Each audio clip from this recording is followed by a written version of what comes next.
The Joint Interim Standing Committee on Government Affairs will come to order. Madam Secretary, please call the roll.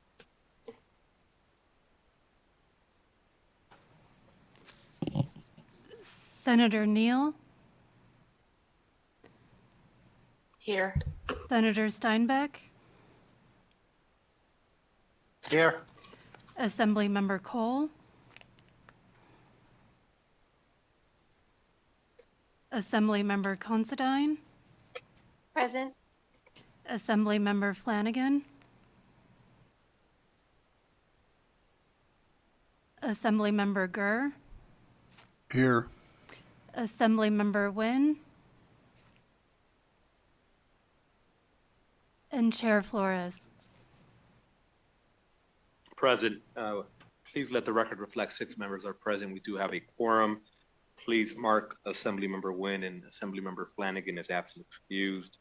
And please welcome Senator Steinbeck, who's incredibly excited to be joining us today. Look at that face of enthusiasm. And we're sorry to not have Senator Krasner today. With that, members, I wanted to kind of walk everybody through the agenda. I know it is voluminous, and there may be some crossover with some of the questions that you'll hear after each presentation. I do ask that if you think that that question may apply to you, if you could just very quickly in your presentation address it preemptively. I think that would help with the flow, because again, this is a subject that I think everybody cares about, is very passionate about. But I do know that there's going to be similar questions for a lot of these presentations. Very first item on our agenda, we'll start off with public comment. Anybody wishing to join us for public comment, either in Carson City or Las Vegas, if you could please occupy one of the seats.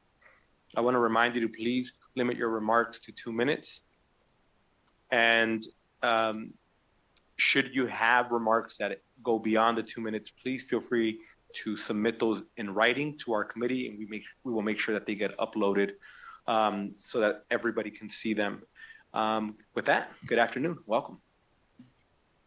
Good afternoon, Chair, members of the committee. My name is Davida Tyson, D-A-V-I-D-A, and I'm here on behalf of AFSCME, the American Federation of State, County, and Municipal Employees. State employees are essential to the daily operations of Nevada. They serve our communities and agencies across healthcare, public safety, administration, and social services. A competitive and reliable benefits package through PEB is one of the most important tools the state has to recruit and retain a qualified workforce. As Nevada continues to face workforce shortages and increasing competition from the private sector, affordable healthcare benefits remain a major factor in whether employees choose to join or remain in public service. Many state employees have expressed concerns regarding rising healthcare costs, affordability of premiums, deductibles, prescription costs, and access to providers. Some state employees will see increases by up to 23% this year. These concerns directly impact financial stability and overall well-being.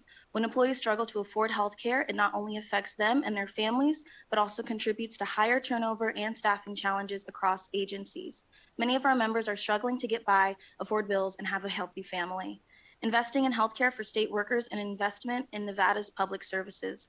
Affordable and accessible healthcare benefits help support healthier employees and strengthen the state's ability to provide quality services to the public. As discussions continue around healthcare, we will continue to support affordable healthcare options, improving access to care, and ensuring the long-term sustainability of PEB. Nevada state employees are dedicated to serving the public, and it is important that we continue supporting the benefits that help them and their families thrive. Thank you for your time. And thank you for joining us. Anybody else wishing to join us for public comment, either in Carson City or Las Vegas? Seeing none, we'll invite those wishing to join us over the phone. Do we have anybody wishing to join us over the phone? If you'd like to participate in public comment, please press *9 on your phone to take your place in the queue.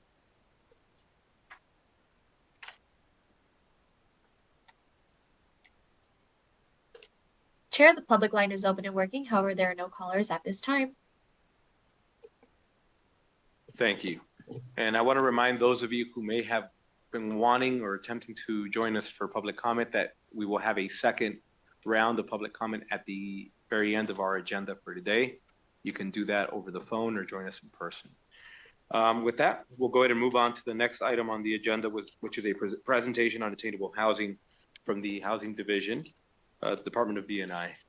I believe they're joining us from Carson City.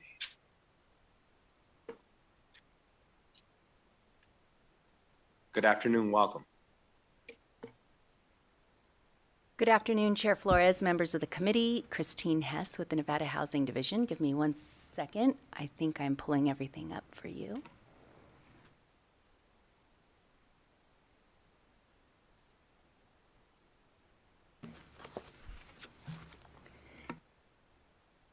Thank you. Good afternoon. Christine Hess with the Nevada Housing Division. Thank you, Chair Flores and members of the committee for this opportunity to provide you an update on the Nevada Attainable Housing Account. Of course, I'm getting my buttons mixed up. Just a little background and reminder, of course, you all participated in the 2025 legislative session, and as part of Assembly Bill 540, there were quite a few provisions that passed in that Assembly Bill. You'll see today that I'm going to spend most of my time discussing the outcomes that we have so far for the $133 million that was appropriated in state general funds to the Attainable Housing Fund. But in addition to the work of the Nevada Housing Access and Attainability Act, we also established a 7-person Attainable Housing Council. That council provides strategic oversight and guidance to the Nevada Housing Division. Also, we expanded the definition of affordable housing to be encompassed by attainable housing and added a tier to go up to households in Nevada making up to 150% of area median income. I think we can get into the weeds on AMI, but what I really love about this section of the bill is it really emphasizes how Assembly Bill 540 and the Attainability Act, how it is really a broad spectrum solution across housing needs for Nevadans, right? We're talking from 0 to 150% of area median income. And you're going to see how the awards in the initial round of the Attainable account actually align with that. Additionally, the bill required local jurisdictions to expedite and incentivize attainable housing projects. Again, you usually hear us speak about affordable housing, but affordable housing is part of attainable housing now. It also enabled contractor licensing reciprocity in communities with a population of less than 100,000, and it created the Nevada Attainable Housing Infrastructure Fund, which will be funded by the issuance of up to $50 million of general obligation bonds. And this will support the infrastructure as part of special improvement districts and special assessment districts. So this is a snapshot of the Nevada Attainable Housing Council. As I noted in the previous slide, it is a 7-member council. It includes appointments that are made by our elected officials, both from the Senate and the Assembly and our governor. Automatically, the Director of Business and Industry is part of the council and actually the chair. The Housing Division Administrator, so Administrator Acroth, who is on vacation. Otherwise, he would be here.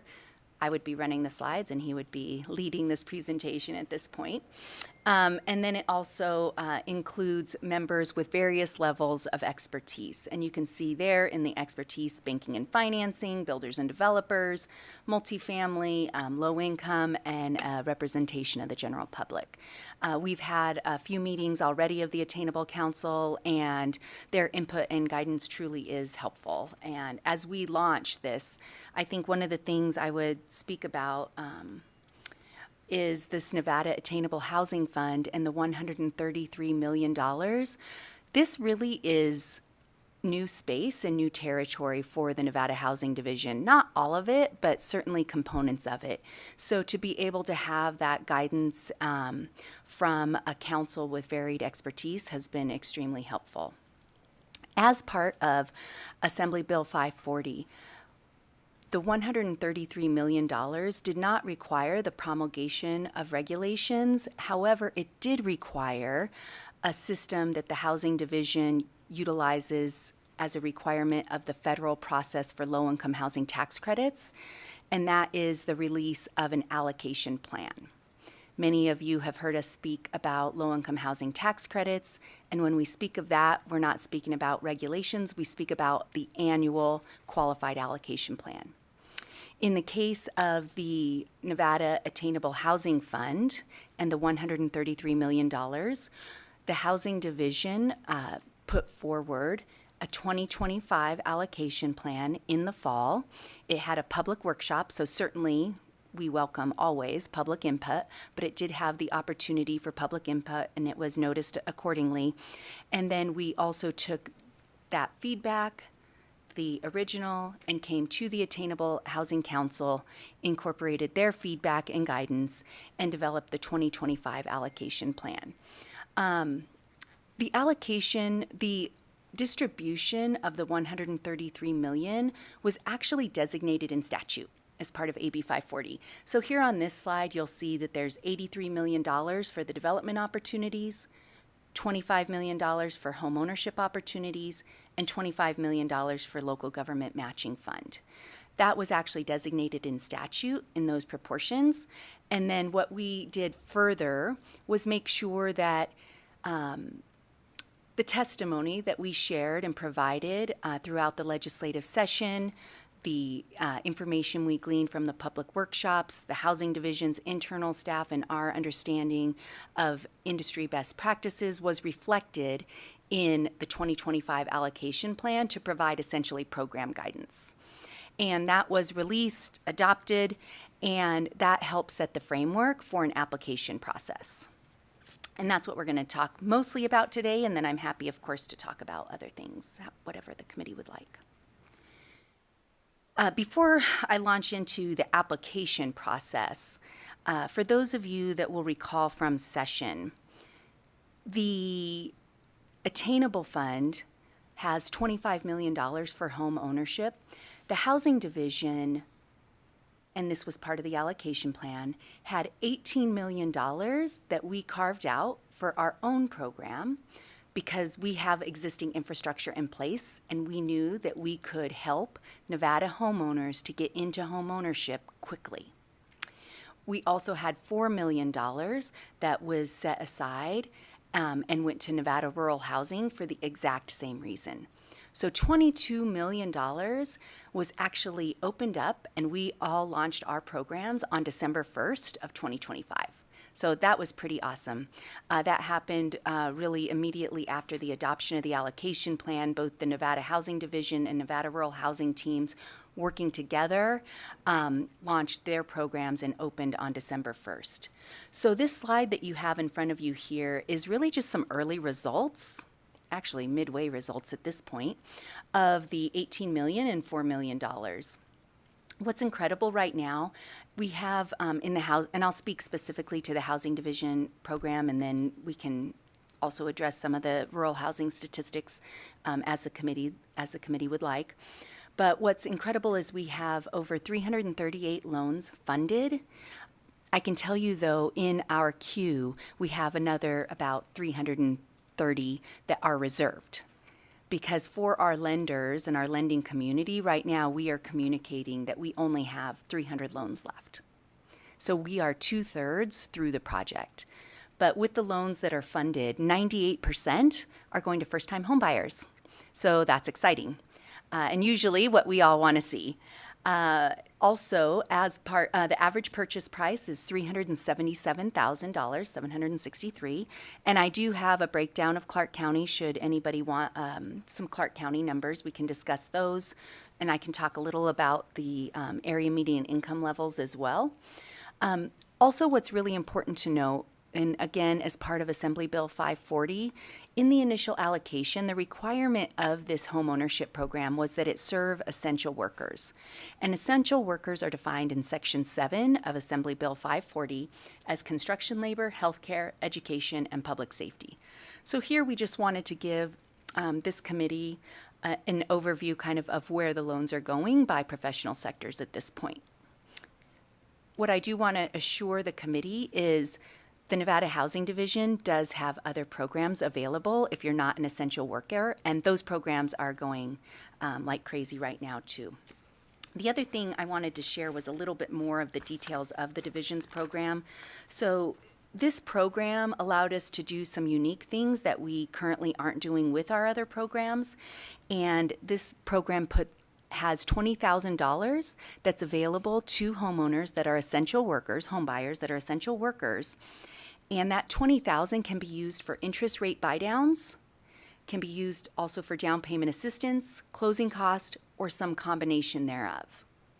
So to give you an idea of what that looks like in our Worker Advantage program, if you take a conventional 30-year mortgage right now, the rate today on the market is 6.875.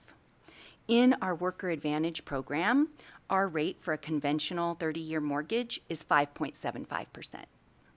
And if you're doing an FHA loan with the interest rate buy down, it can be as low as 5.25%. So you can really see where the access for many Nevada homebuyers has come in, and it's just been phenomenal and highly successful. Again, I'm just going to, Chair, if it's okay, I'll just keep going and we can have questions at the end unless you'd like me to pause otherwise. No, that's perfect. Thank you. Great. So going forward here, as I mentioned, we had an application process that opened after the adoption of the 2025 allocation plan.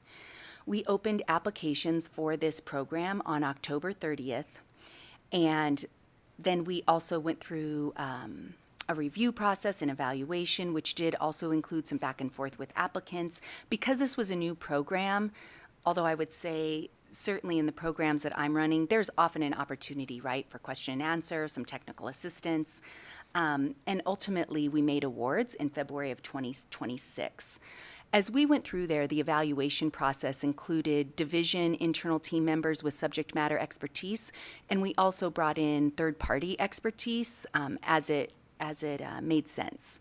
So it was a very thorough process. We scored all the applications, and we will talk about who was awarded. Generally speaking, actually not generally speaking, but our awards did go to the highest scoring. We did allow in our scoring process the opportunity for both scoring and some subjective conversations and discussions and evaluation to happen. Again, I think what's really important here to understand is we took great care with a brand new program, and with also some activities that aren't typically done by not just the Nevada Housing Division, but by other housing finance agencies across the state.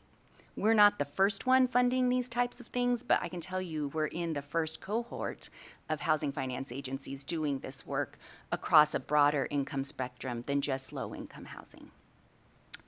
So I think, again, on this slide, what I'd like to emphasize for us is the great interest, right? We were highly oversubscribed, 1.5 times oversubscribed for the entire program. And in the development opportunities category, we were 1.8 times subscribed. And again, going back to the allocation plan, the distribution of this funding, if you'll recall, was set out in statute. So we had the development opportunities at $83 million. Home ownership, this was the remaining $3 million from that $25 million balance.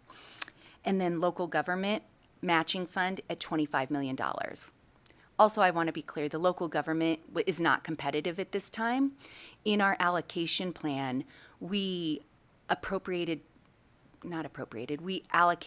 dollars to the local jurisdictions by population, right? So that way the local jurisdictions would have access to a pot of money that is just for them. And I anticipate as we look at the 2026 round that will still stay the same. So local jurisdictions, as we get to that slide, for those of the local jurisdictions that have not yet accessed funds that were set aside for them, those will still be there. And our office will be offering technical assistance to make sure that we can get those local governments to the table, whether they're establishing new incentives and measures for attainable housing, or whether they have actually existing opportunities for them to be reimbursed on a one-to-one basis. But so you can see here, we had 166 million requested of the attainable housing account. 111 million remained out of the 133 million, and we awarded 64 million across 19 projects.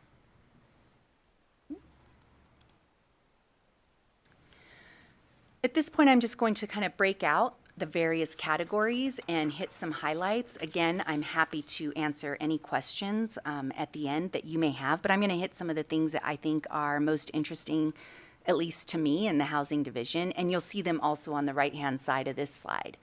So the development opportunities category, we actually broke down even further, and that was done in the allocation plan.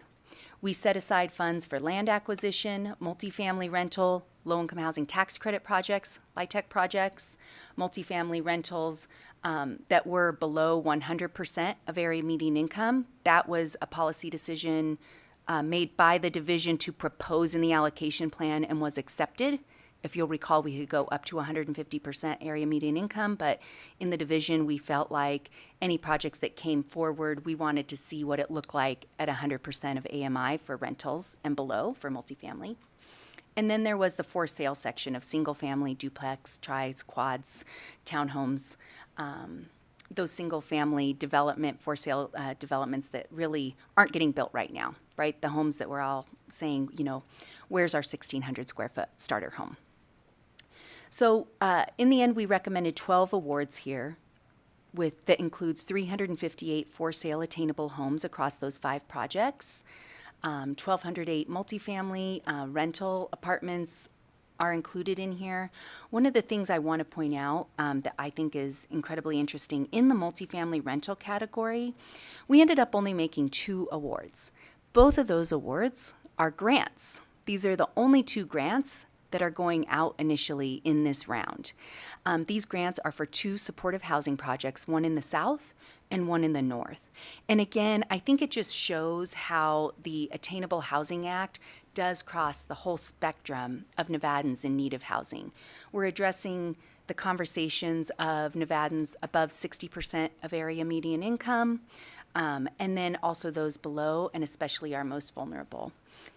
Another thing that I think will be of interest to this committee, 30.8 million of the funds were awarded down in southern Nevada, 20.9 million in northern and rural Nevada. Leverage was something you heard us talk a lot about throughout the legislative session and in our testimony. These funds are meant to have other funds come alongside of them. We're not looking to 100% fund a project. So that leverage can look like the value of land, equity investment, other finance, other debt coming to the table. So on average, the leverage ratio here across the development category was 11.5, approximately $33,000 per home or apartment, and 48 million was deployed as loans, with most anticipated to return within 2 to 4 years.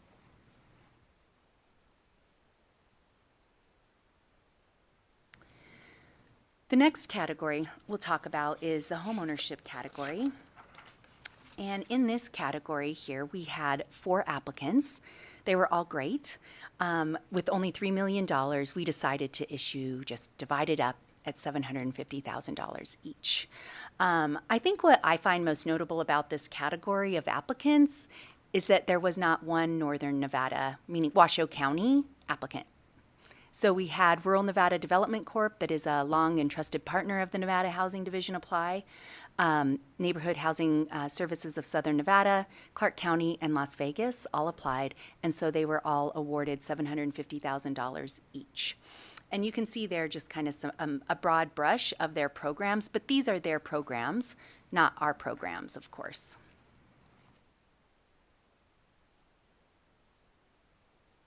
The next category that we're going to speak about is the matching fund category. And this one we can get into a little bit more, if you like, of which communities got which amount. There is a table in our allocation plan that has a list of all the jurisdictions. And again, we just did it by population, took the 25 million and proportionately designated the dollar amount for each local government. So it was not a competitive process. And in fact, we're just getting ready to distribute those funds now to the local governments. But they've all had the awards and are well aware of their award amounts. In this category, this was a matching fund requiring local governments to be one-to-one match. So I will say this is an opportunity for the housing division to provide more technical assistance. It was the category, as I looked at it, that I thought needed the least attention because our local governments do this all day long. And in the end, there was an opportunity to provide more and better and stronger attention to our local governments. And we've had those conversations with our local governments. But the eligible activities that they could apply for reimbursement on a one-to-one basis were for incentives that they offered to expedite approval of attainable housing projects, reimbursements for waiving or deferring the payment of fees or taxes for attainable housing projects. If you'll recall, this is directly a result of Senate Bill 103 in the 2019 session. So our local governments have been doing this, and it's just been a heavy, heavy lift on them. So they were very welcoming of this reimbursement. And then C, taking any other action within the authority that increases the supply of attainable housing. One question we've had from our local governments, well, what about our preservation projects and rehabilitation projects? Across the board, the Nevada Attainable Housing Act is focused on supply and increasing supply. So preservation and rehabilitation efforts would not be eligible in this for these matching funds. So we had 6 local governments apply, 3 of whom were awarded funds, out of their respective allotments, not because the others won't get there. It was really more of a conversation.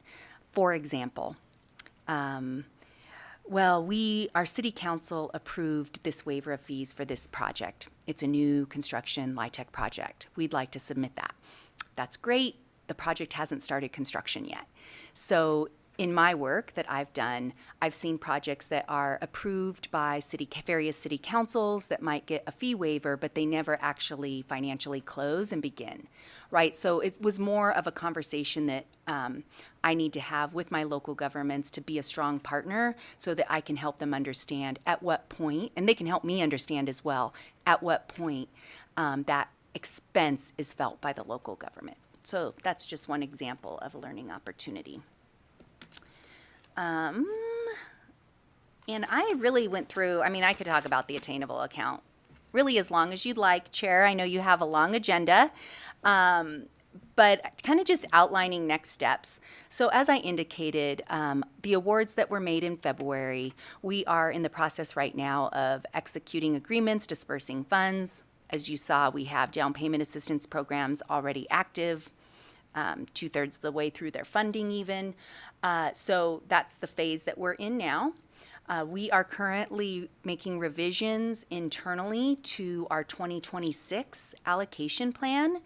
That will be released this month for the public and public input. We'll be scheduling a public workshop, most likely early to mid-June. And after that public workshop, we'll present it to the Attainable Council for their input. Once we adopt the 2026 plan, we will open the 2026 applications and again anticipate awards being made September, October of 2026. It's really been a privilege and an honor to do this work both on behalf of the legislature and the governor's office for our Nevadans. It's been fun and new and different, and we might get into some of those questions as we're crossing into territories that are also new for the Housing Division.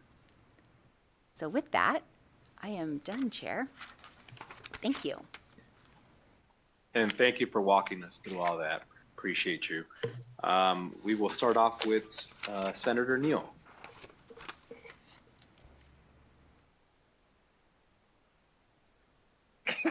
And before I forget, please do let the record reflect that Assemblymember Flanagan and Assemblymember Nguyen are present. Thank you, Chair. I have different questions. So in 540, it also mentioned about creating this housing database. Is the data that you're giving us today from that housing database, or does it still need to be created? That's my first question.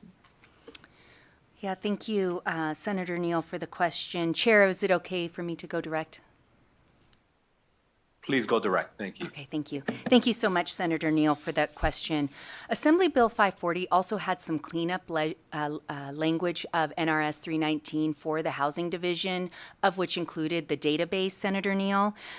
We currently have a database, and that has been an active conversation within the Housing Division, because I think the interpretation of database, how the Housing Division has presented our, to date, affordable housing data is really through a database that is also accessible to the public called nvhousingsearch.org.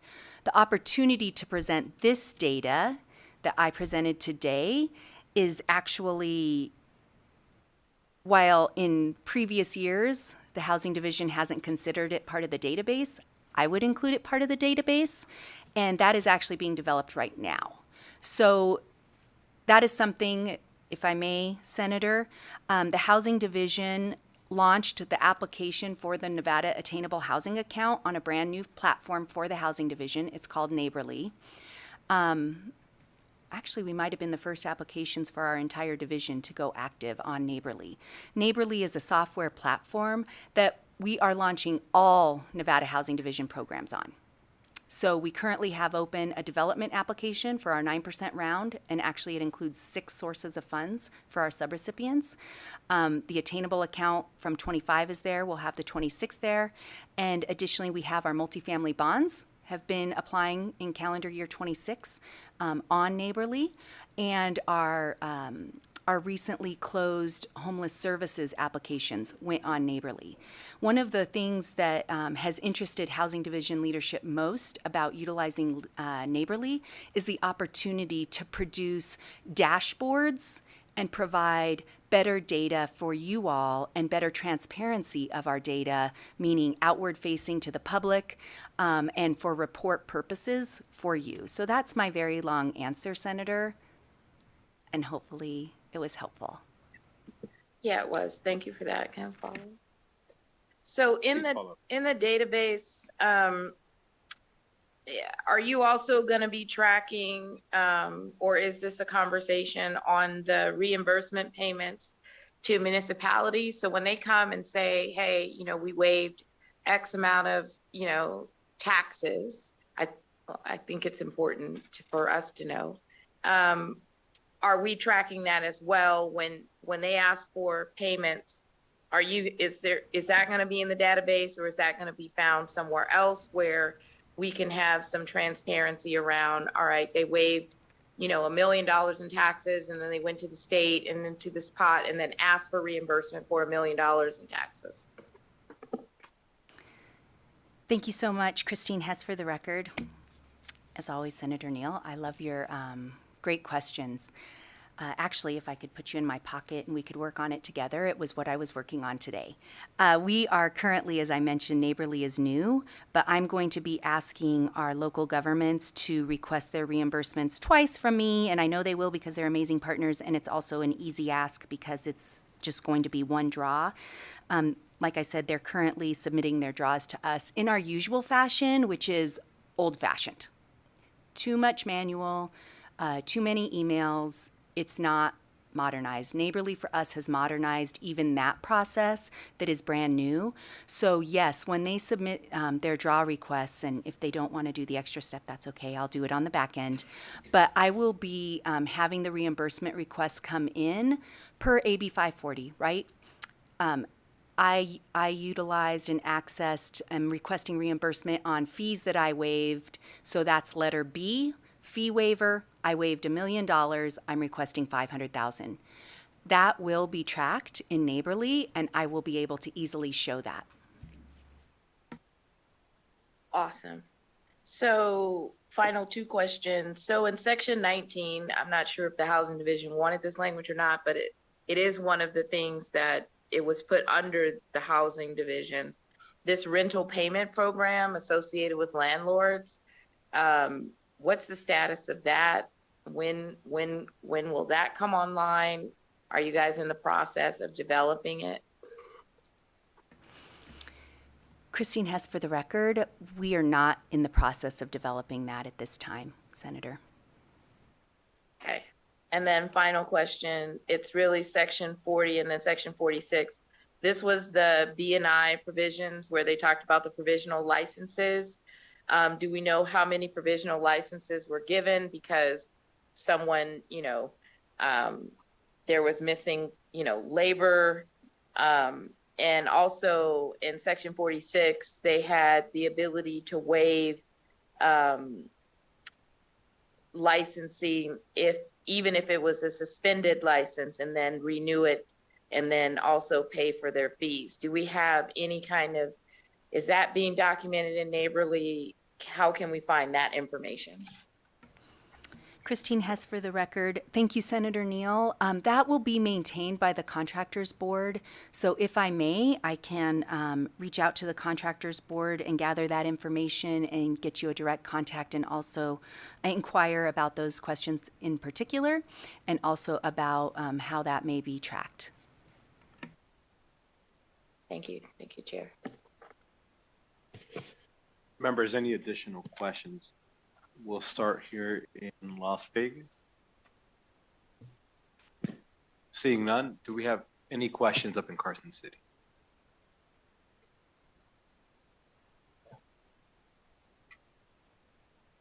No questions. And I apologize, I went too quickly down here. We will go to Senator Steinbeck, please.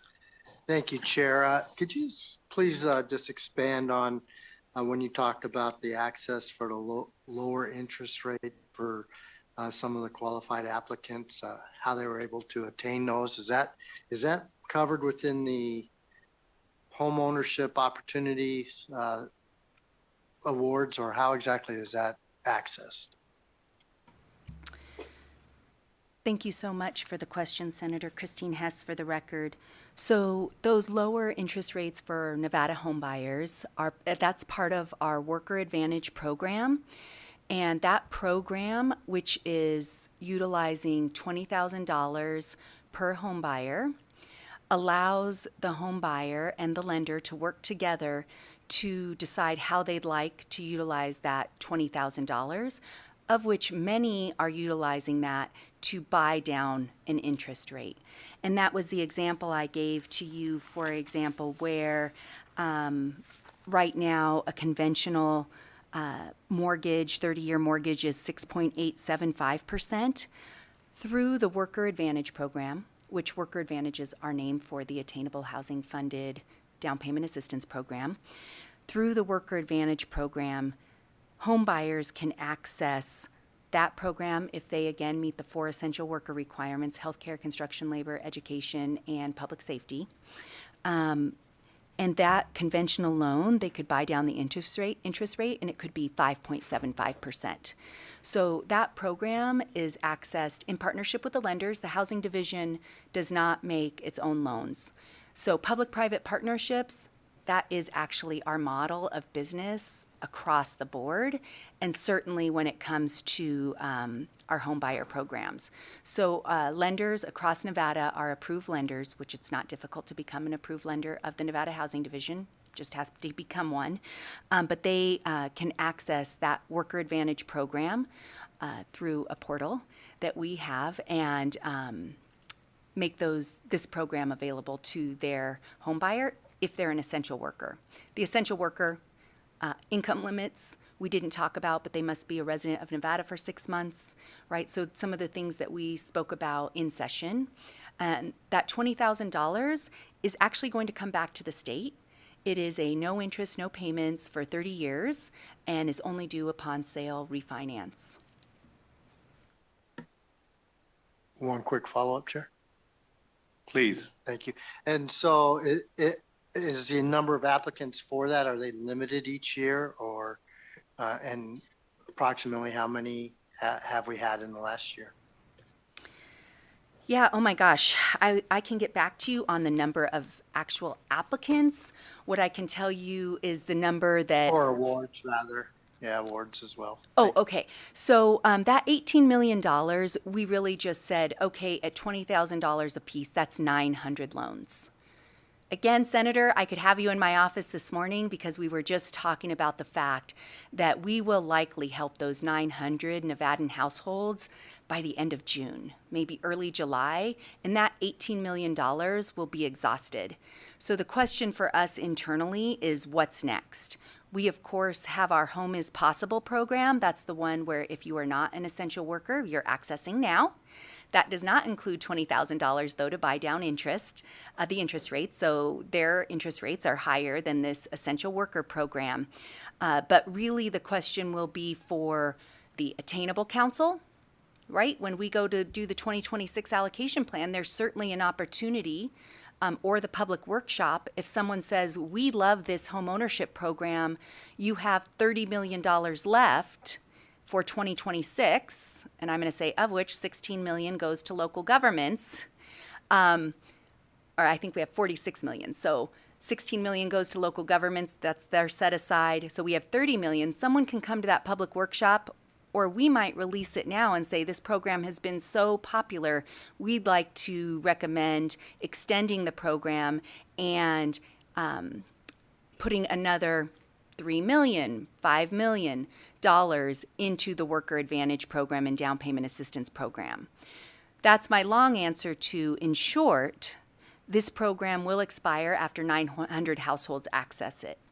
That said, there are opportunities, if Nevada loves this program, for us to keep it going with some more funding. But we do also have other homeownership programs that are helping approximately 1,300 households a year. That is run out of our single-family bond program, and right now we are issuing approximately $450 to $500 million in mortgage revenue bonds to support our single-family program and the down payment assistance. Thank you, Chair. And next we'll go to Assemblymember Flanagan, please. Thank you, Mr. Chair. Thank you for the presentation. Can you, I'd like to hear more about the essential worker pool, just more details on how that's structured, who falls into that pot. Some of them make sense to me. Public safety, I'd like to get a little bit more on, because sometimes people in healthcare fields and public safety can make very generous salaries. So I'd like to understand how that works. And then of the loans that have been distributed, can you talk a little bit about demographics and who has been selected? Christine Hess for the record. Thank you for the question. I can definitely give you the demographics, but I don't have them handy, so I can't give that to you today, but that's an easy follow-up for us. We maintain all of our loans in a portal called eHousing Plus, and so running that type of data is something we do not on a daily basis, but often. I just want to see if I have even some Clark County numbers for you here that might answer your questions. No. Okay, I don't have any demographic numbers handy, but I can get you a further breakdown of the demographics as a follow-up, if I may. Regarding the essential worker, so that was defined in Section 7 of AB 540. Now, when I say defined, it was listed. Construction labor, healthcare, education, public safety. The Housing Division team, which we have 3 members of our team, and they've been doing this work. One of them has been with us for 12 years. Another one actually comes from the lender side, which is an amazing experience. And then we have a newer team member who's been with the division just shy of a year. But the 3 of them work together with our third-party consultants, but they handle the questions from the lenders. It's really the lenders and home buyers who will make an application or submit for a loan and declare that it's a healthcare category worker, right? At that point, it's trying to understand if they are. Now, obviously, if it's somebody who is not doing healthcare and they choose the healthcare category, we come back and we deem them ineligible in that category. That happens almost on a daily basis, where that person then comes back and provides more detail about their work, and it may in fact fall into healthcare. So I think that is because the categories are broad, we don't specifically have a job title that you must have this. We will go and work with the lenders and the home buyers to understand if they're able to qualify here. Typically speaking, The housing division loves to be able to help people become home buyers. So we are usually trying to work as much as we possibly can, and within this program to help people qualify as essential workers. And for those who just simply are not one of these 4 categories, we again have our other programs available to them.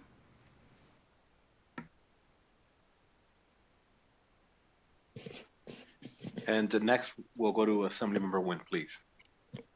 Thank you, Chair, and thank you, Ms. Hess, for your thorough presentation. I always enjoy the information that you give in the regular session and even now in interim. My quick question just on administrative things. On the next step and timeline in my document here, I see public workshop for the 2026 plan. Can you tell me more about that and when are they scheduled? Christine Hess for the record. Thank you, Assemblymember Nguyen. And thank you for the kind and generous words. Appreciate that. And I love coming before you because every time I'm before you, we're talking about housing.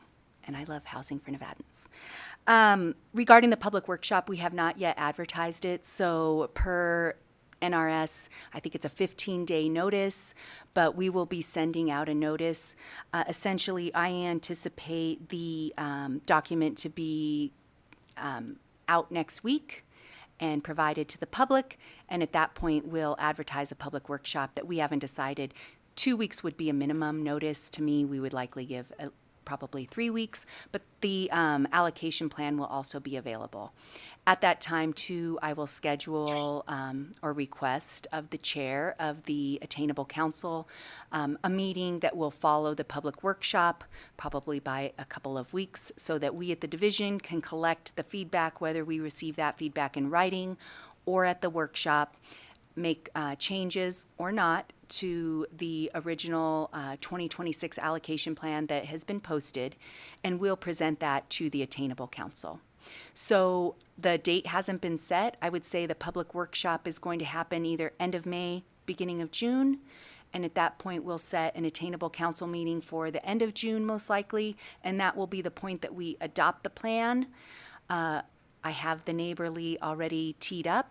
I'll make the revisions necessary in the portal, and we'll be able to open for applications hopefully as early as mid-July. And again, kind of go through the same process. I will say, at least this time, well, we had such a demand, but at least this time we on our end are a little better at going through, knowing what we're getting ourselves into for the review of those applications.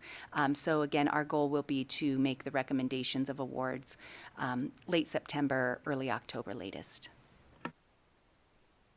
Just a quick follow-up, Chair. Please. So in terms of how the public can participate, I know that this is you said the public workshop is in plural, so there's probably more than one plan, right? Christine Hess for the record. No, we only have one public workshop, and it is virtual, and there's call-in information as well, and we also welcome written comment. So there's multiple ways that the public can engage with the division to provide their feedback as part of the workshop. Got it. Okay. Because I see parenthesis S in the presentation, so I just want to make sure that there's not something I'm not seeing. Christine has for the record. So there's only one. Yes, if there's a parentheses S, there's only one. And this is something that's going to be recurring every fiscal year in terms of the plan is just to only have public access one time?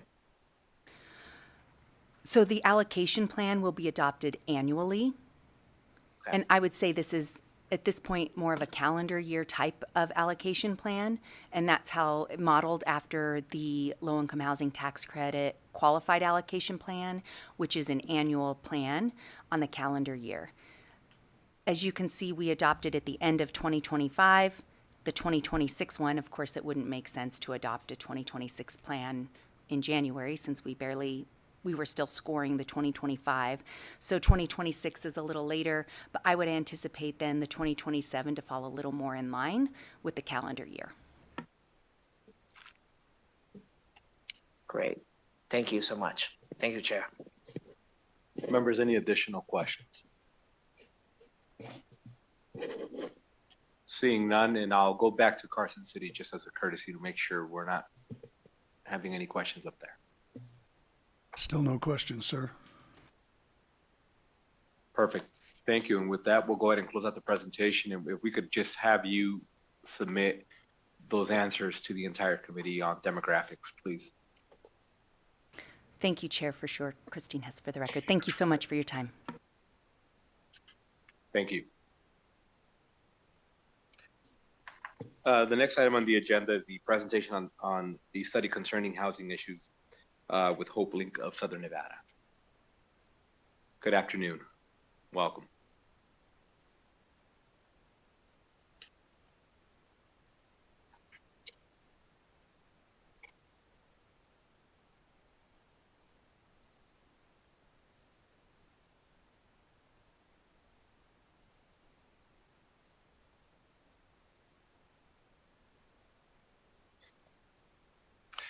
Good afternoon, Chair and Committee. Thank you for making a little bit of time for us to speak today. My name is Aaron Sheets.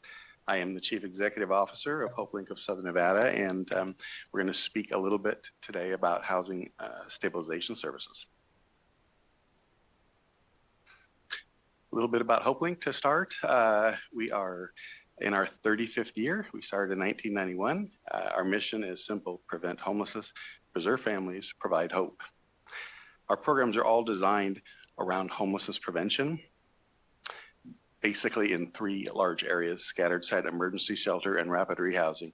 In those programs today, we have about 1,000 of our neighbors in our care in approximately 350 separate residences that we're caring for with intensive services and housing services. And today we're talking about the third leg, housing stabilization, which is really designed to keep people out of those first two programs. The scale of the challenge, I don't think will be news to anybody here. 8,000 to 10,000 people experiencing homelessness on our streets, 78,000 units short of affordable housing or attainable housing. I have heard recently that number is as high as 88,000. We have 88,000 households at extreme risk. Now, these are families that are they make 30% or less of our area median income, and they pay 50% or more of that on their housing costs. That's over 300,000 people that are highly vulnerable to eviction, and that's what these services are really designed to prevent. Why prevention matters so much is because that first episode is really the tipping point. Once someone has experienced homelessness, they are 2 to 3 times at higher risk of falling back into homelessness. 25% fall back into homelessness within 18 months of any services that they received, and the impacts on children are just highly compounded. 3 to 4 times higher developmental delays in these children, increased school disruptions in these kids. We talk about chronic absenteeism so much. The number one cause of that is housing instability, higher rates of post-traumatic stress, depression, anxiety, obesity, asthma, even malnutrition. These are things that we could prevent with a more stable household. And of course, across the course of their lives, they will have greater system involvement statistically. Prevention is the thing that we think will help our system the most, and it develops the highest return. What happens today is we intervene too late. You have to be experiencing homelessness. You have to have an eviction filing. You have to have a shelter entry. You have to have some kind of crisis system contact before services kick in. And the results are higher costs, worse outcomes. We have system overload, and of course, our schools and children are suffering for it. Crisis response is necessary, but it's not efficient. There was a study in 2018 that Clark County did that showed that we spend $73,000 per year on emergency services for people experiencing homelessness, where our data shows that on average it costs less than $5,000 to keep them housed, and they don't experience any of those negative consequences. We believe a better approach would be earlier intervention. If we could act sooner, perhaps when rent is 7 to 10 days late, when there is a utility shutoff, when there's a job disruption, when a school counselor calls us identifying instability. These are all indicators of housing instability and problems with actually paying their rent. Our strategy would be a statewide virtual first system.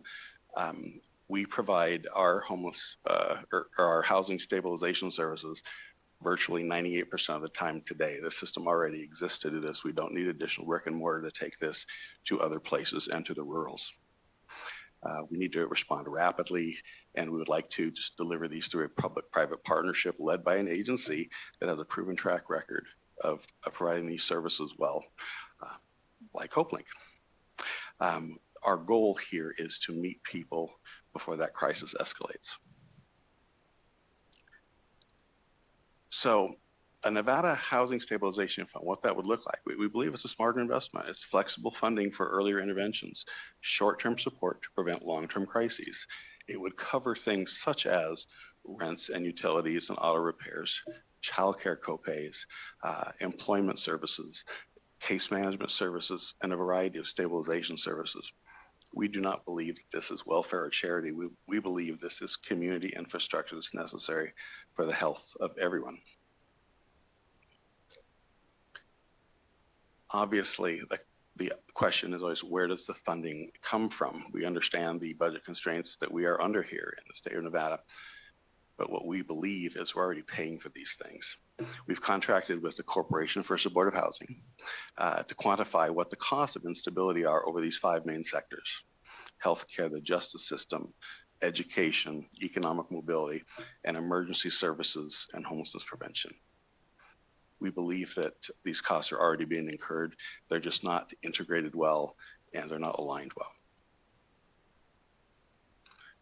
What we really think needs to change first is that we need to shift these trigger points so we don't have to wait until people are on their last thread, their last breath, or their last dollar. We need to act earlier in the system.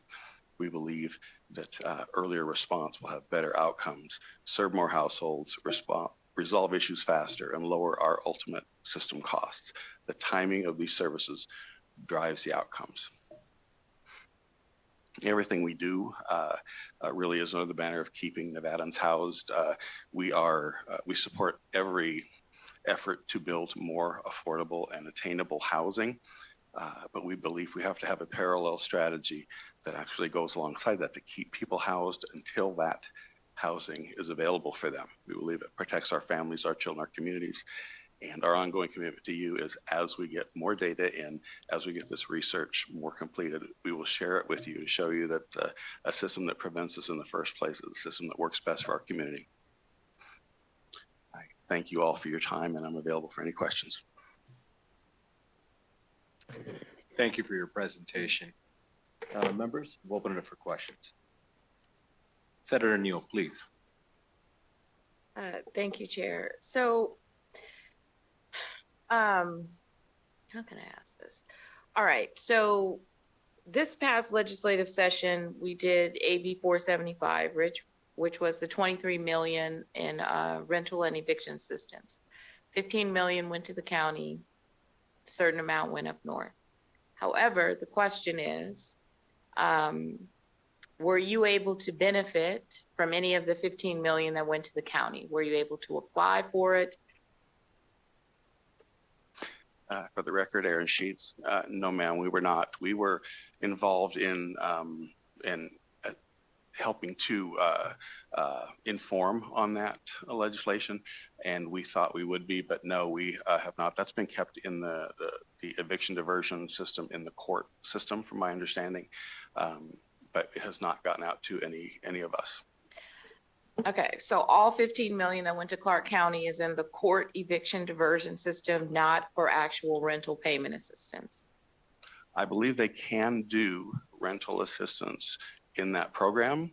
I could not tell you how far along they are or if that's being executed at this time, but my understanding is yes, there is the legal component with legal aid, and there's also Clark County is going to facilitate any of that rental assistance that they determine is warranted in that, but we're not involved in that. Chair, maybe that's another piece of the puzzle that we need to break down, because I guess what I'm trying to figure out is where are you getting, so I looked at your financials, and so it has your largest category are grants. Who are you receiving grants from? Are those all federal? Aaron Sheets, for the record, no. We get them federal, state, county, and from the jurisdictions. One of the issues with that, we have 29 different grant sources. They all have different criteria.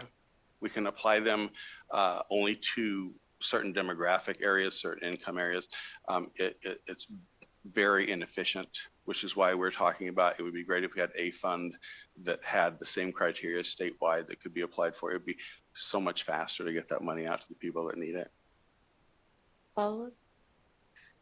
Okay, so, all right. So you informed on AB 475, but you received none of it. So Correct. so here's the question. Let's say you get another bite at the apple, 2027, right? Eviction diversion, dollars come up for rental assistance. What would you need that language to say other than what was said in AB 475, right? Because, you know, you sat at the table thinking, oh, you know, we're probably going to benefit from this. This is what I'm assuming. And then it passed, and then you received no benefit. So what would be the ideal? Because based on the data you put in here, it's $5,000 to keep them housed. It's more expensive, $93,000 to keep them unhoused. So what would a new version of eviction diversion need to do in 2027? Aaron Sheets, for the record. I don't know how that exact language should look, but it needs to be for rental assistance and not, I mean, if we call it even housing stabilization services, rental assistance, I don't know how the language got hijacked this time, to be honest with you. I don't know how that process happened. We did think that that would be coming to us a large amount, if not all of it, because that's what we do really, really well, is those types of services. And that didn't happen, but that has not been communicated to me why that didn't happen or how that process actually took place. So a solution would be for the future is for rental assistance and for nonprofits to be able to specifically apply for a pot of money to deal with their specific populations who are doing it. So would you want in the bill like a criteria, like this is what, you know, like, because clearly we would need to set a process, we would need to set regulatory process on like what would a competitive bid look like in order to make sure that the money goes out. But you would want to make sure that anything that happened in the future, it didn't go specifically to the courts. Yes, we would like the opportunity to apply for it without a doubt. Okay, because I'm just trying to understand what is meant by a need for flexible funding, because I was like, well, it looks like we did flexible funding, but didn't meet your door. Exactly. Aaron Sheets, for the record. Now, flexible funding to us is not just rental assistance. It's anything that keeps that family housed. So it could be other things. Oftentimes we find a car repair in order for a person to actually continue going to work to make their own money to pay their own rent is something that would be necessary. So we were looking for flexibility in a fund that we could pay for a myriad of things, all that would keep them stably housed. Final follow-up. Please. How often do you work with, and I'm assuming you do, but how often do you work with, because typically, right, if they're homeless, that means they're also meeting the Division of Welfare Services, right? So that means they get drawn into, you know, SNAP, TANF, and different categories of support. And there is some flexibility within TANF and SNAP in order to pay for different things. So how often do you work with them in order to deal with, this is my verbiage, I call it a snowball, and then mitigate the different factors. I only know this because I've pulled these triggers multiple times where I had an individual that welfare was able to, as long as they were, you know, a TANF, SNAP, you know, we could take care of a certain amount of car insurance, or we could take care of, you know, paying the registration and different things, because a lot of those things fall out of place or they get behind.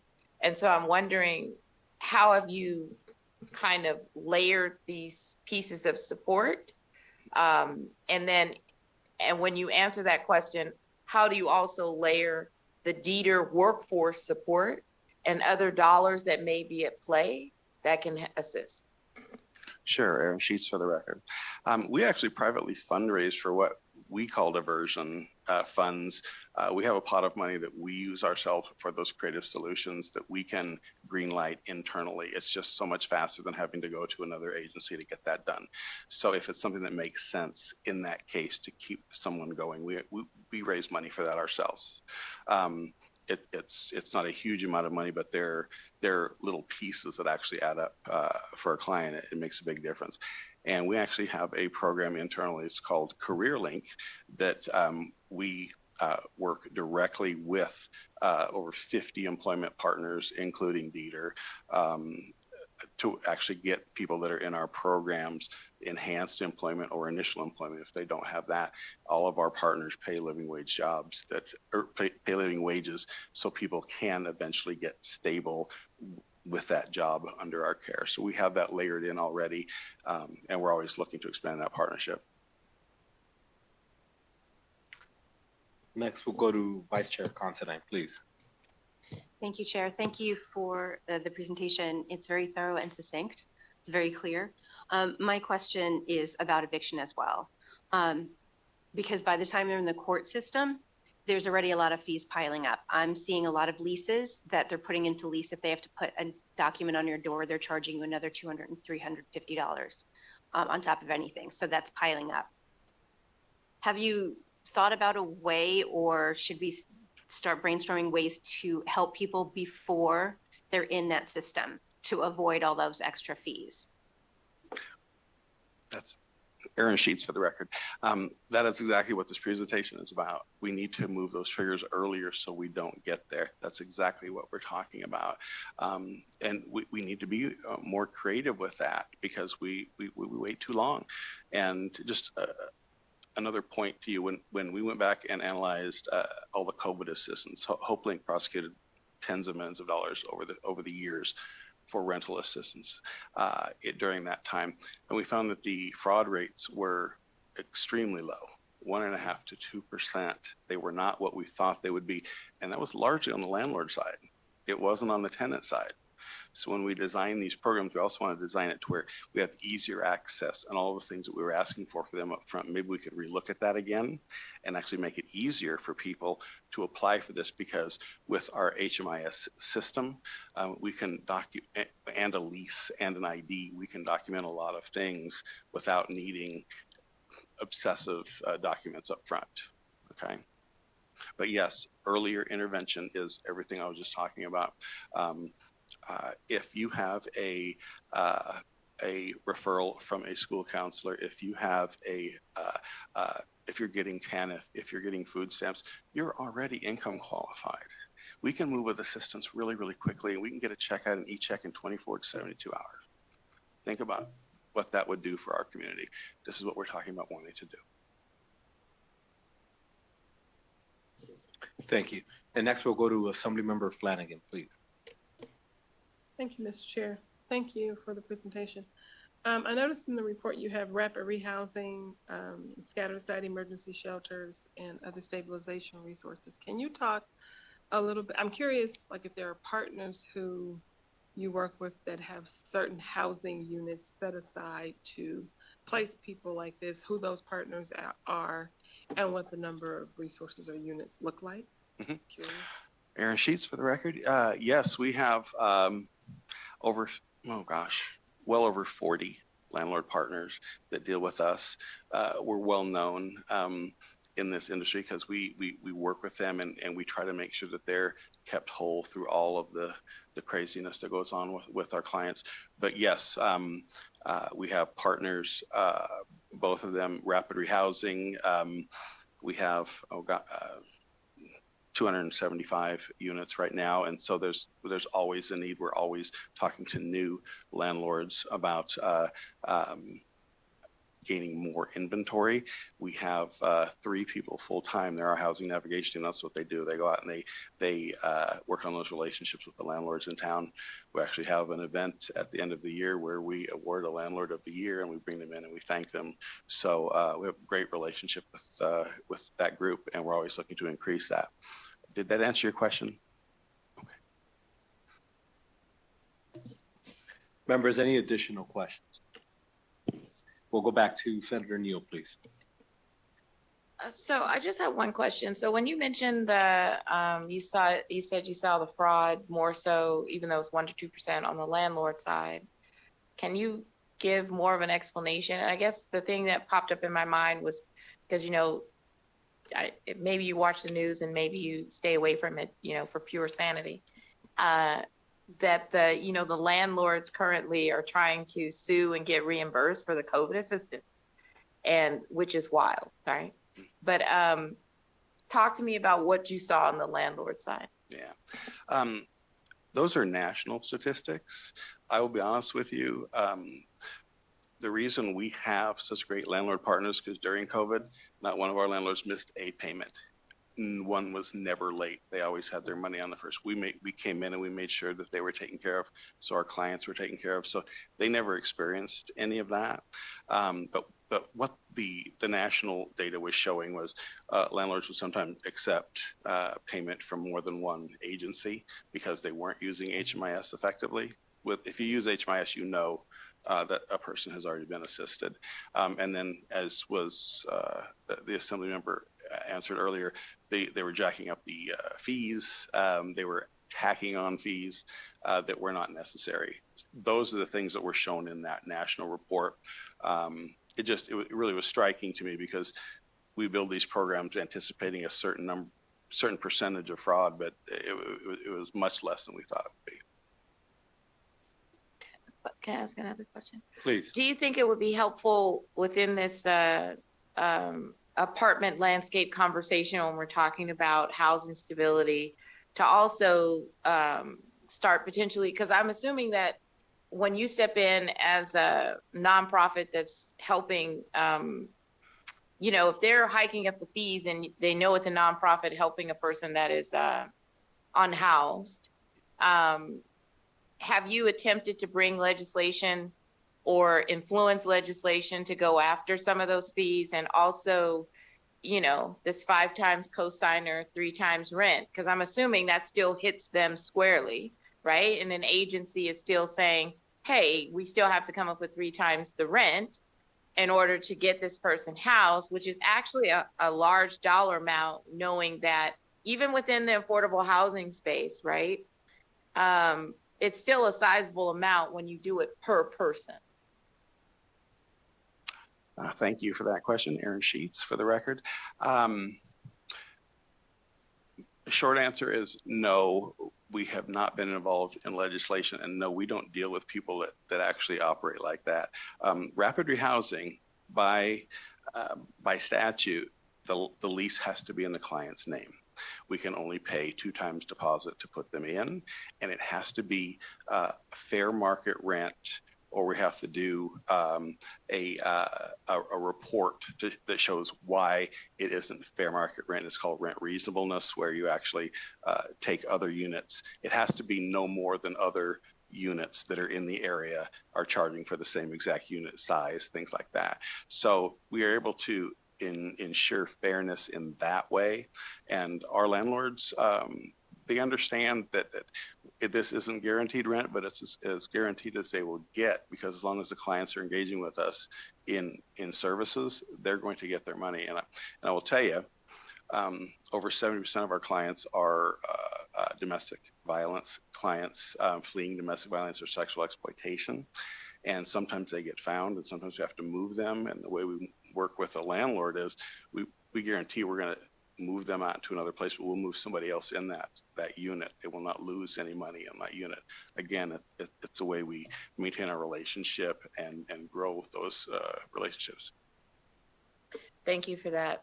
I'm definitely interested in that statute, because I think, first of all, I think even though that statute is built upon folks that are in need. I feel like in the current housing market instability, and supposedly, the governor is pushing for housing stability. The legislature's been talking about housing stability and homelessness, that, 2 times the rent is actually should be the normal standard, or 2.5, but it certainly should never be 3 times the rent.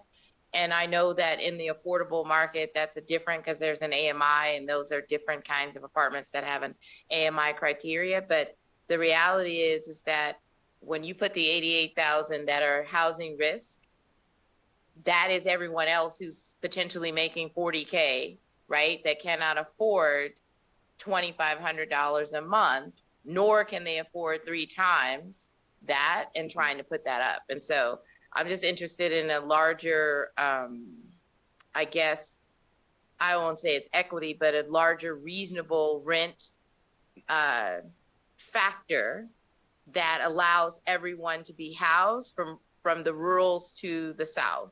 Because I don't have a rich grandma, and I don't know anybody that does, that can pay, as a cosigner 5 times the rent for someone else, right? Like legit, like when you're talking about a non-AMI property, like five times the rent as a cosigner, you might as well tell them you have to be making at least over 100K just to cosign for somebody. Yeah. But I know that this is an active, group of lobbyists who are just like, I want to get my money, and I don't care how they have to do it. But maybe we could just talk offline about, how to get some equitable rents, not a rent cap, but how, it works in the universe for folks to actually stay housed if you don't make any money.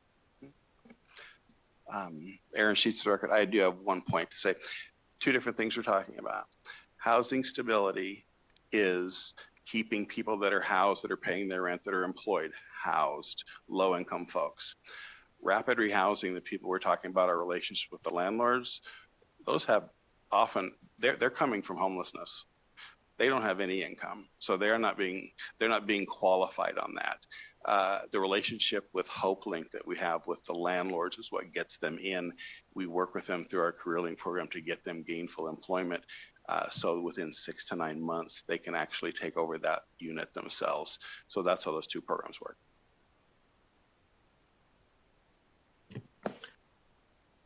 Senator Neal, any follow-up? No, just, I'm thinking about legislation in this space. I tried it already and it died, but I always have a good comeback. And any questions from Carson City? Yes, Chair, I think I do have one. Under the better approach system that you've got, you've outlined strategies to go forward. Is there a roadmap in how you're going forward with those strategies? We do. We have a concept for what a program like this could look like. That wasn't part of the presentation today, but we do have a concept, the size of which would be how much funding we could find for it would determine how many people we could help.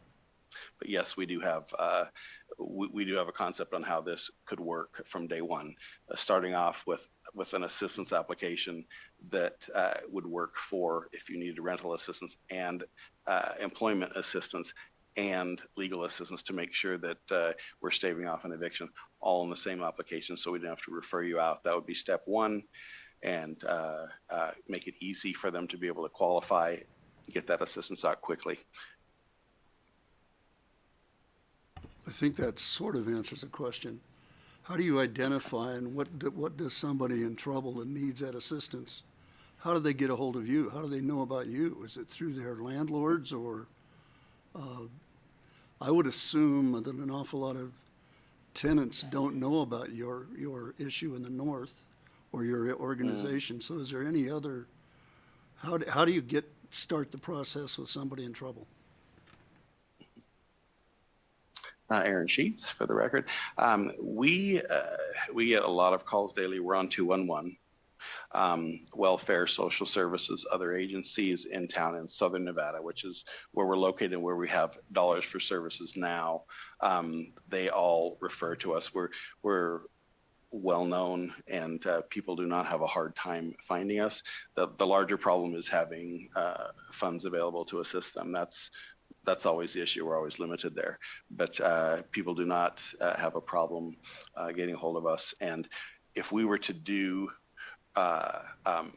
a program like this of housing stabilization services, earlier interventions, there would be a PR component built into that. We would have to do a little bit of advertising to get that word out there that here is the link you go to, because it would be a website portal that people could apply on. That's why it could be anyone, anywhere in the state could apply on it, upload their documents and get the process going quickly.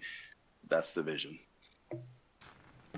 Thank you. Sounds like a little more work to get it in process. Thank you, Chair. And thank you. Members, any additional questions? I don't believe we have any more. Thank you again for joining us. Thank you very much for the time. Appreciate it. Thank you. And we'll switch gears a little bit, and next we'll move to the next agenda item, which concerns national trends on state government as it relates to artificial intelligence and cybersecurity. And I believe we have somebody joining us via Zoom. Good afternoon, welcome. Thank you for joining us today. Good afternoon, Chair and members of the committee. Thank you for having me here today.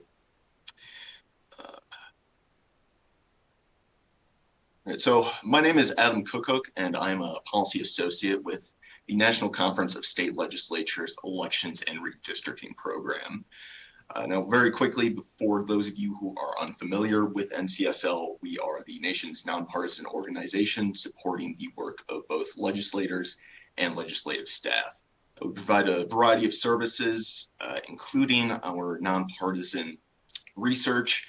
So if you have any questions about what is presented here today or anything else, please don't hesitate to reach out to myself or any of my colleagues.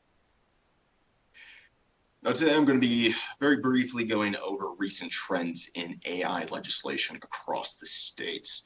So first we'll be covering recent legislation broadly, and then we will be diving into deepfake legislation, more targeted legislation, and then the comprehensive legislation that we've seen some states introduce. Now, a quick disclaimer is that I am a part of the Elections and Redistricting program at NCSL, so my expertise is particularly around AI as it pertains to elections. At NCSL, there is an expert in almost every single one of our policy programs who covers AI. So while I'll try to answer any questions you may have today, I may have to follow up and defer to them. So to begin, I wanted to cover the legislation that we've seen across the 50 states. This chart is showing the legislation that was introduced in 2025. As you can see, there are many different categories of AI legislation, ranging from housing to energy issues to creating new crimes, among many, many, many other topics. Now, in the 2025 legislative session, all 50 states introduced legislation on the topic. NCSL was tracking over 1,200 bills related to AI, with 45 states adopting a bill and nearly 200 measures being enacted. And this year in 2026, we've already seen over 1,200 bills, and we are on track to seeing much more legislation on AI this year than last year. So diving in a little bit to exactly what these bills are covering, a popular trend in AI legislation has been around deepfakes. So one of the biggest areas that legislators have taken a look at is AI as it pertains to elections. Now, currently 29 states have enacted a law regulating AI in political messaging specifically. States have taken a variety of approaches. The most common, however, is requiring a disclosure that a political advertisement used AI. A handful of states have also introduced prohibitions. Another thing that we've seen around deepfakes, since 2019, we've seen 40 new laws enacted around sexually explicit deepfakes, and most of those laws have been enacted, most of them have focused on deepfakes depicting minors specifically. And then, of course, there's also been legislation surrounding the name, image, and likeness of performers and actors and deepfakes depicting them.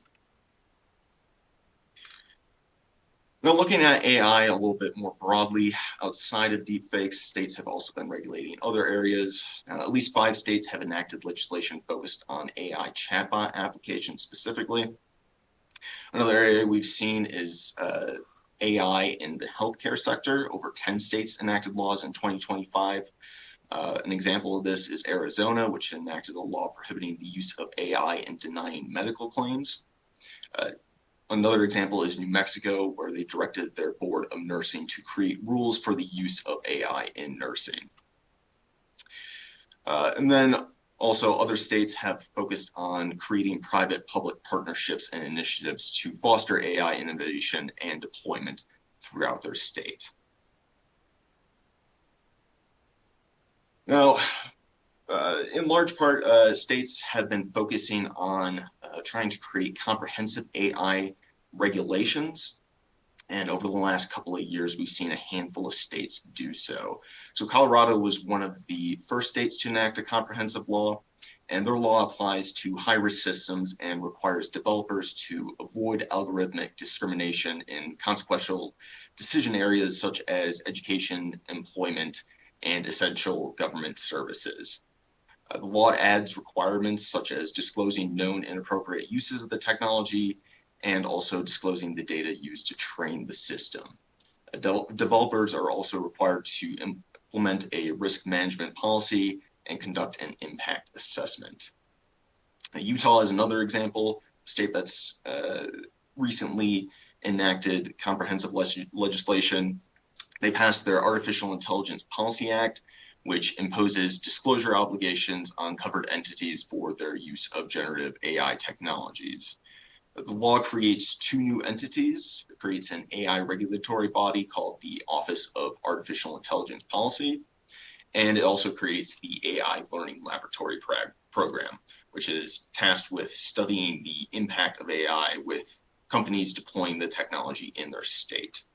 Utah also enacted another law which builds upon this, and it requires certain disclosures when generative AI and AI chatbots are used in consumer transactions and in regulated services such as legal and medical contexts. Now, a couple more states that have touched these more comprehensive legislation. California last year enacted SB 53, which focused on transparency and safety of large AI models. The law requires large frontier developers to implement and disclose an AI framework. State agencies are required to create an inventory of high-risk automated decision systems. And then there's also Texas, which enacted HB 149. And they required the disclosure of AI of AI uses and prohibits developers from creating systems designed to make discriminatory decisions. Now, the law prohibits the government from using AI in specific ways, such as ranking people based on personal data, and it also prohibits developers in the private sector from creating tools that incite self-harm or criminal behavior. A new 10-member advisory body will monitor AI use across the state government. Now, both the Texas and California laws both focus also on AI innovation as well. With government coordination in California to provide AI infrastructure for startups and researchers, and there is a regulatory sandbox to test AI innovations in Texas. I just want to quickly highlight that we have many, many resources at NCSL on artificial intelligence. Most prominently, we have our AI legislation database, and then we also have several different reports going over different policy areas, including law enforcement, artificial intelligence in the government, and elections. And then we also have our legislative use of artificial intelligence survey from 2025. I would also like to quickly highlight that this summer NCSL, of course, has our annual legislative summit that I would encourage all of you to take a look at if you are interested in attending. And With that, I am happy to take any questions.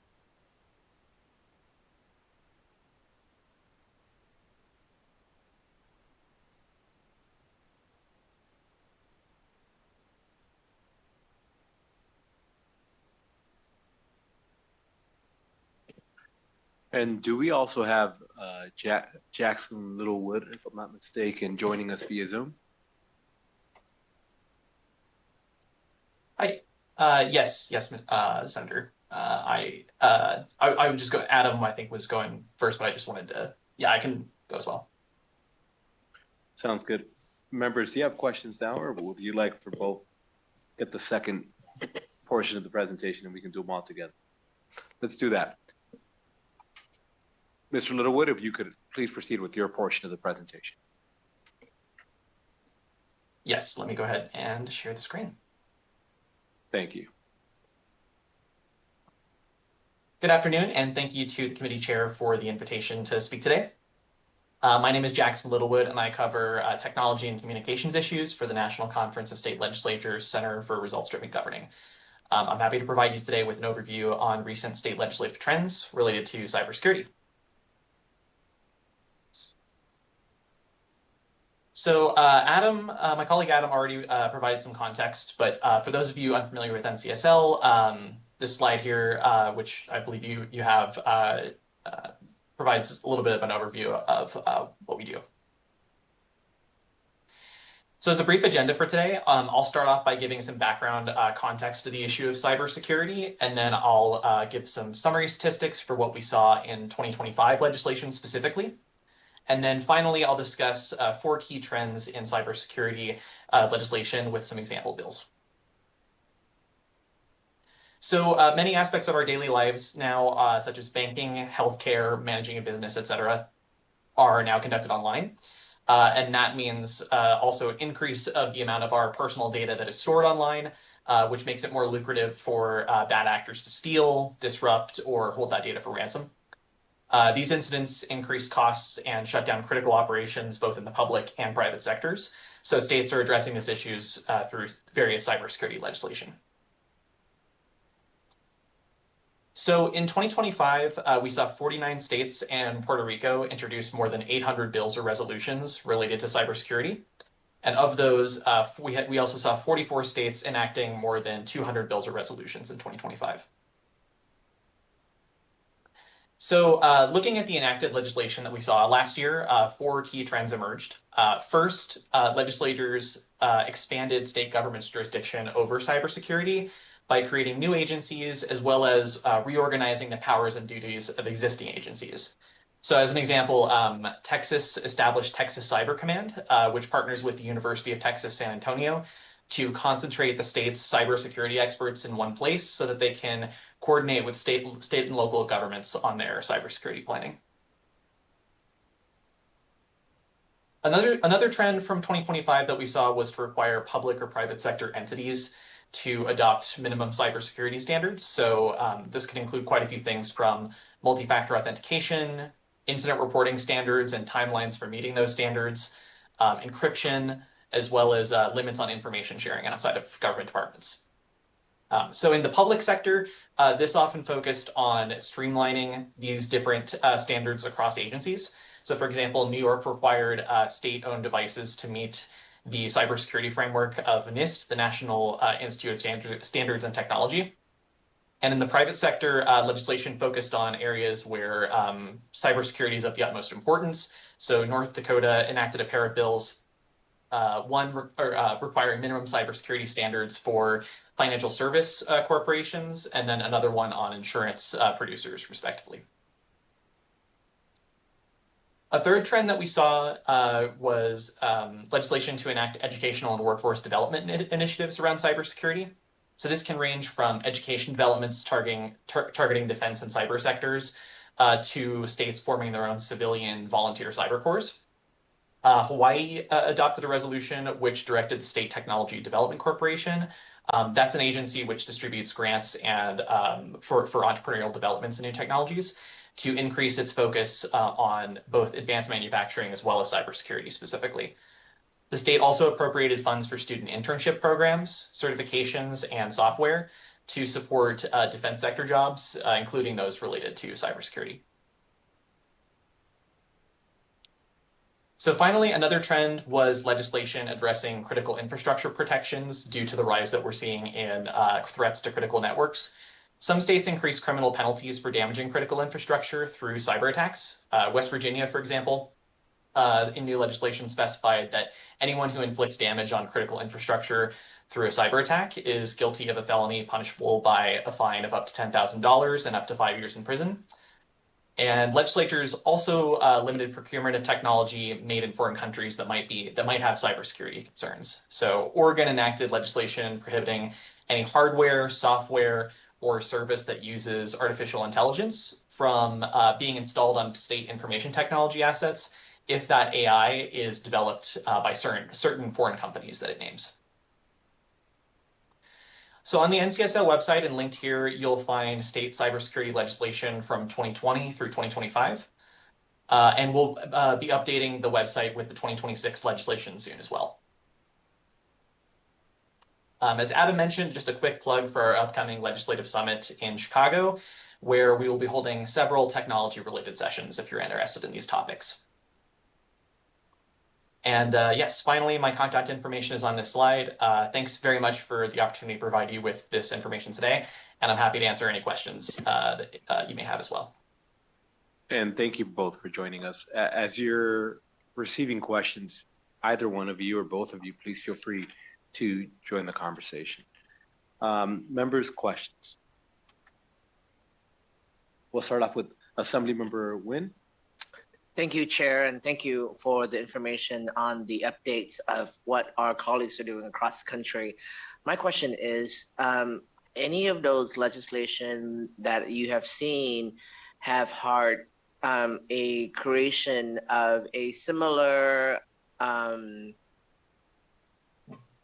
infrastructure like our federal government in terms of creating a bit of like a SCIF where informations are being delivered in real time to lawmakers so that we have the ability to support or react appropriately in terms of things that relates to matter that affects the security of our state?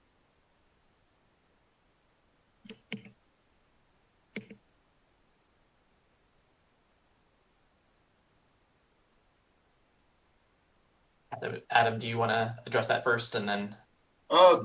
Yeah, sure. I think this might be a question more suited for Jackson here, but yes, Adam Cook for the record, and thank you, Senator, for that question. So generally what we've seen across states, and as I stated earlier before, my background is primarily within elections and redistricting. So there are certain information sharing networks between state executives and also especially between county agencies to be able to share information. Now, I'm aware that, with the disappearance of CISA and some of the other federal programs that kind of facilitated some of the information sharing between jurisdictions, states have been trying to figure out some of those. Now, I am happy to try to follow up with some of my other colleagues who cover this a little bit more, specifically around election security, if you are interested. But yes, Jackson. Yeah, for the record, Jackson Littlewood, thank you, Senator, for asking that question. I would agree. So some of the examples I provided, i.e. Texas Cyber Command, for example, as well as I believe Nevada last year created the governor's technology office, or at least new roles related to cybersecurity within the governor's technology office that yes, a primary responsibility of those new agencies is information sharing, coordinating, expert response. As far as how that's directly communicated to legislators, I would have to follow up with you on that. But I'm happy to do so if that would be helpful for you. Follow up, Chair. Please follow up. Thank you, Chair. So I guess we did not make your radar in terms of the reports of what we did here in Nevada, because in November of last year during a special session in the Nevada Legislature, we passed AB 1, I believe, that gives that privilege for legislator to be briefed on information that relates to cybersecurity, challenges. And so we have started that. So maybe, who knows, we may be the first one across the country to do something like that. I'm kind of surprised to hear that no other states have gone into this. So I think the infrastructure conversation around planning on cybersecurity still in the, I guess, rudimentary stages, because if you said the legislature across the country only did this last year, and you said 800, I don't know if I hear that correctly, 800 different bills that went through those bodies. How many of those were infrastructure set up, and how many of those are actually putting into funding allocation into actual programs that will help these agencies do some preventative measure? Did you have a breakdown perhaps? And if you don't have it right now, that's fine. If I can follow up with you offline to be able to understand some of the urgency across our country in terms of how to respond to this. Yeah, Jackson Littlewood for the record. Thank you very much, Senator. So yeah, you're correct. Yeah, I don't have a breakdown currently as far as what the focus of those bills related to setting up the governance infrastructure versus appropriations. But that being said, appropriations is always a significant category in this cybersecurity legislation. So just as an example of one that of an appropriations bill that was set up, related to this coordinated government response, and particularly this one I think was focused on local government officials. Alabama Senate Bill 112 was enacted to create the Alabama Cyber Range, which specifically works to train both students as well as education officials about cybersecurity response and sort of to provide that training.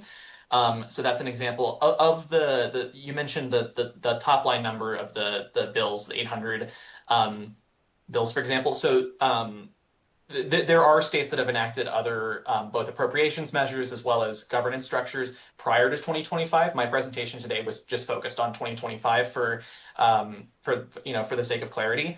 But in 2024, we saw about 350 bills introduced and about 75 enacted. 2023, it was about 500 bills introduced.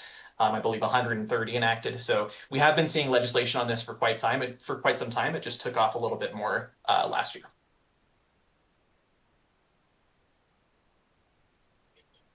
Thank you, Chair. I'm good. Assemblymember Flanagan, please. Thank you, Chair. Just a really quick question. In your space of looking at the legislation that's coming through, are you noticing any trends around housing? Just curious about fraud in the housing space that would help government agencies better prevent or track or respond to fraudulent efforts online in, say, state officer seats for counties.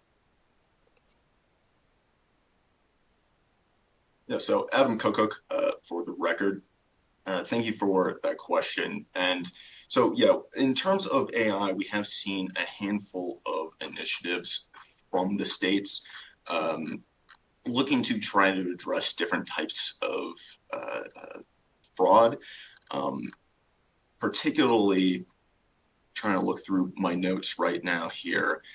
There are a handful of states that have looked at addressing fraud through Medicare and using AI to detect that. In terms of housing, generally, there have been a couple of states, or there has been at least one state that I'm aware of that has tried to address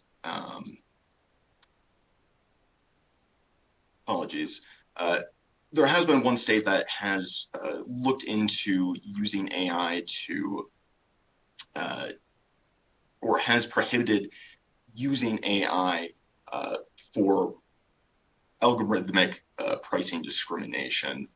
And again, I'm happy to follow up with you on that and reaching out to our housing team for more information about those programs.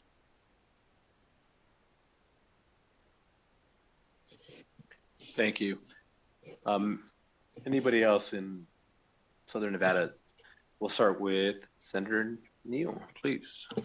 Thank you, Chair. So there are two questions and probably one for each of you. So the Secure Data Act that is moving through Congress, which basically is in short going to preempt states for privacy statutes that are currently in place.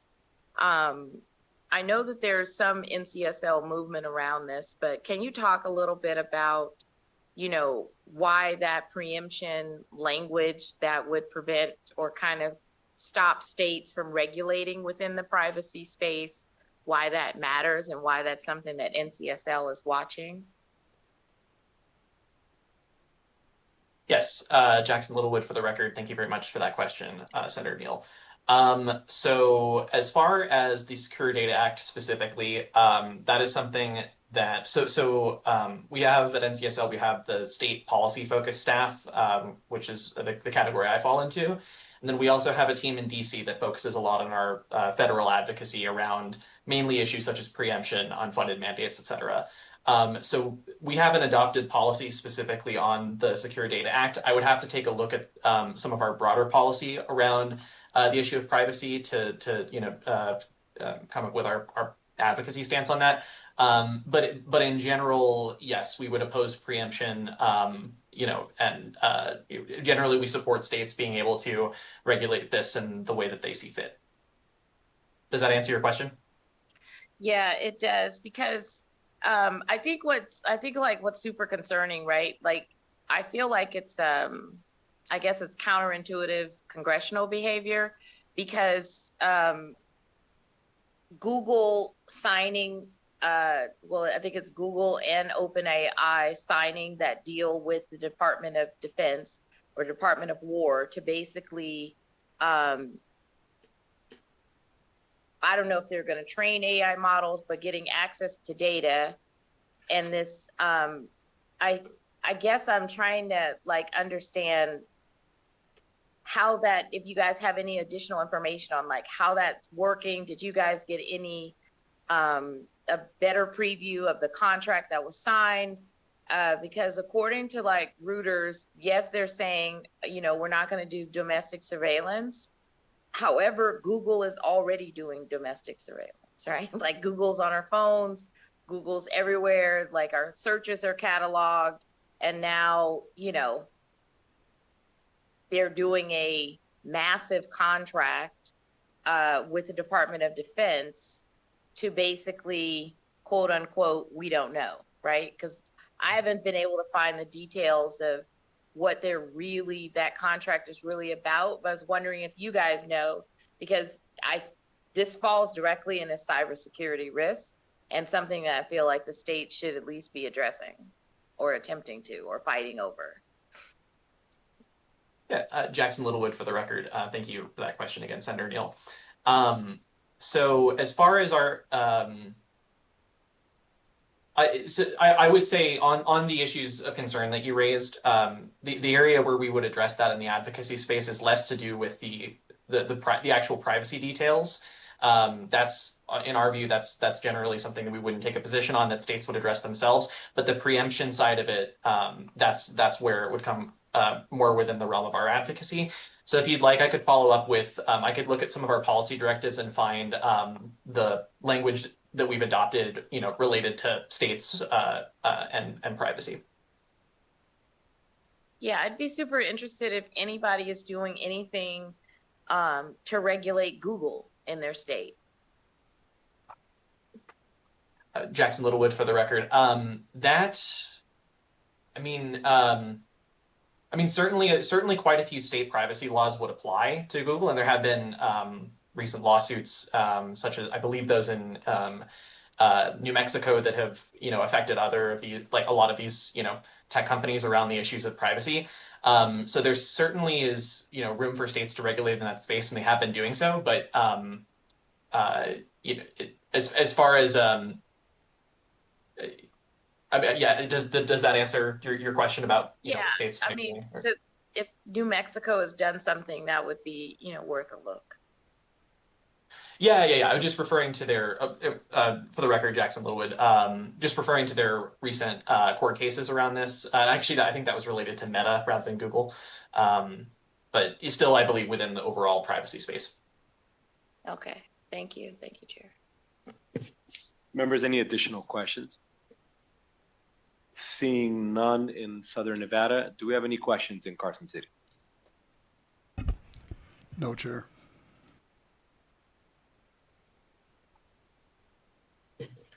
And I think we heard a whisper of no, Chair. Thank you again, both of you, for joining us via Zoom and for kind of opening the broader gates of the conversation, and then we'll bring it down into some conversations here in the state of Nevada. So thank you again. Thank you for having us. Thank you. And next, we'll get an update from the information technology and cybersecurity efforts here in Nevada. We appreciate you joining us whenever you're ready.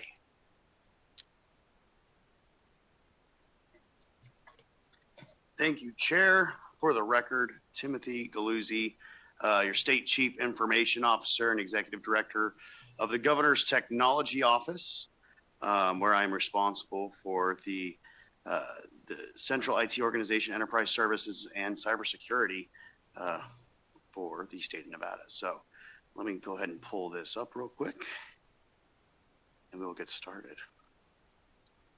Good afternoon, everybody. And whoever stacked the agenda really set us up for success there, because thankfully what we are working on within the state of Nevada is right in line with a lot of the trends that were just briefed to you. So to get this rolling, let's go ahead. We're going to start with a brief introduction to the agency. I don't think we have any brand new members, and so I won't go into too much of this, as brevity is of the essence today. So our job is straightforward. Our job is to deliver secure shared resources across the executive branch. And we definitely put our work in over the past 6 to 9 months. That also includes the enterprise backbone of services, to include our service desk, computing, network, cybersecurity, physical security, and other digital platforms. Our main charge is outlined in our legislative declaration 242.071, where it charges our agency with the responsibility of securing, coordinating, orderly, economical processing of data and information across state government, to ensure the secure and economical use of information systems, and to prevent the unnecessary proliferation of equipment and personnel. So what does that mean? That means all of the very intelligent people in the legislature and the governor's finance office and the governor's office have determined that runaway technology, duplicative technology is not a good idea. So that is why our agency exists.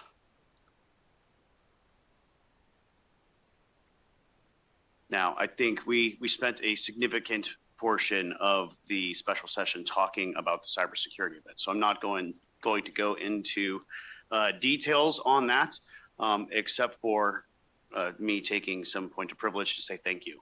Thank you to the legislative body. Thanks to the governor's office for supporting us during that special session with historic policy and funding efforts to better secure the state of Nevada. One of the things that the cybersecurity event really highlighted for us is that recovering well and bouncing back, obviously that's incredibly important. I think we had a historic recovery when compared to other cybersecurity events of similar size. And one of the things that we wanted to do is be as transparent and open about that entire process. And that has been really lauded across the nation for our work on that recovery and restoration effort. One of the big things is we restored our environment without paying a dime to the threat actor. So we did not recontribute to the threat actors, the criminals, so they can go back and attack someone else. Some of the key observations were the identity, visibility, and disciplined operations have to be enterprise capabilities. There was a significant amount of disparate systems across the executive branch. There was a lot of complexity that we had to go through and identify that could have potentially caused the recovery to take a little bit longer. We need to fix the foundations, and with the support that the legislative body and the governor's office provided us during the special session, I think we have a solid foundation to move forward on.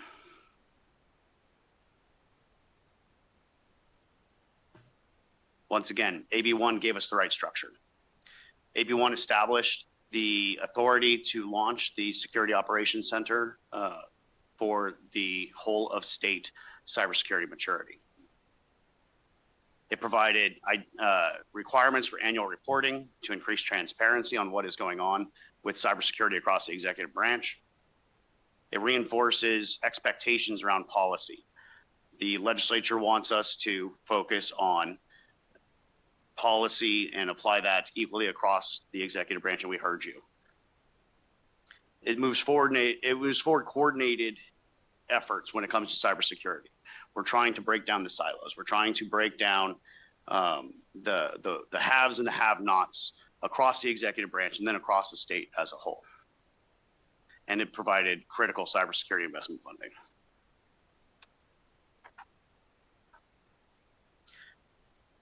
We can't just buy a tool and make all of our cybersecurity problems go away. It takes a concerted effort to ensure that we have the governance, the policies, the statutes, all in alignment to better secure the executive branch. Some of the things that we did immediately after to help better secure the state is we focused on our identity structure. We're leaning into zero trust practices with a tiered identity structure, ensuring that the standard user and computer accounts cannot affect major servers and other systems and critical systems within the executive branch. And that is a gold standard when it comes to identity and segregation of identity and logins. We identified tools that didn't work well for us and didn't protect the state. And we have since replaced those. One of which was our endpoint protection. Across all of the endpoints in the executive branch, we have removed the platform that failed us, and we have now implemented a modern industry best endpoint protection. With the SIEM, or the Security Information and Event Management, we're also launching a brand new tool there, which will give us better visibility across the executive branch so we can identify if and where we see incidents or indicators of compromise, so we can action on that and get IT teams in to remediate and mitigate and prevent the attack from happening before it launches. And another key component is the physical access security, the looking more towards multi-factor authentication to be applied universally across the executive branch. Once again, this is a standard. Governance is a key component to better securing Nevada. Like I mentioned, having tools is great. You need tools in order to be able to action on the intelligence. You need tools to be able to identify where there is issues. You need tools to be able to scan. And so tools is a key component, but almost just as important is making sure that we have the governance structures in place for how technologies come into the executive branch. How are those technologies being verified as secure before they're launched, before they're brought in. We've made significant efforts here in the past 6 months with some key policies. But we didn't make these policies in a vacuum. One of the things that our office has launched is the State Technology Governance Committee, which is comprised of experts from across the executive branch that have the ability to speak for and make decisions for their agencies. We all know that shared governance is good governance, and making policy decisions in a vacuum generally throws up more barriers for you in the future. So that's why we leaned in on that. Some notable policies that we've launched in the past few months is we have launched a CIO policy for defining the process to which, if we identify that there is a duplicative technology request, that we have a conversation with those agencies, identify where the gaps is between what they want and what we have at the enterprise level, to try to reduce that duplicative technology across the executive branch. We're doing that for a couple of reasons. One, obviously, we have a fiduciary responsibility to the legislature, to the taxpayers that fund our organization, to make sure that we're not wasting money. If we already have a solution in place, and the legislature has funded my agency in order to provide that solution across the executive branch, that should be the solution that agencies are utilizing, unless there's a clear business justification why that solution doesn't fill their needs. And so we're really leaning heavily into that. We've also launched a requirement for GovRamp security evaluations on all third-party cloud tools that are coming into our environment.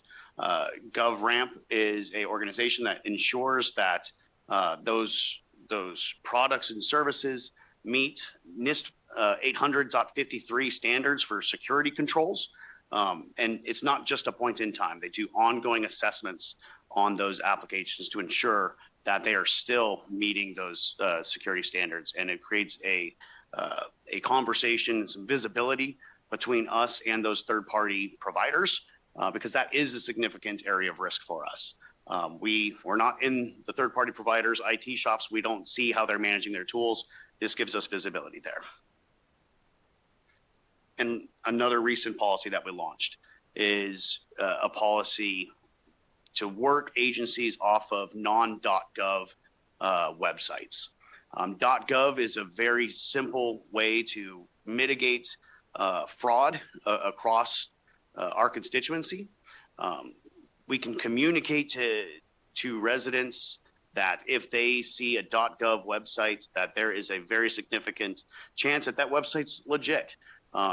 We're seeing now out in the wild that adversaries are using AI tools to rapidly copy legitimate websites and then spoof the URL. So it's confusing to someone who's moving fast and clicking fast, and they might end up on an illegitimate website versus the legitimate government services website. So one way that we can mitigate that is by ensuring that if your website is providing government services, it has a .gov at the end of that URL to provide that level of confidence. One of the challenges that we're having with the governance that we're deploying is agencies that have an exemption from our services. So we are working through that to ensure that we are still having that partnership level conversation with those agencies, even if they are listed in NRS 242.131 as being exempt from our services. So we are working on that because we still want to reduce the complexity in our environment to make it simpler to secure. Some of the major initiatives and projects that we have ahead of us. The IT financial management system. We were funded to launch this within the Governor's Technology Office because we as the Governor's Technology Office want to be able to provide that visibility in what goes into our rates. How are we doing our rate calculations? How are we doing our utilization calculations? And we want to provide that to all of our stakeholders, including the legislature. We don't want a rate black box where we're just throwing stuff on the wall and hoping something sticks. We want to provide that level of transparency and be able to do the math and show the math. Another effort is we're launching a initiative for statewide identity. I think I've had some conversations with some stakeholders here where our job is to make accessing government services easier and more apparent for our constituents. If they're having to use different usernames and passwords for every single government site that they're trying to get onto, that's not us doing our job. That is making things more complicated.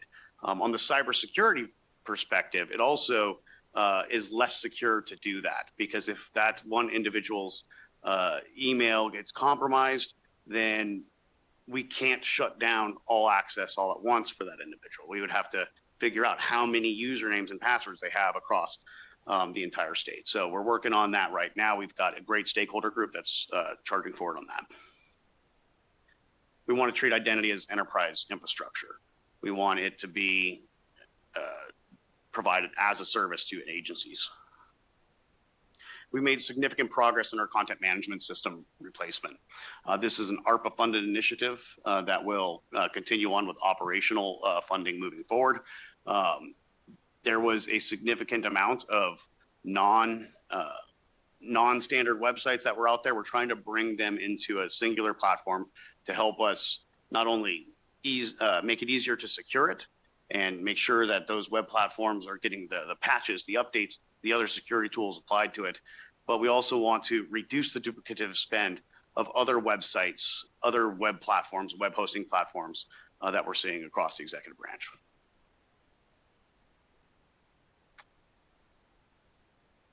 More of what's coming next. We are in conversations now and in a planning stage to hopefully bring the state's first chief privacy officer to bear. We felt that during the cyber event, having our own dedicated chief privacy officer that's looking out for the constituents and their data that is stored in our environments would be incredibly useful. But it's not just for during events. We want the state chief privacy officer to drive privacy program management to ensure that there is training on protecting constituent data and PII, personal identifiable information. This individual would also be responsible for compliance and risk assessments, policy development for protecting sensitive data across the executive branch. And then they would also oversee data sharing policies as well. They would support that with the state chief data officer. We are also in the planning stages now with stakeholders to envision what the operationalization of the state ERP looks like. The project, from what I understand, is going well, and the timing will be right for us to be having conversations now about long-term sustainability and what it takes to support that ERP looking forward. So we are in those conversations, and ultimately, we're going to keep on focusing on governance and bringing in the tools necessary to help better secure the executive branch. We're also going to look at, as we're moving through the SOC and building that out, working with partners from across the state, from Clark County to NSHE, to really hammer down what the student pipeline looks like, what services we're going to be able to provide from the statewide Security Operations Center, and we're making significant headway there. We're already in conversations with multiple NSHE institutions about what internship pipeline looks like to bring in those students into the Security Operations Center to give them real hands-on experience and train them here and hopefully to keep them here.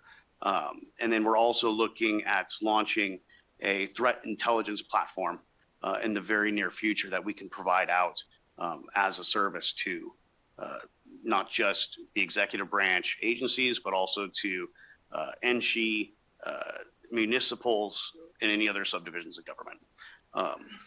Kind of going back to the previous presenter, where Assemblyman Nguyen talked about the collaboration opportunities between the legislature and the executive branch. We do have language now existing in NRS 242 that allows my office to deem certain records confidential when it comes to cyber events, when it comes to those types of issues, that if that information was made public, it could further harm the state. So I believe that we have the right language in place now. I think we just need to have conversations about what do the mechanics look like for those conversations. If we do set up a physical location, a SCIF, those are generally reserved for federally classified conversations. If something is secret, top secret, et cetera, that's when it would happen in a SCIF. But I believe with the language that we already have, thanks to the special session, I think we can have those conversations in a confidential manner and still protect that information from disclosure that could potentially hurt the state. So I wanted to touch on that. And then beyond that, I will stand for any questions and see if there's anything that we can work on together. Thank you again for joining us and for the presentation. We'll start off with Assemblymember Nguyen. I didn't want to go before Senator Neal, but oh, okay. All right. Thank you, Chair. I just didn't want to, skip my turn. Thank you, Mr. Galuzzi, for your work with me during the regular session and the special sessions. I really appreciate your work on AB1 during special. And I'm glad to hear some of these updates regarding some of the progress you made with your team since November of last year. I think I have a couple questions, if the chair would indulge, is that there are mentions when we work on AB1 doing special, we expanded the language to include, regional and local jurisdictions such as school districts, right? So that they are able to utilize the services that you have, because obviously your primary focus for your office is within the state agencies. Can you give me an update on how that's going in terms of your collaboration across school district in the states? Thank you for the question, Assemblymember. As far as school districts K through 12, we're still in the very early stages on the planning on what services we're going to be able to provide out to them. And so I think our next steps is really bringing in that stakeholder community to see where their gaps potentially are. Already in existing legislation, if they reach out to us, we can provide levels of support for them. But as far as standing up a program that's, proactively providing services, we don't have a lot of that already built yet. We're still working on the threat intelligence platform. Once we get that threat intelligence platform, that'll be really the phase one of the first things that we launch out to them.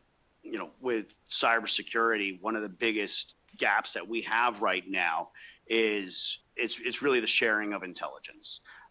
It's very disparate right now with support from national organizations or other industry-specific threat intelligence sharing platforms. But our goal is to have a Nevada threat intelligence sharing platform that we can then provide that out to our K through 12 and to our municipals as just a value add service from my office. And I look forward to getting reading on that as you make your progress with those agencies. So thank you for leading the way on that part. The other questions I had is that you mentioned in the past, we had some challenges in terms of each of the agencies itself had their own way of doing things. For example, there may not be an equivalent of, you inside that particular agency. So when you have this governance group of pretty much a POC from every single agency within the executive branch, are these folks full-time role is to do what it is that you're doing, or they're doing things that is on top of what they're doing on a daily basis. And this is just something that they do on the side to go with you in terms of getting some consistency across the board in terms of policies and the ability to keep up with all these changes that you are facing? Thank you for the question, Assembly Member. It's a bit of a mixed bag. And so we have a pretty wide disparity of IT maturity within the agencies, and a lot of that is by design, whether or not they've been able to stand up, and this problem goes back decade plus, whether or not they've been able to stand up their own mature IT organization within their agency, and then once that happens, there is a drive towards independence and doing things their way, versus some agencies that have little to no IT support within their agency. And so their inclination is to get the vast majority of their direct support from GTO. And so what we did with the State Technology Governance Committee is we didn't want just the IT leader from across that, from across the executive branch. We wanted a good mix of business leader, IT leader, and cybersecurity leader, a part of that, so we can hear a variety of voices. So when we're establishing state IT policy, we're doing so with each of those voices at the table. We do have a state information security committee that is made up of information security officers or security focused individuals from across all of the executive branches, agencies. But even with that group, there is some disparity between whether or not it's a ITP 2 or 3 level position, or is it a master IT professional level position. So you have some disparity there across the executive branch entities. So I look forward to, work with you more offline on figuring this out, because I think there should be some sort of uniformity across all agencies in terms to, the cybersecurity policies and protocol and execution, because at the end of the day, when one thing is being shut down, it's going to affect their daily work and nothing can be done. So hopefully that will be the next step of thinking, because as we look into some of the technology innovations and all these changes in how we do business, we have to have a kind of like a system-wide strategy and not, one agency doing this and the other agency doing that. And at the end of the day, we're going to have this problem versus trying to address it heads on. Chair, if I can ask one more. Thank you. You mentioned earlier in the presentation about spoofing in terms of, bad actors out there pretending to be state agencies. And I know I get that. In my district and even in my own family, my mother frequently send me text messages that says, hey, the DMV just texted me and said, I need to pay this fine before my car get towed, right? And so what are we doing about those kind of challenges that Nevadans are facing? And I know a lot of these bad actors may be foreign. It could be, overseas that are sending these texts, and people would click on it and then their money would be gone. And obviously it did not come from one of us. What are we proactively doing in that space to make sure that Nevadans are not defrauded from those kind of activities? Thank you, Assembly Member, for the question. That is a Timothy Galuzzi for the record. That is a significant issue. I know my family members have reached out to me on that. We see it on social media every time something gets launched, a new round gets launched. And I think you highlighted the primary issue there, that a lot of these text spoofs or document spoofs, and then leading to website spoofs, a lot of those are from threat actors that could be potentially outside of the United States or outside of Nevada. And it is incredibly difficult to combat. One of the strategies that we're using to kind of drive towards mitigating those is that .gov strategy. So that way we can communicate out to constituents that if you know that you're on a .gov website, that's the legitimate website. And I think that goes a long way for mitigating it. But the only other way that we have right now, the only other capability we have right now is just educating our constituencies, letting them know that no, the DMV is not going to text you. a sheriff or police officer is not going to text you about paying a fine for jury duty, and really working on those education campaigns to help mitigate those from the user side. Thank you, Chair. Next, we will go to Senator Neal, please. Thank you, Chair. So I had a question. It was on, so it was a slide on the CMS progress where it says move off end of life platform and sustain the enterprise CMS after ARPA bridge funding. How much ARPA money did you guys actually receive, OCIO, in ARPA money? Thank you, Senator, for the question. I actually don't have those numbers right in front of me, but from what our status reports have shown is that we are not at risk from not being able to expend that ARPA money. Those ARPA projects have all been incredibly successful. I believe one of them was a infrastructure project within our microwave environments. This content management system is just another example of a project that is actually ahead of schedule and is on track for budget as well. So, but what I can do is I could follow back up with the actual dollar amounts for those ARPA projects. Yeah, because I'm just trying to understand, because I thought maybe the original allocation in 21 was 54 million, and then you guys have been working that down. But when you have like, we need money after, I was just super interested in like, what does that mean? Because you guys also do cost allocation to other agencies. So other agencies pay for services. So with AB1, adding INCHI and CCSD, are they now under a cost allocation agreement with OCIO? Thank you, Senator, for the question. Tim Galuzzi for the record. So I'm going to kind of break that up into a couple pieces. The first piece is going to be the content management system specific. So what we were funded for was really the project work for that and the licensing while we were in project. And that money is going to be fully expended appropriately. The ongoing costs of the content management system, it would be just for the infrastructure type costs that we would charge across all using entities and across the executive branch.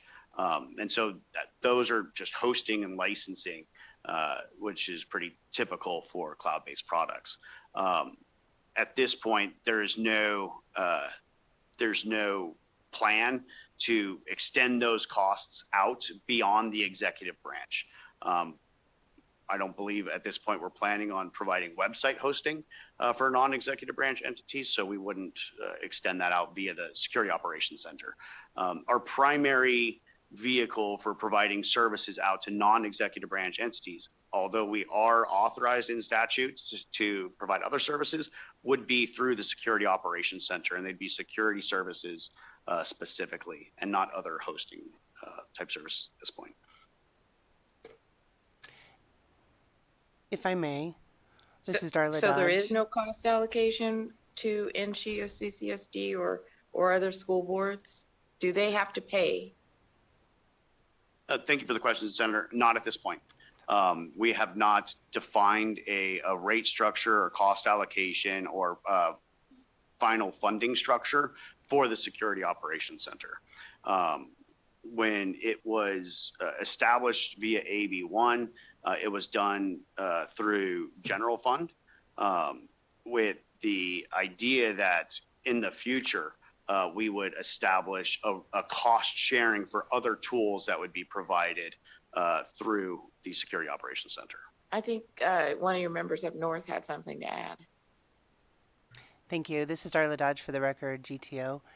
In answer to your question, Senator Neal, we were allocated $2.5 million for our current ARPA project, or CMS project. Okay. Thank you for that. So in AB1, it also allows you to apply for, I mean, you've been able to apply for federal grants. Maybe it just doubled down. So have you applied for any federal grants? Thank you for the question, Senator Neal. The primary federal grants that we're working on right now and that we have had awarded for support of Security Operations Center, once again, Timothy Bluesy for the record if I didn't hit that, is through the Office of Emergency Management. And those are the state and local cybersecurity grants. And so we have been pretty successful in receiving those grant dollars. Obviously, the federal shutdown has slowed some of those efforts down pretty significantly. But we are confident that will be that funding will definitely work to help us jumpstart that Security Operations Center and get it operationalized. So so how much was that grant, and have you applied for any grants that also cover any other areas other than that? Thank you for the question, Senator. I don't have those numbers right in front of me. I'm not sure if my CISO, Bert Carroll, up north has those in front of him. But we can definitely follow back up with those state and local cybersecurity grant numbers for you. And then as far as other grants, we have been working with the Office of Federal Assistance to do some research with us to see if there are other grant opportunities that we could potentially go after. But it seems right now the best opportunities are through that state and local cybersecurity grant program. Okay. I was just super curious because when it says sustain enterprise CMS after ARPA bridge funding is over, that means you're going to come forward with clearly a request for appropriation. And so I was just wondering about, I guess I'll ask come 27 if there ended up being a cost allocation agreement between NSHE and CCSD, because I'm almost positive you're not going to do anything for them for free, right? Thank you for the question, Senator. If given the opportunity to leverage those general funded services, then there is a conversation to have about is that a priority for the legislature to continue those via general fund. But our typical model is to cost allocate the services that are provided. But we do that via cost pools. And so we wouldn't cost allocate out services that are executive branch only, like the CMS project that's discussed in here. We wouldn't be cost allocating those services out to NSHE or municipals. It would just be the direct Security Operations Center services that they'd be receiving. Okay, thank you. Thank you, Chair. Members, any additional questions? I do have a second bite at the apple coming from Assemblymember Nguyen, but wanted to make sure that nobody else had a question. Do we have any questions in Carson City? A little louder, no. Thank you. We will go back to Assemblymember Nguyen, please. Thank you, Chair. I just want to make sure that we uplift this too, because I know we've been talking about one part of the conversation in terms of agencies, but we want to look ahead in terms of how Nevada is in terms of our state, and we are a very diverse population now, and especially in my district, we have a lot of folks that moving into Nevada that is not originally from here, and I want to make sure that the language access is important in terms of looking at cybersecurity incidents, that there's a lot of folks who have language barriers, and I referenced my mother earlier in the conversation, is that they have a lack of understanding of how these things work or doesn't work. And so in terms of our strategy in the future, looking at how we can kind of put a system-wide policy when it comes to different agencies interacting with the public. Like you mentioned earlier, certain agencies, like we know for public knowledge that the IRS, for example, will never contact you by any means other than the postal office, right? They will just send you a letter in the mail. They don't text you, they don't call you, right? Are there strategy for us to, outside of the .gov piece that you mentioned, to have agencies be communicating out through the public the kind of like the barn end that, the Department of Health and Human Services or the Department of Business and Industry will only communicate to you via X, right? Just so that from a language access point, we don't have that kind of misinformation out there. So I just wanted to get your thoughts on some of these things that we think about when we interact with, all member of our states. Thank you for that, Assembly Member. We have a very mature and robust public information officer community, thankfully, within the executive branch. That was one of the hidden jewels that we discovered during our cyber incident, is that we have a very strong network of PIOs. And so I'm sure that they would be open to having that conversation about the modality of communications from their entities out to the public. I know one of the great things about our new content management system is because it is a modern-based content management system for web hosting, that the translation services on that are, from what I understand, really good. But I like your point about, official communications would only come from these channels, and being able to identify that to our constituents would help mitigate some of these issues that we're seeing.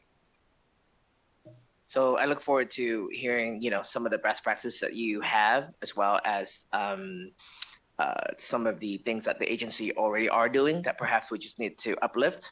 So we'll take this offline and let us know how we can be helpful, because I want to make sure that we don't just cover one segment of the population, but all Nevadans, so that they can continue to be correctly informed. So thank you. Thank you, Chair.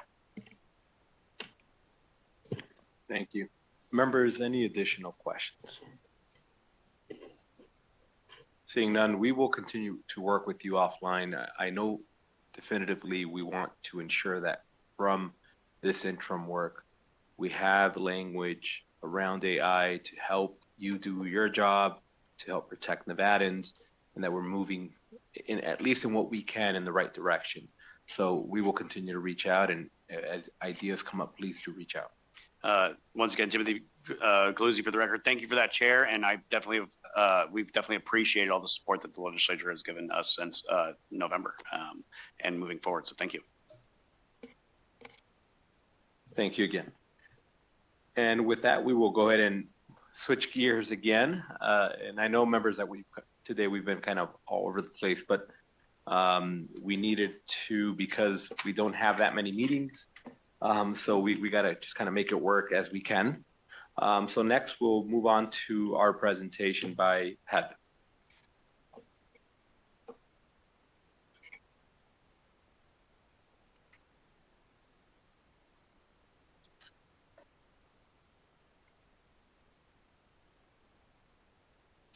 And good afternoon. Good seeing you on the screen. Chair, committee members, Stacy Weeks with you today, Director of Nevada Health Authority. Teresa Carson, our Executive Officer for PEB, is unfortunately out at a conference about other PEB programs, trying to learn about other ways that we can do this program. I have with me today Nick Proper, he is the Operations Manager for PEB, and Monica McJoy, who is our Chief Financial Officer. I'm going to kick us off, and then I'm going to turn it over to them for some of the slides, if that's okay.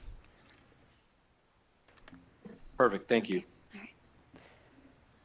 Got it. All right. So hopefully the slides will come up for you. There we go. Okay. Did you want to go back to the? Sorry. There we go. One more. There we go. So I just wanted you to see the team. This is the executive leadership team at PEB. We have a vacant position, as you can see, a quality officer.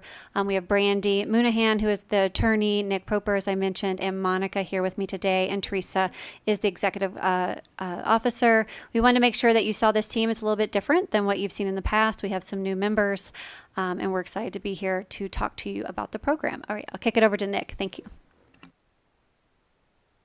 Thank you, Director Weeks. For the record, Nick Proper. Good afternoon, Chair and committee members. I will provide an overview of the governance and the benefits. PEB is governed by an 11-member board, acting as a fiduciary of the program, with members primarily appointed through the governor, with special appointments by the Senate Majority Leader and Speaker of the Assembly. The board is comprised of state employees, retirees, higher education employees, and experts. So PEB is now a division under the Nevada Health Authority, and we are responsible for administering health and life insurance for state and some local employees, retirees, and their dependents. Included with medical coverage is prescription, vision, and dental coverage, along with basic life insurance. In addition to those, we offer access to voluntary benefits, such as additional life insurance, disability coverages, accident and illness insurance, buy-up vision coverage, home and auto, and pet insurance among the voluntary products. PEB offers 4 plans, 2 self-insured nationwide PPO plans, with one being a high deductible health plan embedded with an HSA or HRA, 1 self-insured regional plan in Northern Nevada, and 1 fully insured regional plan in Southern Nevada administered by Health Plan of Nevada. For our Medicare retirees, we offer access to a Medicare exchange with an HRA available for medical expenses for those members. Now I'll pass this off to our Chief Financial Officer, Monica McJoy. Thank you, Nick. Again, my name is Monica McJoy, and I will be speaking regarding the financial health insurance. PEB is funded by employer and employee contributions.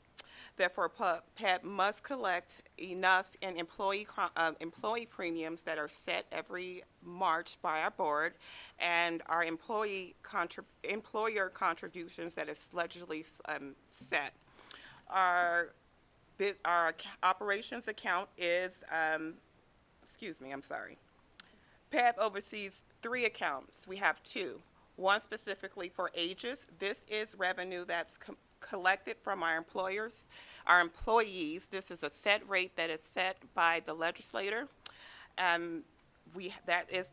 is ages, which is, considered the active employee group insurance. And then we have our 1368, that's retiree employee group insurance. And this is collected at a percentage by our employers' contributions. That percentage is determined by sick leave and salaries. Those accounts are funded through those employee and employer contributions, and those funds are passed through. Those accounts are pass-through accounts. So whenever we receive payments, we transfer those funds every month to our admin account, which is 1338, and this is how we pay our expenses from hospital care, pharmacy costs, and any overhead costs that we may have. Our 1338 account does house 3 of our reserve accounts. One of them is for our HRA reserves that is used for anyone that has the high cost CDHP fund, which is for anyone that has a high deductible, and also for our Medicare exchange. Then we have a reserve for our IBNR. That covers all incurred but not paid claims at the end of the year. We do have to keep that money on hand. So any claims that have not been paid at the end of the fiscal year will set in that account until those claims are paid. And then lastly, we have our catastrophic reserve, and that is the emergency fund that we have to keep on hand, and that pays 45 days of claims. PEB is not funded by, it's not a general fund. We do not receive any grants or anything like that. So if we have any emergencies, that is what we'll use our catastrophic reserves for. Next slide, please. Next gives a timeline of our plan designs. Our plan designs start off early as September. In the month of September, we will go over any legislative changes that we have to implement during our board meetings. During that board meetings, they are versed on what changes that the legislative approve and what it is that we need to do. In October, this is the month that we take all of the data that we need and give it to our vendors to come up with a design plan. During that time, we go over the cost and any changes that the board would like to see happen.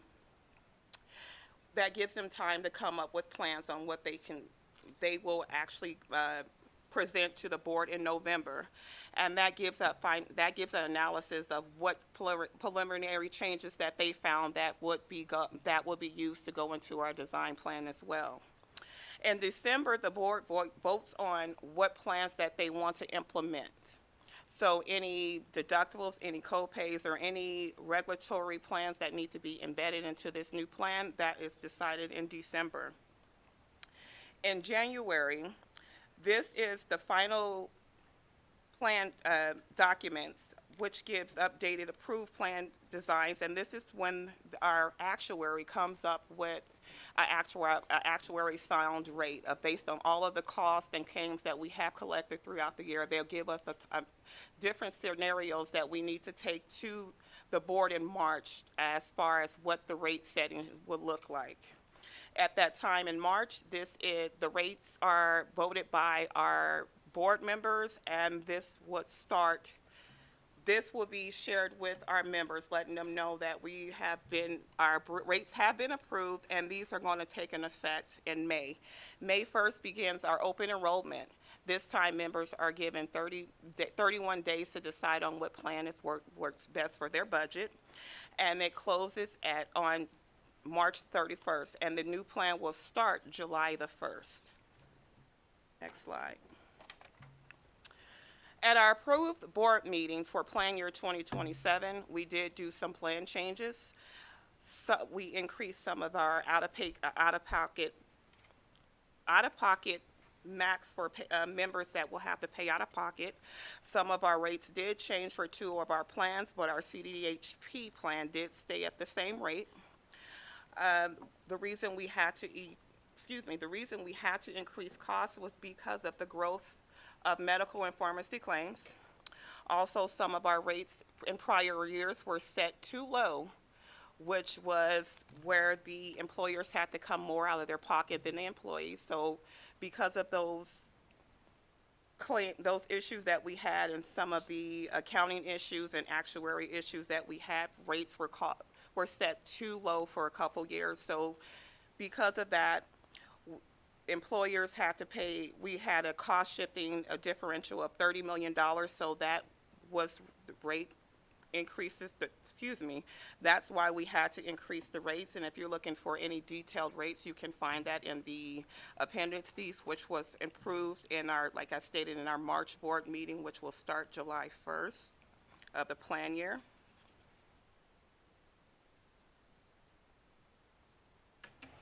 Chair, committee member Stacy Weeks for the record. So I'll just end on this slide and we'll open it up for questions. As Nick mentioned earlier, since session, we at NVHA, the new Nevada Health Authority, did take PEB under our new house with several other markets that we have. And you can see there under our house, we have one house. We have PEB, we have the exchange, and we have our public option plans, and we also have Nevada Medicaid.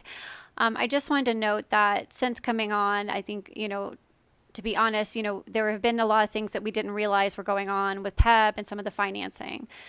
So we did hire an outside consultant who had state fiscal experience to come in and work with the team and conduct a fiscal and budget review and audit.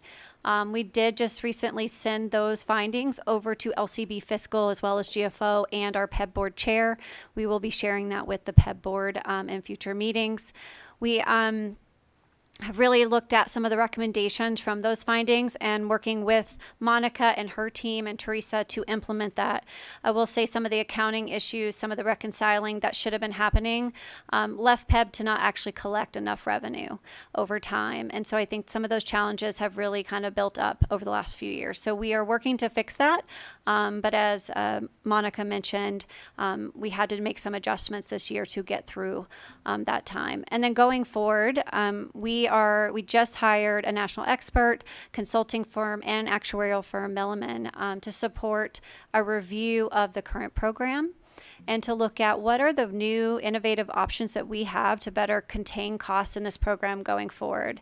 They are currently pulling data and analyzing that data with our actuaries as well as UMR, and others are participating, so we can kind of look at what can we do as a state to really control the cost of the program, because we do understand that the rate increases were felt hard, and also, everyone at PEB too is a state employee. They felt it as well. Lastly, I just wanted to mention that we are preparing an options report for the board around some of the modeling that we're going to be doing of different approaches, and then looking at best practices in other states. And with that, we're happy to share that with this committee as well. That's something we're legislatively required to do, and happy to share that with this committee if you guys would like to see that. And with that, we'll stand for questions. Thank you. And thank you for joining us this afternoon. We'll start off with Assemblymember Nguyen, please. Thank you, Chair. And thank you, Director Weeks and team, for the awesome presentation. It's great to see you. Wanted to kind of go back to what you said in one of the slides. I think this is a more recent slide, that it was an audit was conducted from a cursory standpoint on the fiscal and budget audit of PEB. When was the last time it was done before that? And I know you just took over in terms of the health authority, but before this particular audit that was just done, when was the last time that a similar audit was done outside of the legislative requirement?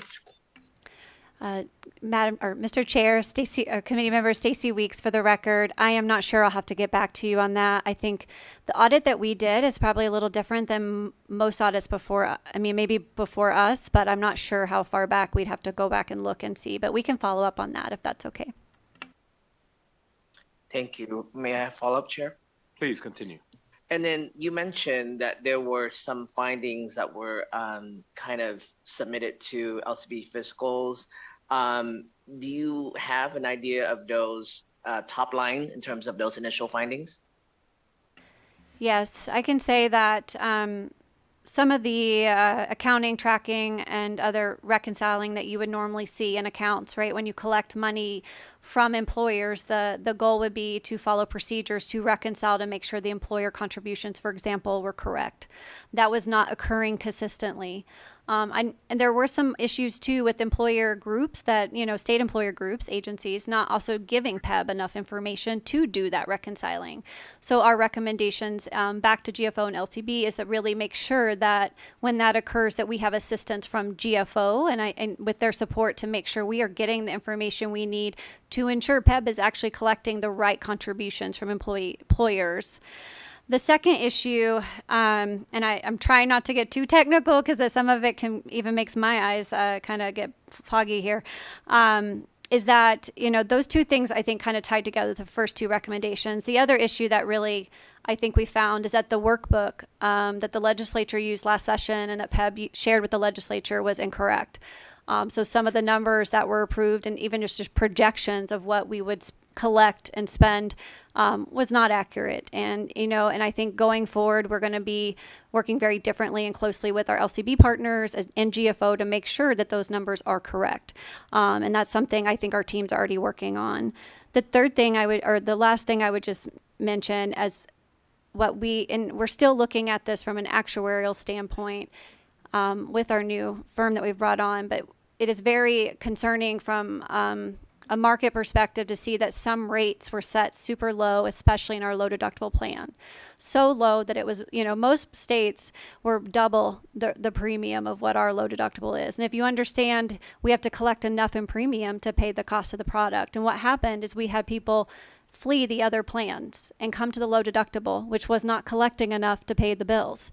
And so what you had over time is products being cross-subsidizing each other, which in ERISA products is unlawful. It's just not permitted. And there's reasons for that. And there's reasons self-employed plans can do that.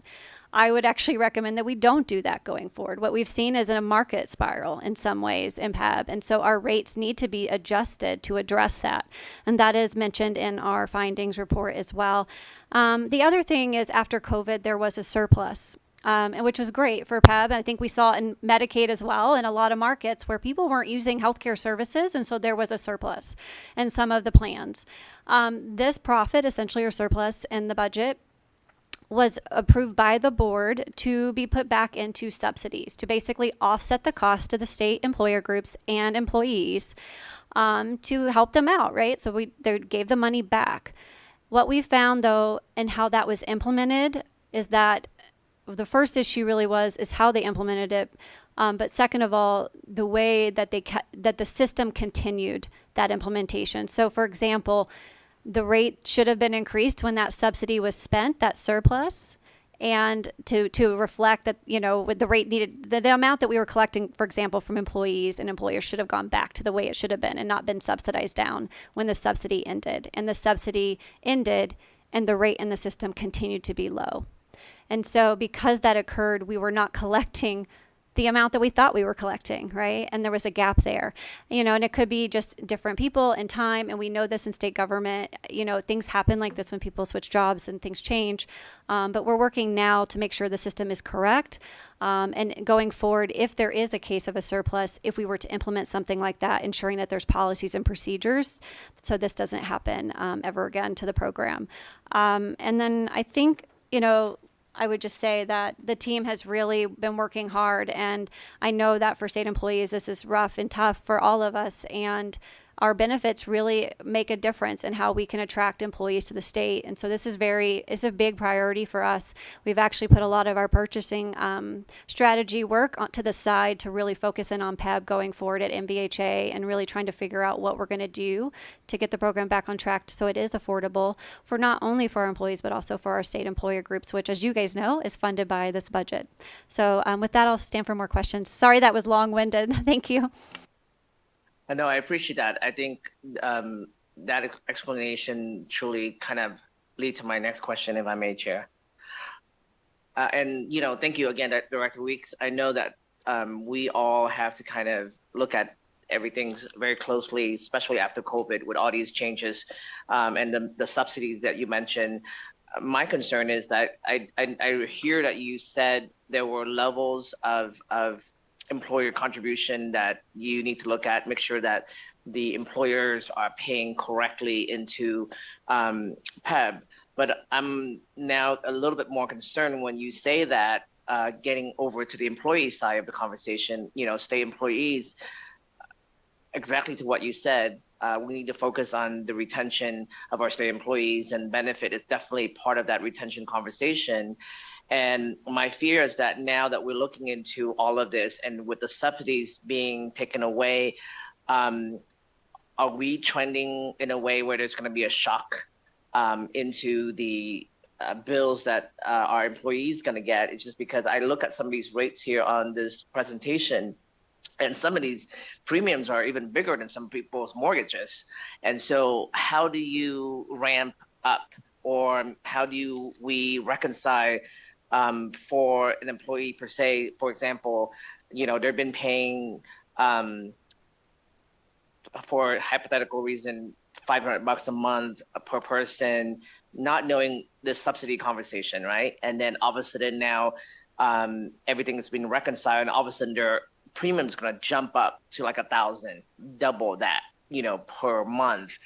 Are we seeing any data that would suggest that would happen? And how do we ramp up slowly so that folks are not kind of left holding the bag and it's on the employee versus on the employer? Chair, committee member Stacey Weeks for the record. That was a very good question. I'm going to make sure I try to answer all the pieces of it. So first of all, the board really makes the decisions the way the state law is written. I think that can be challenging for those of us trying to run and fix the program at times. The board did decide to phase in the increase over 2 to 3 years, depending on the plan. In the appendix, you can see those phase-in approaches. But you're absolutely correct. It is a shock. It is a lot of money, and it's what a lot of families are feeling also in our private market, right? And we're seeing it across all of, even Medicaid, I would say, has an inflation I've never seen in a Medicaid program over 10, it's mostly like close to 15 now percent. These costs are really out of control market wide, and that's one of the reasons. So to answer your question on what can we do, I think there is an opportunity for the legislature to look at this next session and rethink some of the way they fund the program. And those are the things that we're working on now with Milliman. I think what was challenging for all of us is that the reserves have been kind of spent down, and the funding that the state had already given, PEB before had been already spent out, and rates had been too low, all the things that had happened. We couldn't come to the legislature or IFC and ask for funding, even though people think that we purposely didn't. We couldn't. We are not eligible for IFC contingency fund because this program does not get direct general fund through the budget. It is not mechanically possible. So I think there is options in the legislature that we need to look at and talk through. But it may require additional funding and investment in our state employees if we want to keep our premiums affordable. I will say long term, we are working, like I mentioned with Milliman, to really think through, are there things that we could be doing better to contain costs so it's not just throwing money and putting a Band-Aid on the problem, that we're trying to bend that cost curve over time, but that doesn't happen overnight. So I think it's a little bit of phasing in what we're doing now, and yes, it is still a shock for all of us. And then 2, working with you all next session with some ideas that we're working through to see if we can't get more funding to invest in state employee coverage. And then 3, our long-term purchasing and cost containment approaches that we're going to need to really look at. And be happy to bring some of that back to this committee. Hopefully we'll have that report by this fall. Thank you. Or if you allow, Chair. Thank you for your indulgence, Chair. So just with that, and I know that we have to work within a certain amount of time and deadline for employees statewide. The open enrollment began on May 1st, and with the decision that has to be made, I think I heard your CFO said by the end of that month, so that the plan will go into effect on July 1. Given the possible increase or a large increase this time around, are we looking at even extending that enrollment period so that families have the ability to make decisions, so that we're not kind of giving a sticker shock and say, hey, just kidding, you have this short amount of days to make these decisions, and it's going to be sometime a very difficult financial situation for our state employees. Chair, committee member Stacy Weeks for the record. Often we do talk about that in a lot of our other programs, but the board makes the decisions for PEB, and so the board voted not to do a special enrollment period. Right now, we're seeing, I think, the normal flow of people going through an open enrollment, and we're not hearing that people are needing more time. But I would just note that, again, we are governed by the board, and that was their decision. And you do have data on folks who do need more times. You do have, that kind of information. If there is a way for us to monitor if folks need more time, what do you do in those situations? Chair, committee member Stacy Weeks for the record. Our team is not hearing any complaints like that at this time, but if we do, we could bring that to the board and let them know. They do have a meeting coming up, but I will say from a systems perspective, trying to get everything done during the normal time is really critical. The time period is tight as it is. I mean, we waited till closer to the end of March, later than normal, to do, I think, what PEB is typically already doing and getting the rates up in their system and ready to go, so we don't have cash flow and revenue collection problems. Great, thank you. Thank you, Chair. Thanks for your indulgence. Thank you for the questions. Next, we will go to Senator Neal. Thank you, Chair.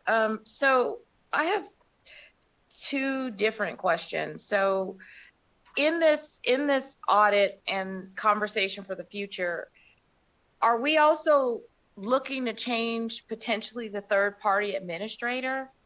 That was one of my issues before, I think in February. I'll put it there. Chair, committee member Stacy Weeks for the record. I always enjoy your questions, Senator Neal. Yes, we're exploring every option that we have and definitely looking at that. So thank you. Thank you for that.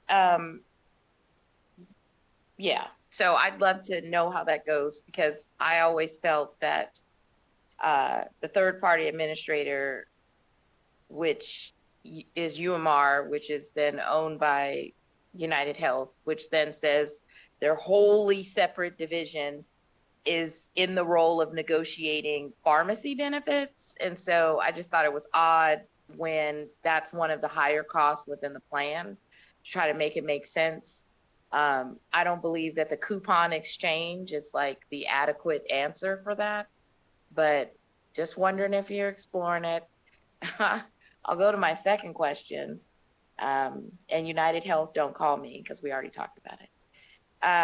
But I do want to know within this, the subsidies that exist, what kind of conversations are you guys having, right? So the way I understand it is like it's an interagency transfer. So if Dieter has 5 employees that are on PEB, they pay by those employees, and then that goes into the bucket. But are we having a wholesale conversation around potentially what those agencies are funded in order to pay those contributions? Secondly, clearly there would probably be a real conversation around state employees actually getting paid more money, but that doesn't necessarily help the retirees that are already out of the system. And so I wanted to know, like, what are your thoughts around those 3 areas? Chair, committee member Stacy Weeks for the record. Before I answered that, I wanted to say, because United will call me, UMR will call me, ESI is actually our pharmacy vendor, and I would say that we will be going out to procurement for them as well. So just wanted to flag that we have 2 that we're considering looking at and changing the structure there. To answer your question around the subsidies and the employer and the retiree contributions, those are typically legislatively set. So I think those are things that we can look at next session if we want to adjust the percentage of how much the employer groups are paying. That is something I think we should talk through. And if you guys do want to do that, we just have to set that rate in statute. So it's like an average that we kind of work with under, if that makes sense. But happy to talk through that, as we get closer to session and some of our ideas. And hopefully that answered your question. If I didn't, I can try again. So thank you. No, thank you for that. I think it answers it. I guess it really is like when we talk about setting the rate, right? That ultimately is a revenue question. It's also what's the revenue so amount that would be needed in order to adjust the rate to make it make sense, right? So while you're making the plans, because the way when I have had to hear the PEB presentations in the money committee, it's like if you move one piece, it's like a puzzle. Like you move one piece, it affects the other. And so when we talk about those wholesale changes, how to kind of alleviate the pain, and then ultimately, if there is a revenue need, kind of nailing down what is that revenue need, not probably just for the 2 years, but maybe even though I know we do a cycle of 2 years, but just thinking forward in terms of 4 years. So you could understand, like, what are the reserve needs? What are the different things that are potentially going to impact the plan, and have more of a long view that is at least being put into the record, right? I don't know if that makes sense, because we do the 2-year increments, but sometimes seeing the 4-year will help understand what you may need to drop in the 2-year cycle. Does that make sense? Chair, committee member Stacy Weeks for the record. Yes, it really does make sense. And it's something that we want to bring forward in transparency to this committee about what it would take to kind of offset some of these costs. If the state does want to invest those funds into state employee benefits, as we try to look at better ways to control costs in this program. Thank you. Thank you, Chair. Members, any additional questions? Seeing none, in Southern Nevada, we will go to Carson City. None here. Thank you, and I will not ask a question. I know we still have a rather lengthy agenda, but I will say that I've had an opportunity to meet with state workers, and obviously they have echoed what has already been said to all of you and to probably every member of this committee: concerns, fears, and then obviously the very real slap in the face that they feel that this conversation has brought forth. And I wanted to make sure that they know that we are paying attention. I particularly had an opportunity to sit down with them for hours, learn how they unfortunately, even those folk were expecting to get a slight increase because it was already part of that initial contract, that unfortunately they don't see it as an increase because of their increased co-pays. And so there is just a lot of concern, and I wanted them to know that we are listening. And I know everybody's working incredibly hard. This is not, the purpose of the conversation is not to point fingers, but I just want them to understand that everybody's doing what they need to do where there has been errors in the past. So I wanted to say thank you again. And with that, we hope to continue to work together. And I also anticipate that the committee, if there's anything we can do to help in what we need to do moving forward, please reach out. And we would hope that the committee can also have an interim bill that can come out of this conversation that can help us moving forward, whether it's just on transparency, data-driven, et cetera, et cetera, et cetera. You tell us, and we want to be an ally to you. And thank you. Thank you, Chair.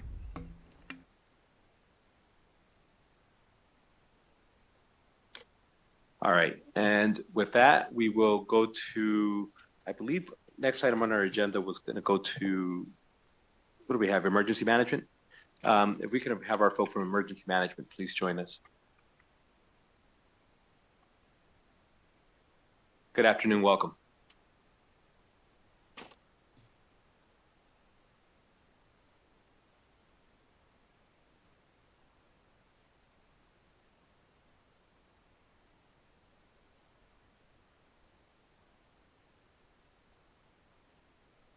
Good afternoon. I am Chief Brett Compson, the chief at the Nevada Office of Emergency Management, and also serving as the Governor's Homeland Security Advisor.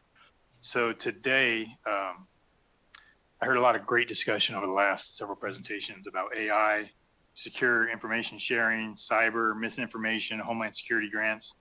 I think I will answer some of these for you as we go along this afternoon, but more than likely, I'm going to generate a whole lot more.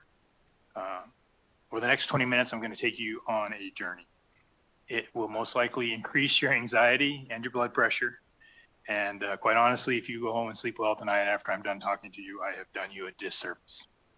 I know that my job in the state is to look at the worst of the worst situations. But the reality is the things I'm going to talk about today are here today. So with that, let's get going. So I'm not going to talk to you today about what I have done in the past, which is an agency orientation. It's going to be a substantive discussion on the changes that are affecting emergency management, our actions to prepare for that, the evolving threats that we face, and ultimately your roles and how you can help in this adventure. So we are living through a defining moment in the evolution of emergency management, both across the nation and here in Nevada. The changes happening around us are real, and we have the privilege and the responsibility of helping shape what comes next. By staying focused on the big picture and embracing improvement, we are building something that will have a lasting effect on our state. I know in my heart and in my soul that the OEM team is striving to make every aspect of emergency management better for Nevada, and I appreciate all their efforts.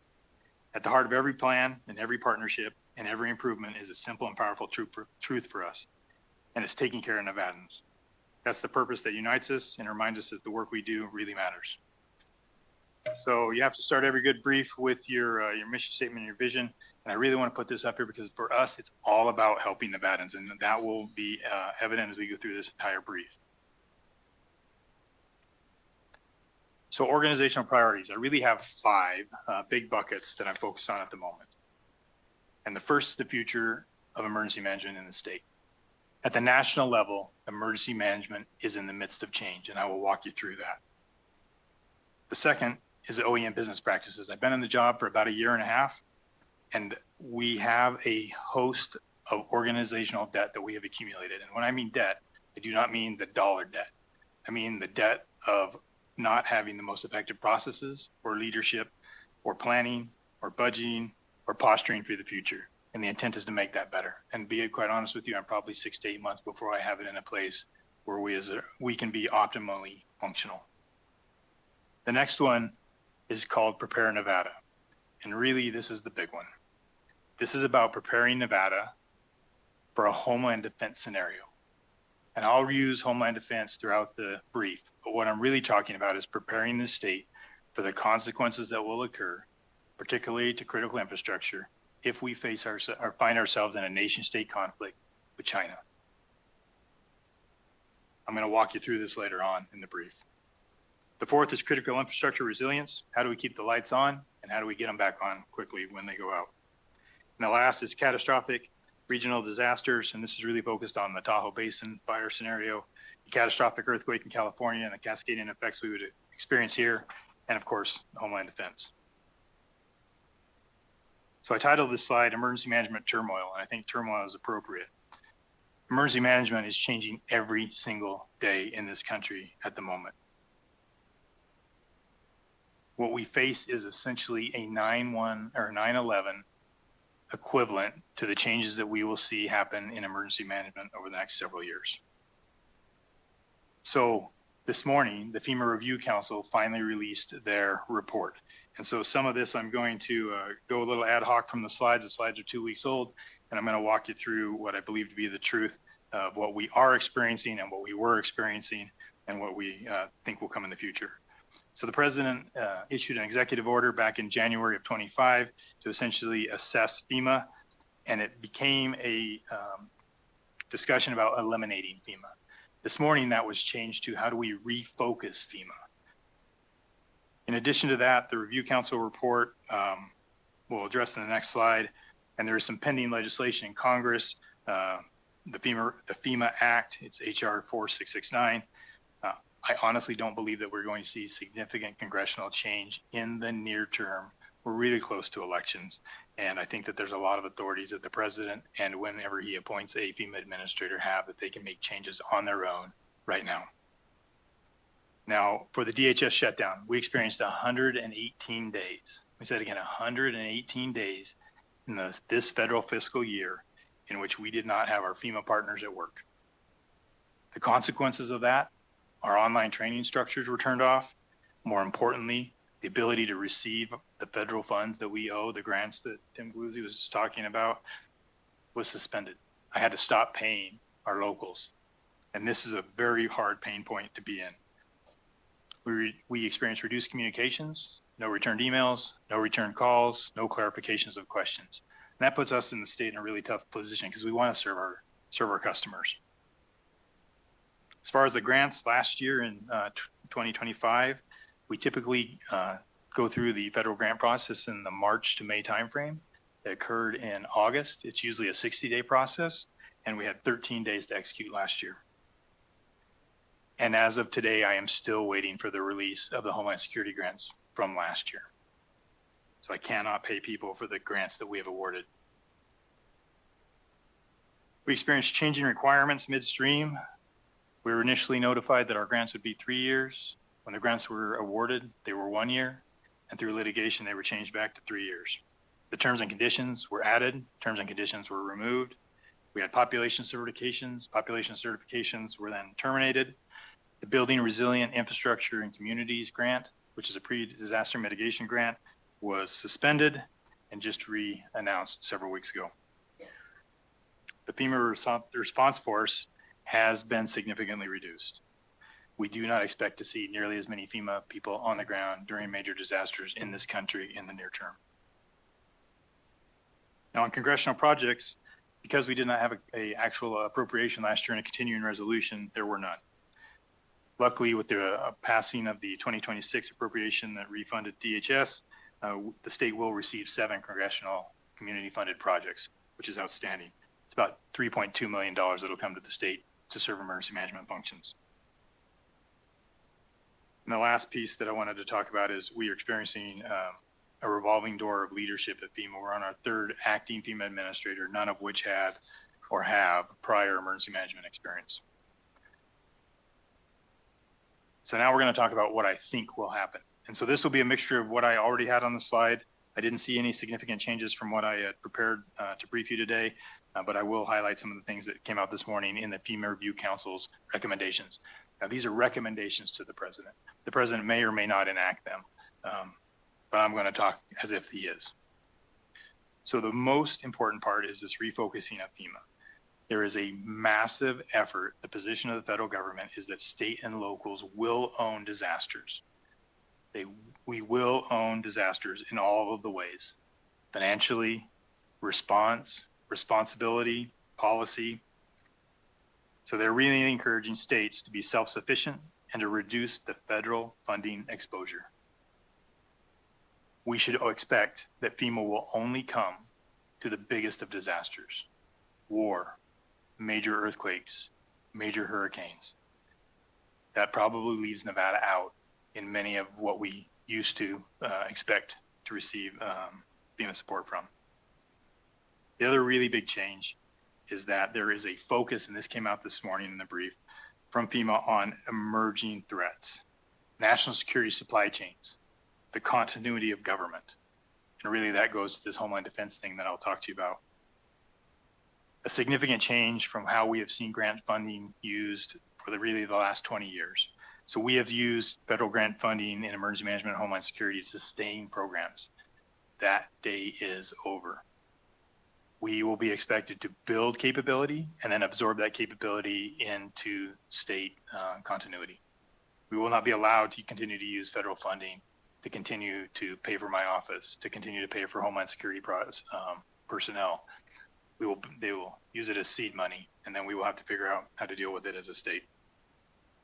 We also expect to see an increase in the thresholds to qualify for a disaster declaration. Currently in the state of Nevada, we have to have about $6 million of public damage collectively in the state, and then whatever county that affects has a certain number that they have to hit. We expect that to increase significantly up to 4 times. We expect to see a significant change to the disaster mitigation program. Now, this is a positive. The way we've been operating for the last years, we have not really seen many of the post-disaster mitigation funds being approved. So Hawaii just had the 2 Kona lows that go through, and their post-disaster mitigation was not approved by the president. And we have not seen any post-fire mitigation approved since the change in administration. Now, the good part of this is, in the recommendations today, there's absolutely a program for mitigation. It's completely different in how it's applied, but at least it's still there. I mentioned that we expect not to see nearly as many FEMA personnel on the ground, and I think the expectation is that states will own mass care. So that's immediate and initial recovery, taking care of people, putting them in temporary housing, things of that nature. We expect to see a change in the disaster funding models. So it used to be that we would do assessments of how much damage was done, and it would take forever to get the money back to the state and rebuild. What I think we will see is more of a parametric payment method.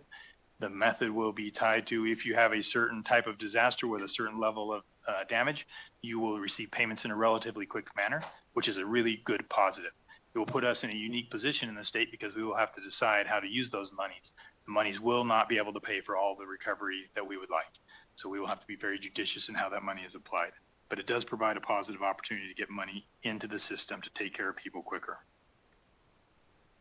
We do expect to see an increase in cost shares. That was not mentioned today, but most of the discussion within the industry has been a 50-50 cost share. In some cases, we have 0 cost share currently on Homeland Security. It's 50-50 on the emergency management grants, 40% on the security grants or the cybersecurity grants.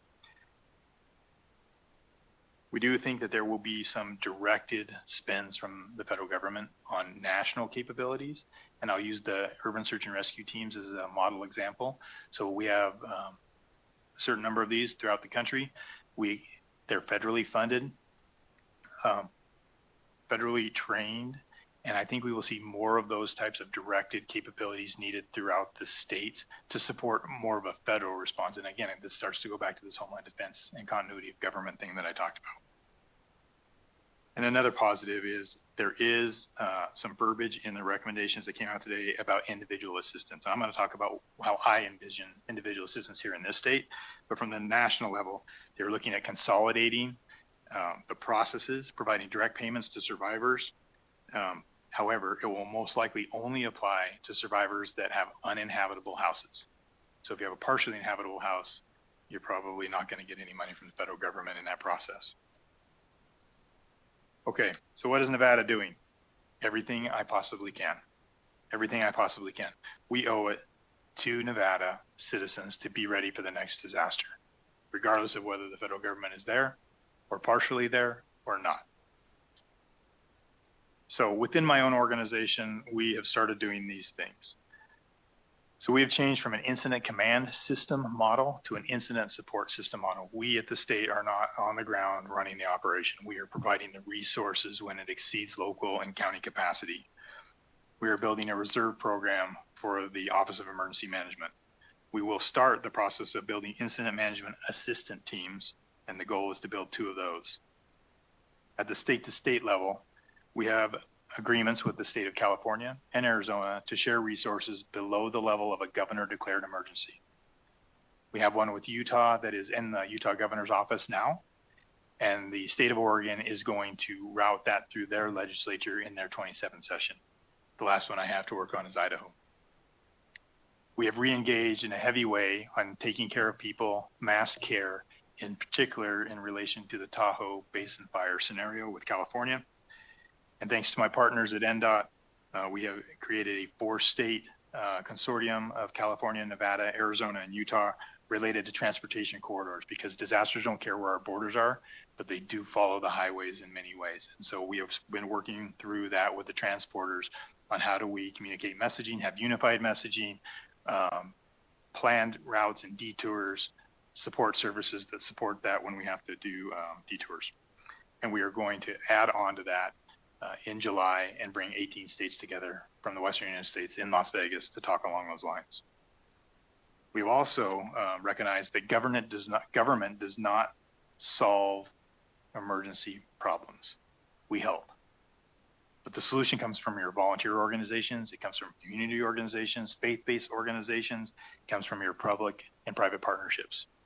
And so to that end, we have created a resilience portfolio within my organization that puts some of these people together to bring community and government together to prepare. So the next part is the part that I can't take care of every single day. Having these things is absolutely essential to being able to respond when we have a disaster. But it economically makes 0 sense to have that every single day in my organization. And so the way I intend to get through these gaps is by putting pre-positioned contracts in place. What I don't want to do is find myself in a major disaster here in Nevada, in which I have to go out to contract really quick and I have to pay 4 times the value of a certain service. What I want to do is have 4 vendors available in a pre-negotiated contract that I can enact when we have a disaster. So we're working through how to do that across all these categories that are on this sheet. Now, for the individual assistance, this complements what the federal government was talking about this morning in their recommendations. But what we have seen historically is when you have an individual survivor, they have to go apply at 20 different places and do 20 different forms, and none of the data synchronizes. And they're trying to figure out, where am I going to sleep tonight? How am I going to, provide baby formula and diapers and all the different things that go with that as a survivor? We need to fix that. Like, we in Nevada have to fix that. And so one of the things that I want to do is create this one-stop shop resource and use technology that's like, at least in the 2020s, like an app, where you can go to an app and you can be connected with all the different resources that are available throughout the state and federal, and you can do your application, and we will route those things to the appropriate places for you. And so we will provide case managers that support that. We will come to you with a mobile option instead of you having to come to us. If you've just been through some sort of disaster and you've lost your vehicle, like, how are you going to come to some sort of a federal or state government facility? We should come to you in the community. It should be multi-language supportable, and it should be integrated into the community. And so it's all about survivors. As far as damage assessment, again, drones are a part of our life now. And so we are crazy if we do not integrate the drones that we currently have available in Nevada through drone as first responder programs or synthetic aperture radar analysis, such as they did in Lahaina fire in Hawaii, to basically help us determine what was damaged and where the damage is, and how do we best apply resources in a real-time manner. So my end state here is, how do we posture for the future? We can't afford to do this every day, but we have to have the things in place to do it when we need to. So my bottom line, pre-position contracts, community relationships, it's all about survivors, and we are not going to wait. We are going to get on this now. So I showed you the version of this slide last time I was before you. These are the historical threats, and this is the part where I was trying to scare you just a little bit, or maybe a lot. The historical threats there, and then some of the new novel ones that we've run into. Obviously, lithium batteries are a part of our life. We have shut down 3 major thoroughfares in this state through some sort of a lithium battery fire for some significant amount of time, as well as fuel disruptions. We had this almost happen to us during the LA fires, and now we have a fuel resilience committee that is working on a strategic and resilience options to make this better for us. But really, the thing that scares me the most is that critical infrastructure loss, in whatever way that comes, whether that's from a nation state action, war, whether it's a regional catastrophic earthquake, or any other thing that causes us to lose these critical infrastructure partners. Critical infrastructure staying on is what keeps civil society civil. So let's talk about what's hot. The future is absolutely right now. So this will cover some of those things that I think have come up earlier today.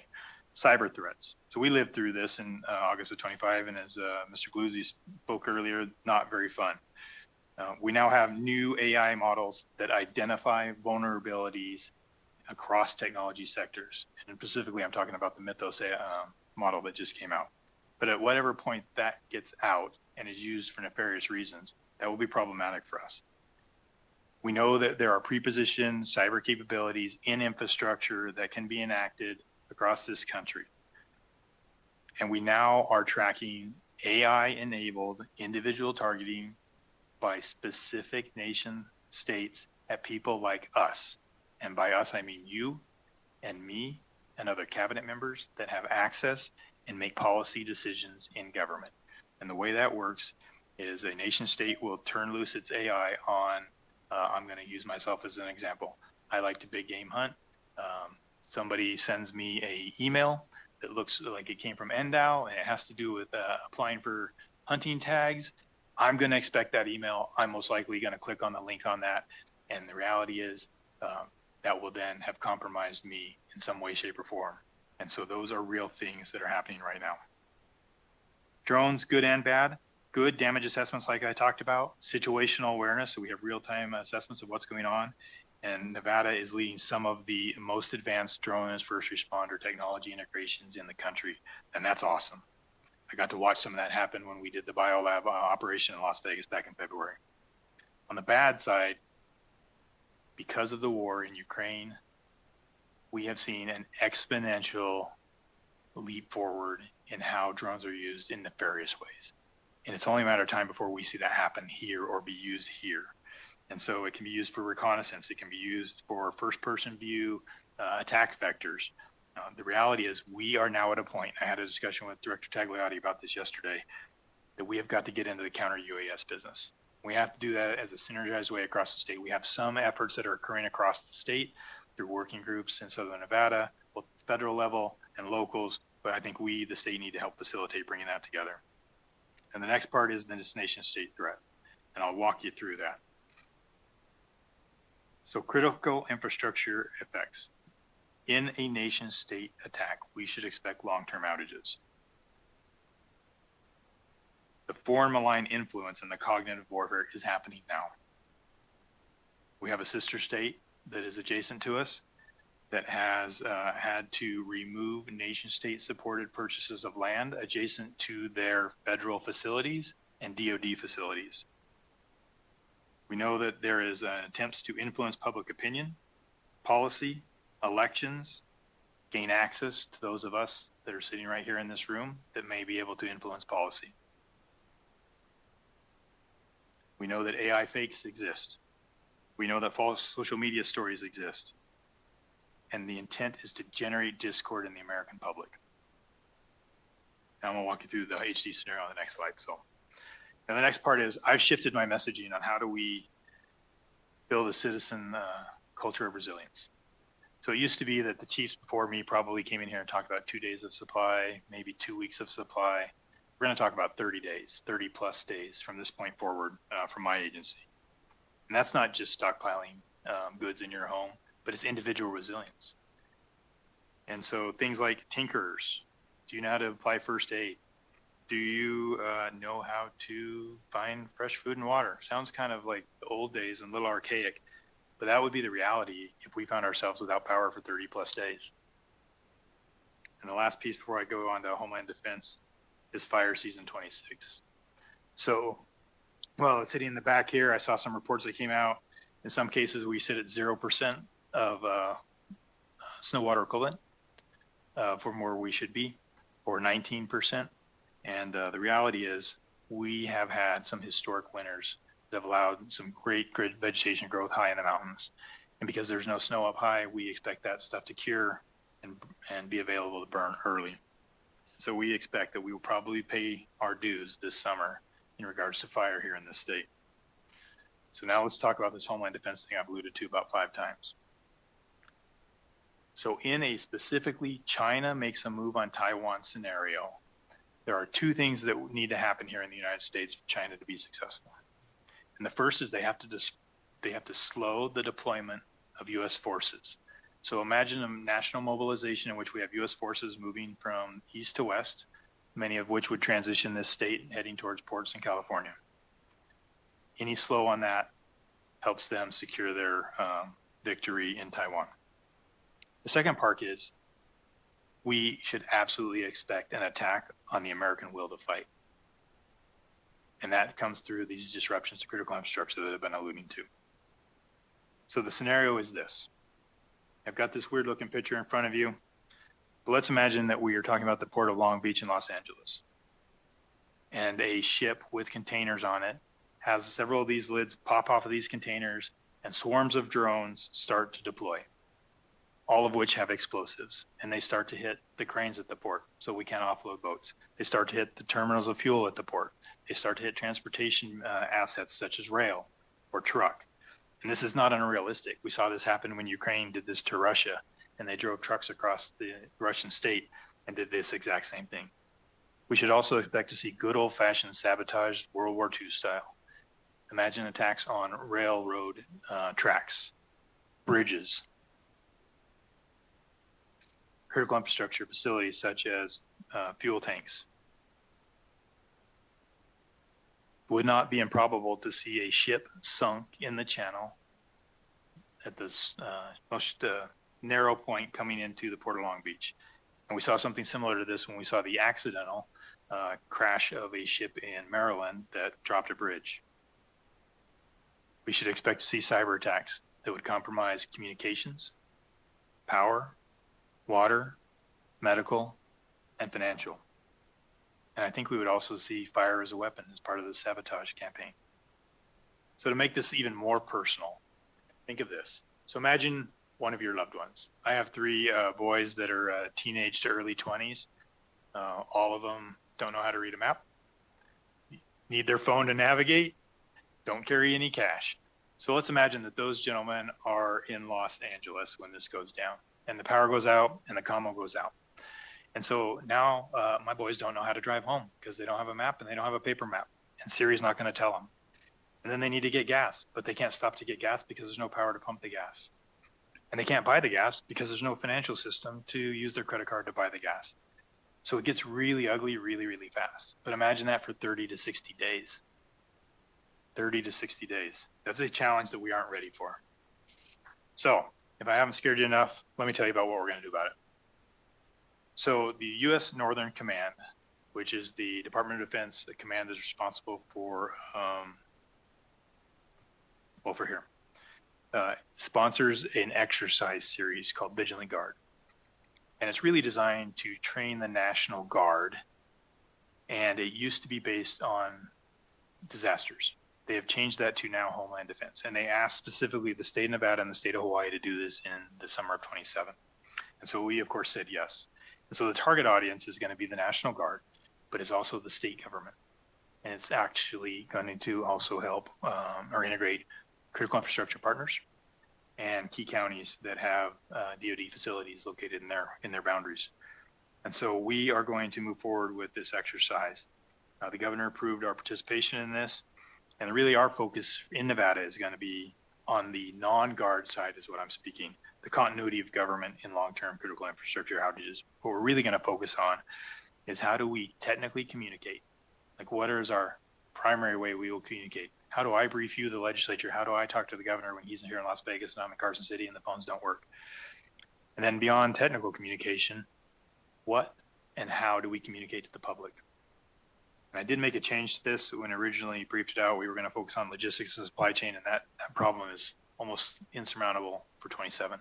And so we're going to focus on interagency coordination as our third area. In the lead up to this, we will start an education campaign for the state, which starts today with me telling you about this in public. We will do some educational stuff in coordination with the Guard and U.S. Northern Command in August. We will conduct a cabinet level tabletop exercise, and we will do several communications exercises throughout the state over the next year. So that's all the drama. What I'd like to do is take my last slide, or next to last slide, and talk about in general emergencies and how you, elected officials, matter. So before an emergency, getting to know your local emergency manager, your 911 center, your first responder leadership really, really matters. Because when it gets time, or when a crisis happens, you have an instrumental role.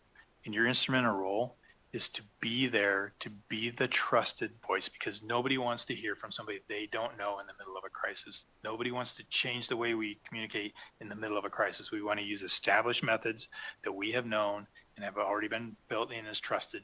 We want to use trusted voices to tell people what to do, what to expect, what we know. And you are those voices. And so we need you to be a part of this. So it's about building relationships before. It's about exchanging numbers before and not during a crisis. And then when the crisis happens, helping us, emergency management, and your first responders tell the story. It's helping us counter false narratives that I've alluded to earlier. And it's about being visible. We want you to be on scene. We want you to be visiting your constituents in the areas that were damaged. But we want you to do that in a manner in which the first responders can absorb that, because sometimes we like to go see the things, but if you do it too soon, you actually cause a problem. And then recovery. Recovery is long-term. People will remember the things that you do for them and the voices that you carry for them for the many months and years that it takes to recover from a major disaster. So the last thing I would just talk to you about before I go to the next slide is you should have received some brochures that I left with you. You don't have to read them, but have them available. So when something bad goes down and I have to talk to you on the phone, I can say, hey, that brochure, now's the time to pull that out, use that checklist, and help us out, help us to help you. So as I wrap this up, emergency management in the United States is changing. I cannot overemphasize the fact that it isn't going to change. It is changing now. We are trying to be as proactive as we can here in the state of Nevada. The emerging threats require preparation, and you have an absolutely important role to play in crisis and emergencies. And this last one, investing in emergency management, I'm not talking about money. What I'm talking about is relationships. I'm talking about the knowledge that you can gain beforehand, and I'm talking about those pre-positioned contracts that I need to get in place so that I can enact those when an emergency occurs.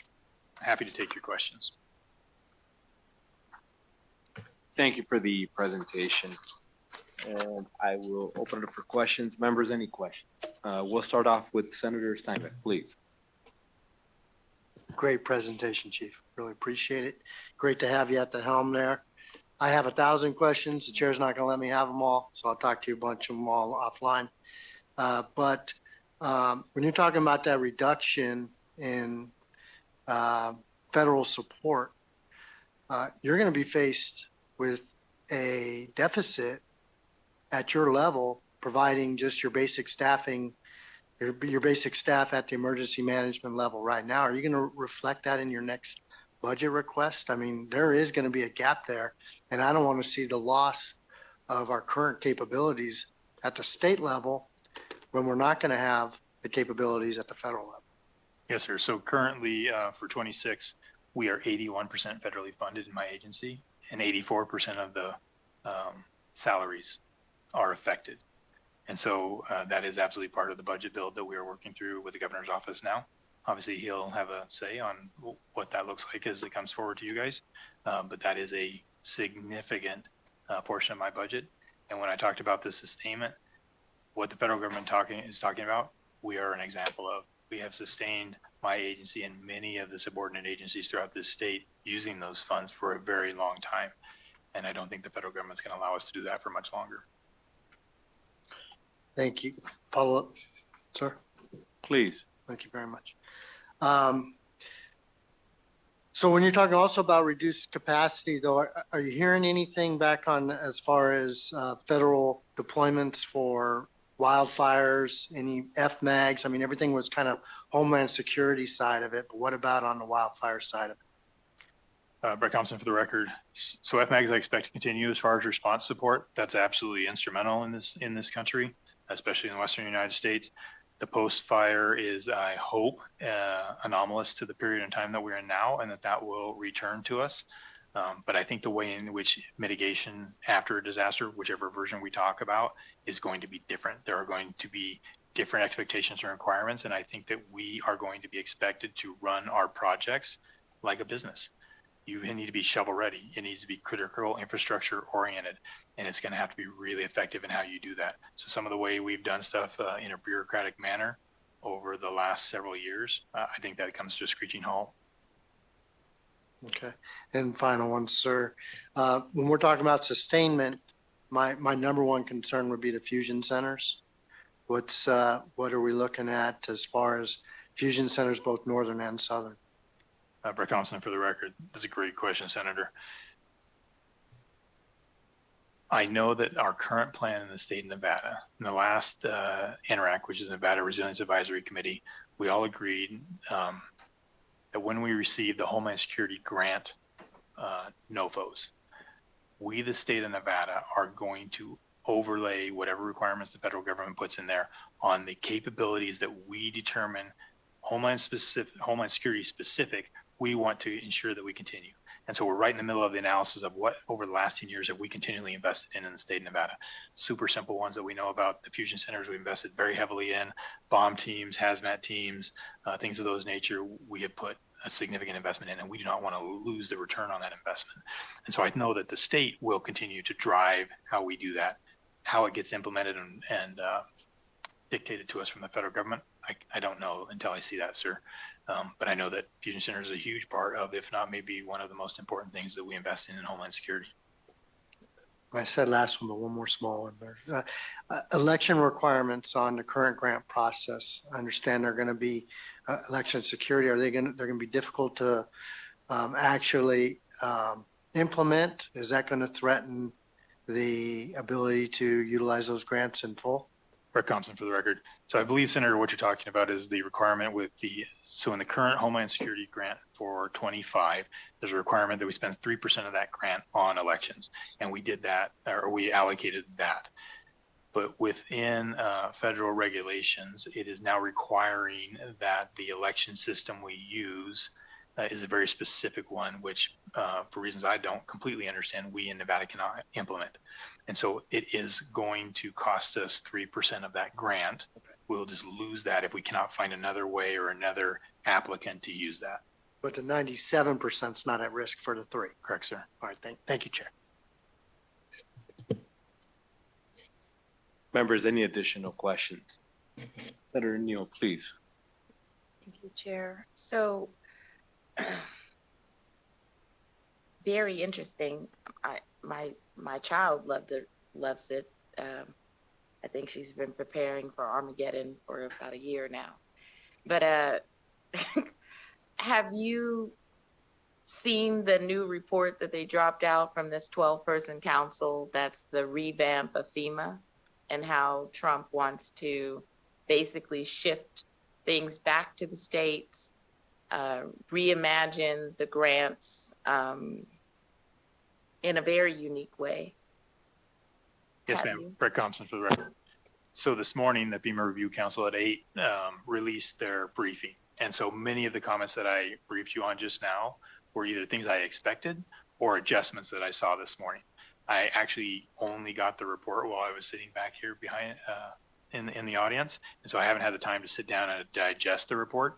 In the report, there are 10 overall recommendation areas, but there are 150 actions that they are recommending. It's going to take me some time to process that. But in general, what I briefed you just now are the high points. Okay.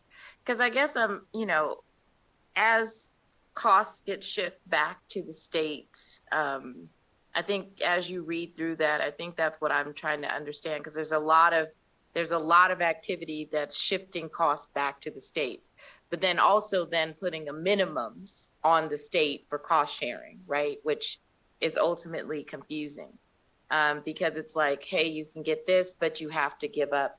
So as you go through this, and like the one that I'm really interested in is what they're calling the refined risk reduction, calling it R3P, which reminds me of the Star Wars movie. But they have within that the rapid mitigation advance and then the strategic mitigation allocation. And just trying to get an understanding on like the way that they kind of have it set up. They seem like they say that the program would be structured with like a 75% cost share based on a performance metric with the 50% minimum. And so you're like, okay, what does that mean? Right? Like, you're going to give us money after we give you money? Like, I don't really understand. You know what I'm saying? Yes, ma'am. Brett Thompson for the record. So I'm going to take a stab at this. Again, I have not read the report. So this was based on preliminary understandings I had of what was going to be in the report. And so what they're talking about is, and again, this morning, the FEMA Review Council did not bring up 50% cost share. They didn't bring up cost share at all in the brief. Again, haven't read the report. But generally, the belief across the entire emergency management industry is that almost all grants that we receive from the federal government will be 50-50 cost share.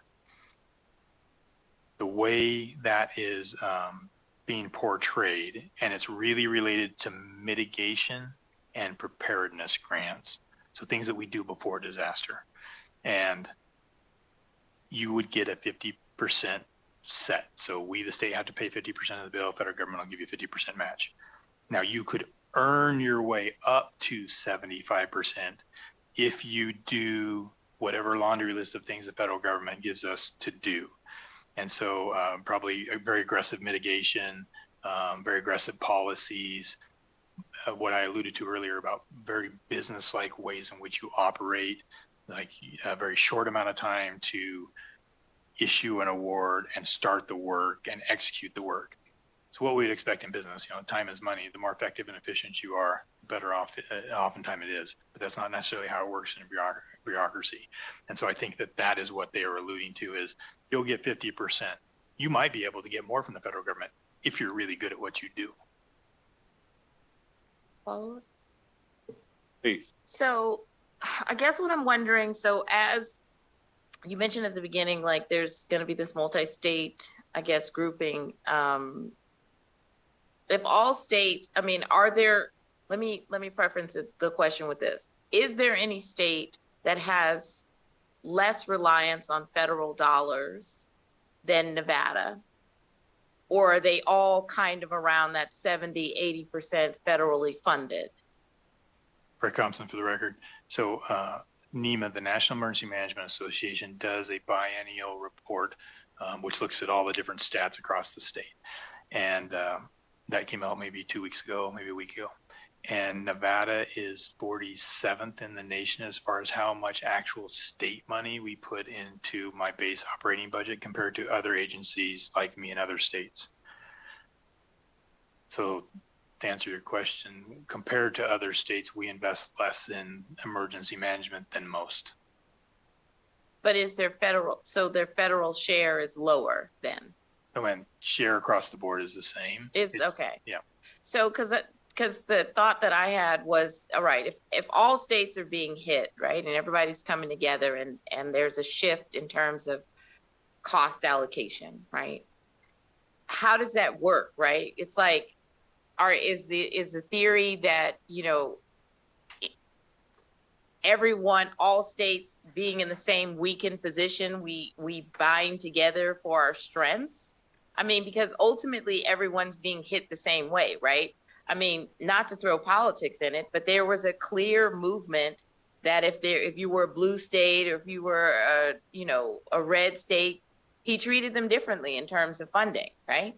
And so when we talk about, you know, folks coming together, I'm just wondering, what does that look like if everybody has not contemplated what the state share is and how much that's going to cost? Because this isn't the only shift that's happening with state costs. It's across the board where he is shifting costs back to the states and saying, dear states, raise the money and pay for it.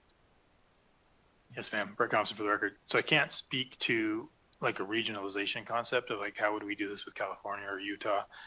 What I can speak to is what my peers are doing or communicating on a regular basis. And I do sit on the executive board for NEMA, so I have some insight into this. Everybody is doing exactly what I just did with you. They're telling the story. They're doing the exact same thing I'm doing with the governor, which is communicating the challenges and the risks and the adjustments that we expect to see. And everybody's having that conversation about real dollars, real capability. What do you have in your state and what do you need to fill gaps that maybe FEMA used to do? And so I'm not answering your question as far as regionalization and how we pool resources, but every single state is having these very hard conversations that I just initiated with you about the reality in my world of emergency management. Okay. I mean, because like I like, so you're telling that, so it's a common consensus, press the panic button slightly, like, because I'm just saying, like, my daughter has been on me, like, and she's just like, we need to have like this plan, right, around water, food, like all of these different, she's literally been pressing on me on this for like a year and a half, almost 2.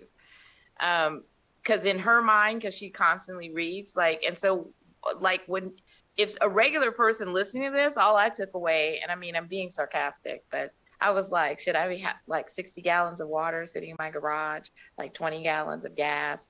Should I go back to a landline because technically that's digital too? Like I only have like, 80, 85-year-old women that I know have a landline. Should I go kick it over at their house for a week? Like, you know what I'm saying? Like, you're putting it out there, you're warning us, but I'm just saying, like, are you warning us in a way where we're just like, take this all seriously and really proactively shift your behavior? Because you're sitting at a seat that we're like ignoring what you call drama. Brett Thompson for the record. I think there's 2 answers there. One is the discussion about the change in the way in which emergency management is done in this country, which is what we were just talking about in the funding models. And, everybody that has my job across every state has to have this conversation with their governor and the legislature on how much is your state going to invest in or wants to invest in and what capabilities come with that investment. The second part, I think, is what you were just talking about, which is the risk that exists in the world right now. And I want to be really careful to say that I don't present this to you because of all the things that have happened at the national level with Venezuela or Iran. It's not tied to that. Like we have known about, as many of you guys know, I retired from the Guard and was an active duty officer in the Army. We've known about the China threat for many years. And it's part of the reason I chose to retire from the Guard and come to this job, because I thought I might be the right person if that happens on my watch to be able to translate emergency management and homeland defense. It's just now got to the point where we are actively talking about it in public and with you. And that's because we need to do some preparation with society. Now, I kind of came over the top to do the scary version because that's what I get paid to do, right?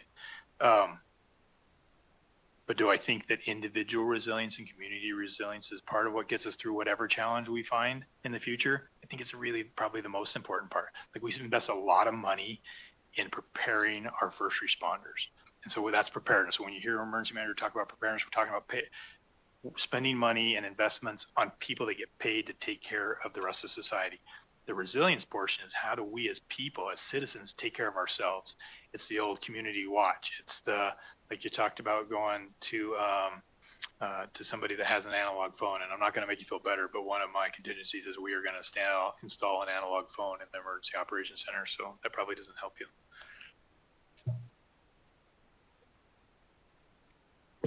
All right then. Well, thanks for sharing. I guess I'll dig out my old triptych map from AAA and keep that stored up somewhere, handy in the kitchen. Yes, ma'am. Brett Thompson for the record. We bought printed maps at EOC as well. All right. Thank you.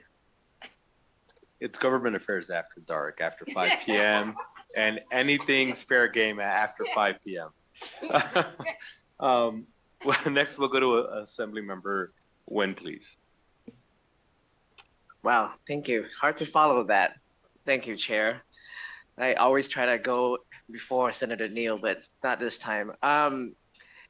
Thank you, Chief, for your very sobering presentation. I know that a lot of things you share are not necessarily, sunshine and rainbows, but at the same time, I think my concern is the common sense, right?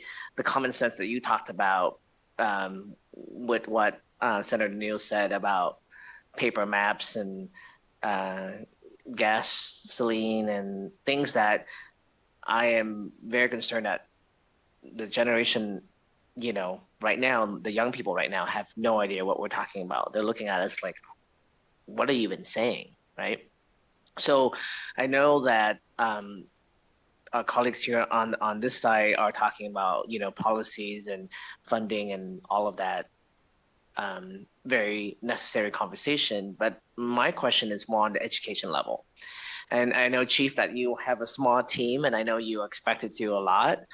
But, when I first got elected in 22, my role was to create financial literacy so that people understand how to navigate life, right? And emergency management, as you said, is changing. And that is part of that life that we're talking about, giving the everyday people the basic tools to survive and to thrive, right? So in that slide, and I see what you did there with your Vigilant Guard 27, you went dark on that one. I see it there. But I'm trying to see in terms of level of preparedness for when you put state government jurisdiction public.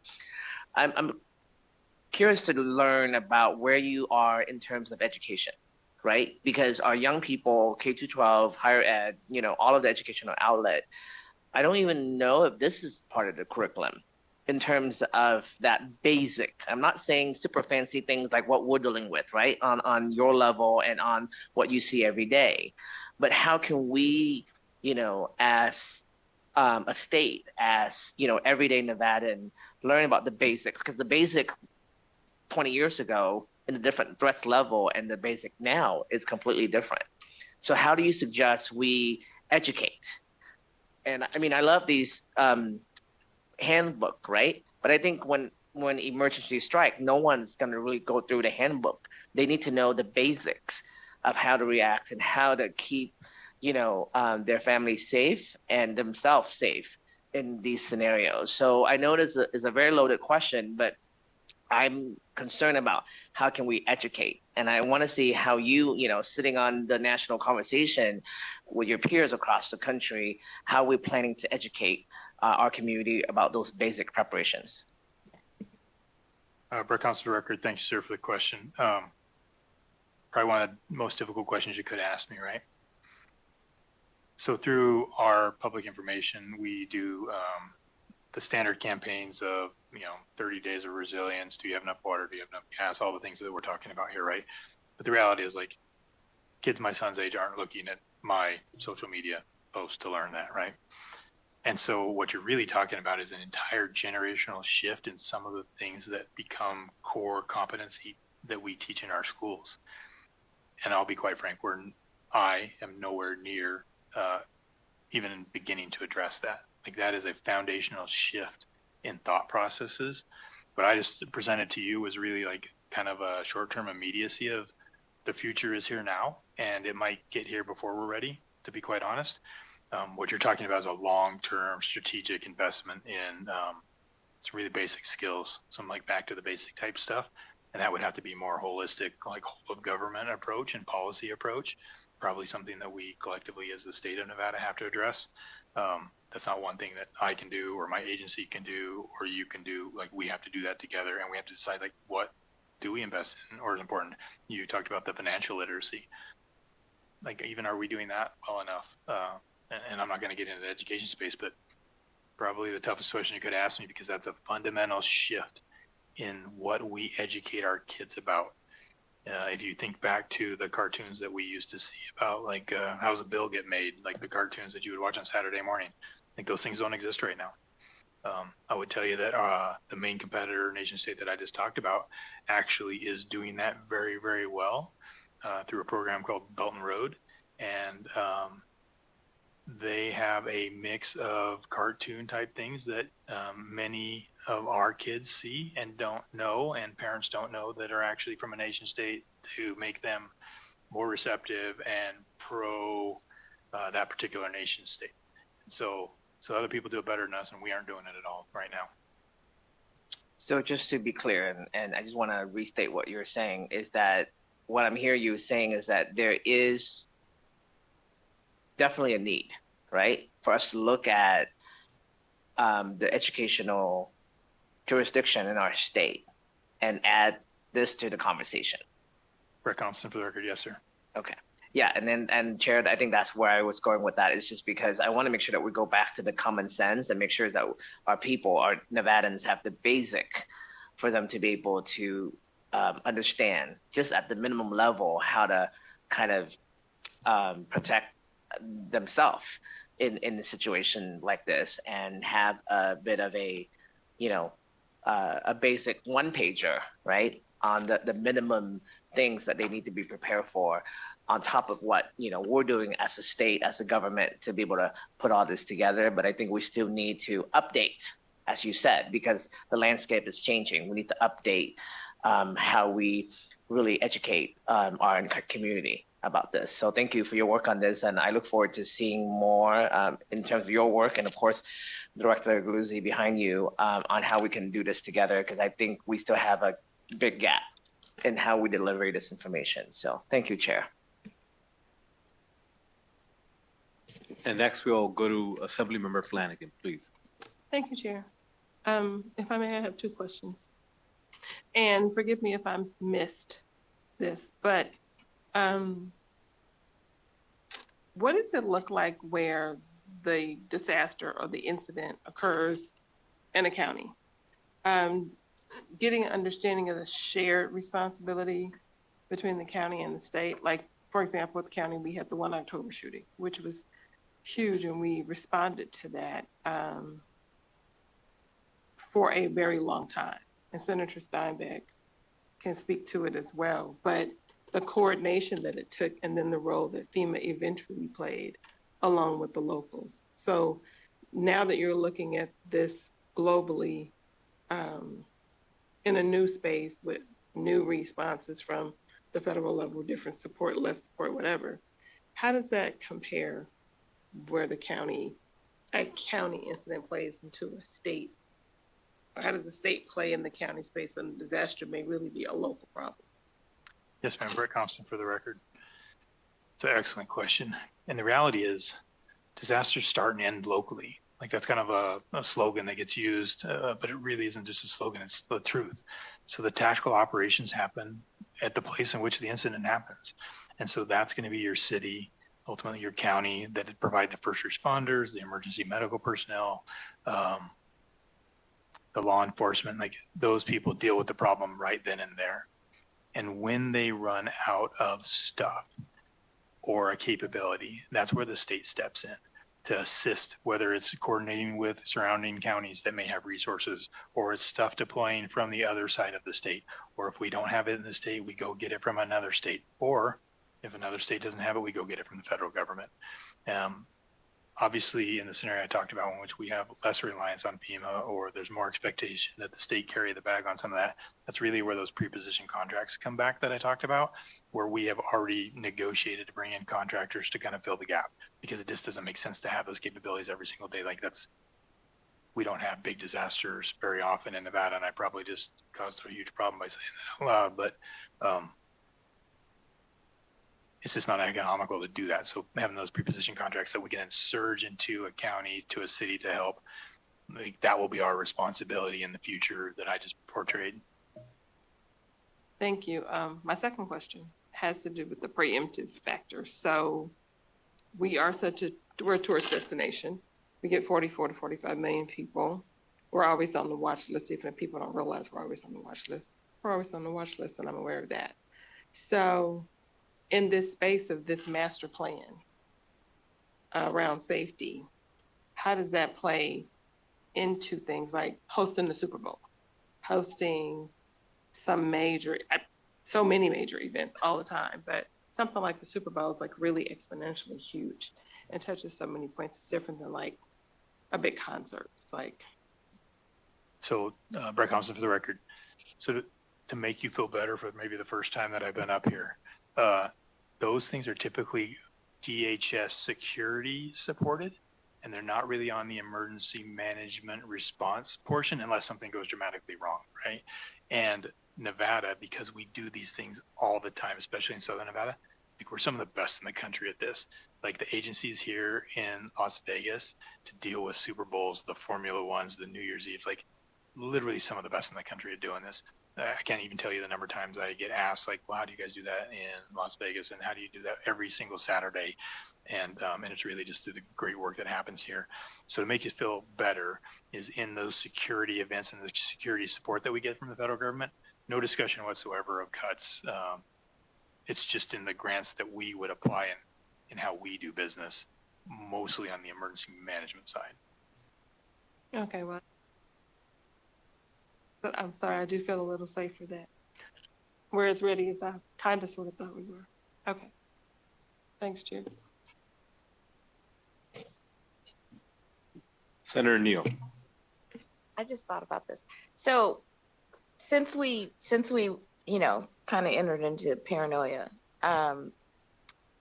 when COVID was here, you remember under Sisolak, we did all these warehouses and we, staffed all this equipment and different things. Number one, have we switched that stuff out? Two, are we looking to restock that with different needs, being that we still technically, I think, paying for those spaces, so that we're equipped for whatever you believe is the future combination disaster that's on the horizon? Because in most times in government, right, that's part of our weakness, is we never think about anything until the crisis is right on top of us. And so, we'd ask questions about, all right, what are you doing with that equipment? But ultimately, whatever the value of it is not going to be the same, but there should be an actual reuse of the structures for different purposes and restocking for other things. Are we even having that conversation? Brett Thompson for the record. Great question, multiple parts. During COVID, I served as the incident commander for the state of Nevada, so thank you for triggering my PTSD on that. I appreciate it. In regards to the PPE surge that we did, obviously directly related to that, let's hope it once in a lifetime event. I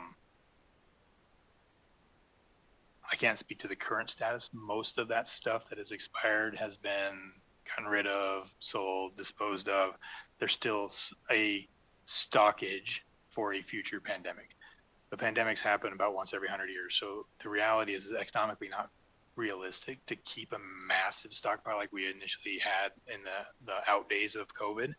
And the other part too is we have made a conscious decision in this state to not have massive warehouses of emergency supplies, because the reality is, opposed from these catastrophic war, earthquake that severs the Cajon Pass and cuts off the pipeline. And these are highly, they're just super catastrophic events, right? But most of our disasters are going to be the fires and the earthquakes. And again, not necessarily economically feasible to just build massive warehouses like they have in the Southeast, where they have a hurricane every single year and they know they're going to use those and they're going to consume those. And so we do approach emergency management in this state in a way that is more reactive than it is stockpiling resources. So we don't have massive stockpiles of HESCO barriers and rebuilding stuff for earthquakes or gas. We don't have stockpiles of gas, but those are the things that we would need, some of which we can surge, some of which we can't. So it's really a conscious decision to approach it in that manner, to not have massive stockpiles in the state. Thank you for that. Members, any additional questions? Seeing none, any questions from Carson City? No, sir. Again, thank you for your presentation. I think we walked through a lot of different hypotheticals, and we could have done maybe 1,000 more. So I do appreciate your time. Thank you. Thank you. Appreciate it. Thank you. We will go to our next item on the agenda, which is the discussion of implementation of heat mitigation provisions per Assembly Bill 96 from 2025. I do see our folk joining us in Carson City. Good afternoon. Welcome.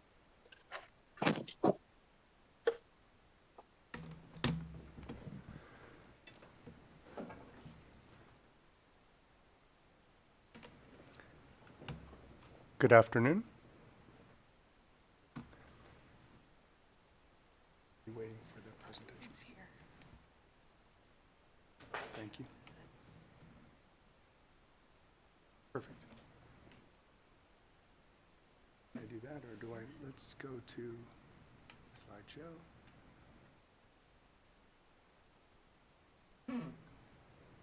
Perfect. Perfect. Good afternoon. My name is Brian Beffert, Sustainability Manager for Washoe County. Thank you, Mr. Chair, members of the committee. We appreciate this opportunity to share updates on Washoe County jurisdictions, activities, and progress implementing heat mitigation provisions of Assembly Bill 96 from last year's session.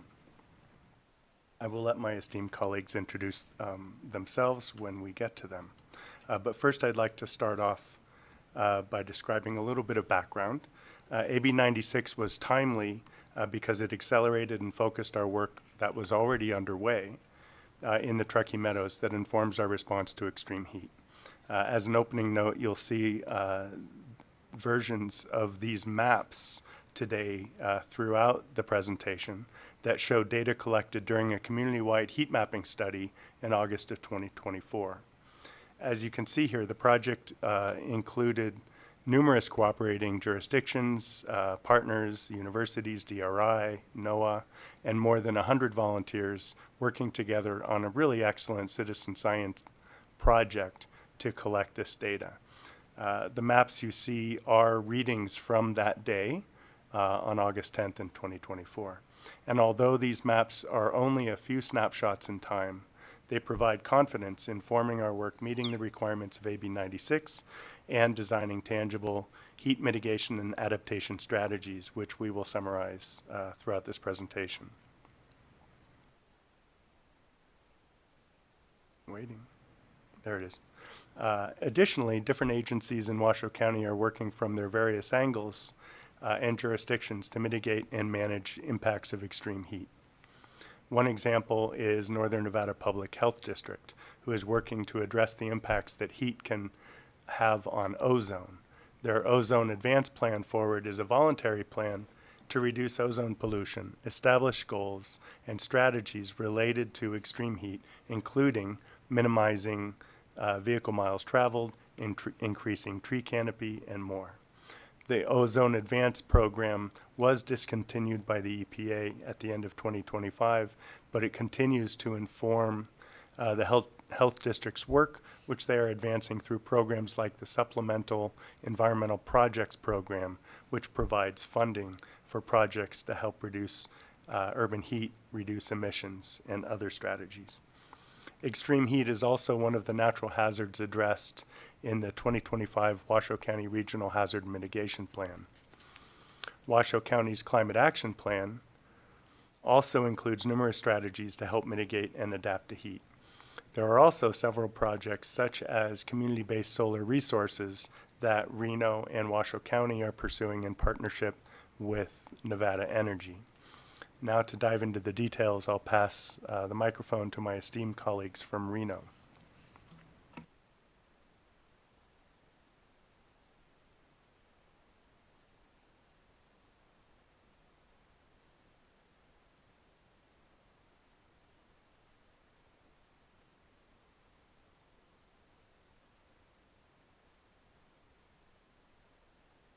A little bit on the items. So as designated in state law, the Truckee Meadows Regional Planning Agency, on a very general framework, is tasked with ensuring that the city of Reno. And I apologize to cut you off. If I could just have you state your name for the record, because I think we weren't catching the very beginning of that. Oh, for the record, Lauren Knox, LAURENKNOX. Would you like me to start over? Yes, please. All right. So before we jump into each of our jurisdictional updates, I just want to provide some insight on the planning framework in the Truckee Meadows region and touch a little bit on some of the heat mitigation specific items related to that as well. So as designated in state law, the Truckee Meadows Regional Planning Agency, on a very general framework, is tasked with ensuring that the city of Reno, the city of Sparks, and Washoe County are all aligned in terms of planning and the future of our region. So the regional plan establishes a regional vision and framework that we're all working towards achieving. With that, in the 2019 timeframe, the regional plan included a policy regarding urban heat islands, as referred to in the slide. The policy discusses expansion of the tree canopy and generally minimizing heat impacts on the built environment. So state law requires that each of the jurisdiction's local plans address items in the regional plan. So with that, each of our master plans touch on those specific items already. Okay, so with that framework and understanding, I'm going to kick off our jurisdictional updates with the city of Reno. So just to guide you a little bit, we're each going to go through each of our master plans currently, what we currently have in regards to the heat mitigation items, what we're proposing to address AB 96 in the state's direction, and also some current projects in this space. All right, so to start with some background on the Reimagine Reno master plan. So it was completely overhauled in 2017 and included an extensive public process. The public expressed a vision of being really a base for outdoor activities, an arts and culture center, and a university, town, and technology center. Through this, we also found that some of the top community values include safety for all, a well-maintained and attractive city and infrastructure, affordability, and a sense of community. So the city's master plan generally contains policies, some guiding principles, and goals aimed at supporting these visions and values that we heard from our community.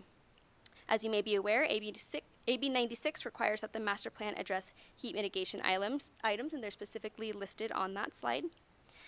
And as stated in a previous slide, we as a region already agreed to raise this conversation regarding urban heat islands, and many of the items included in AB 96 are addressed in our master plan currently. Oh, can you back up a slide, please? Thank you. So I'm thankful that there's actually a lot of foresight in this space during the creation of both the regional plan and then the Reimagine Reno master plan, as the city's master plan already contains some level of discussion regarding these items. So more specifically, the master plan already contains policies relating to cooling spaces, cool building practices, shade, and increasing our tree canopy with a preference for native tree or drought-tolerant species. However, we recognize there is still a gap to fill. There's space in this realm to do more. So as such, proposed amendments were made to existing policies to more clearly reference the encouragement of shade structures and also encourage building waste heat recovery in instances where waste heat is created. A new policy is also introduced to more specifically address access to public cooling spaces and drinking water, along with an associated implementation measure to create a resource for community members that provides really information on cooling spaces and drinking water availability. The draft new policy is a coordinated effort between the local jurisdictions to take this work on, as we recognize that this resource is really bigger than each of our one jurisdictions. We're going to be a better resource for the community if we're working together and can provide that one source of information. We also recognize this can't be a stagnant document. This can't be a stagnant map and a master plan. This needs to be a resource that's up to date frequently and has all of the information accessible to people right away. This resource also needs to be flexible and respond to resource availability in real time. Some of this work has already started through sustainability-related efforts by the county, which we're going to touch on a little bit later in this presentation. We've begun to look at things like tree cover, census block, demographic information, heat impacts from the heat campaign, hard surface coverage, drinking water locations, and many more items. So really, I just want to say this isn't just a policy. This is really a coordinated effort in analyzing gaps in access to cooling spaces and drinking water and informing future discussions about needs. Additionally, a new narrative is proposed in the Reimagine Reno Master Plan, which describes the overarching concepts of heat mitigation and really provides a guide to key policy that impacts each of these interactions. It really kind of aims to contextualize what we already have through the lens of heat management and heat mitigation. It provides a discussion of overarching concepts that impact heat and provide a guide to key policies within the plan and how they interact with the impact of that concept.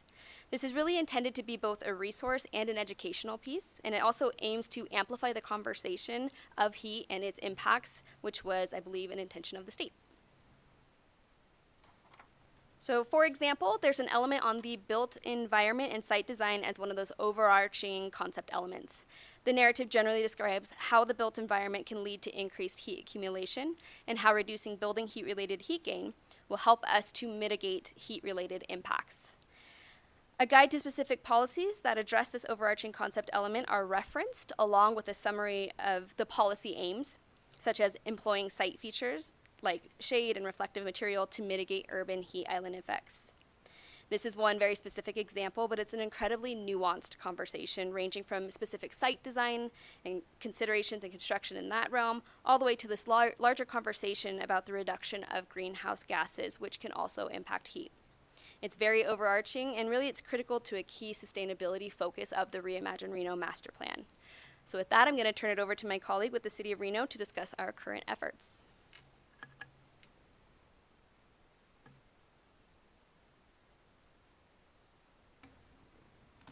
Good evening. My name is Suzanne Groneman, and I'm the Environmental Services Manager with the City of Reno. Thank you, Chair Flores and the members of the committee for allowing me the opportunity to share some of the City of Reno's current efforts. Environmental Services oversees sustainability, some of our franchise agreements, and other utility and regulatory matters. So the City of Reno adopted its first Sustainability and Climate Action Plan in 2019, so 7 years ago. As part of that process, we performed a tree canopy study at that time. That study revealed our tree canopy was approximately 5.2%, and as a result, we established a goal to double that number by 2036. So last year, in partnership with the state of Nevada, we updated the inventory, which revealed the canopy at just over 8%. We also use Google Environmental Insights. If you're not familiar with that platform, it shows transportation data, solar potential, and tree canopy data. That resource also shows a tree canopy of approximately 8%.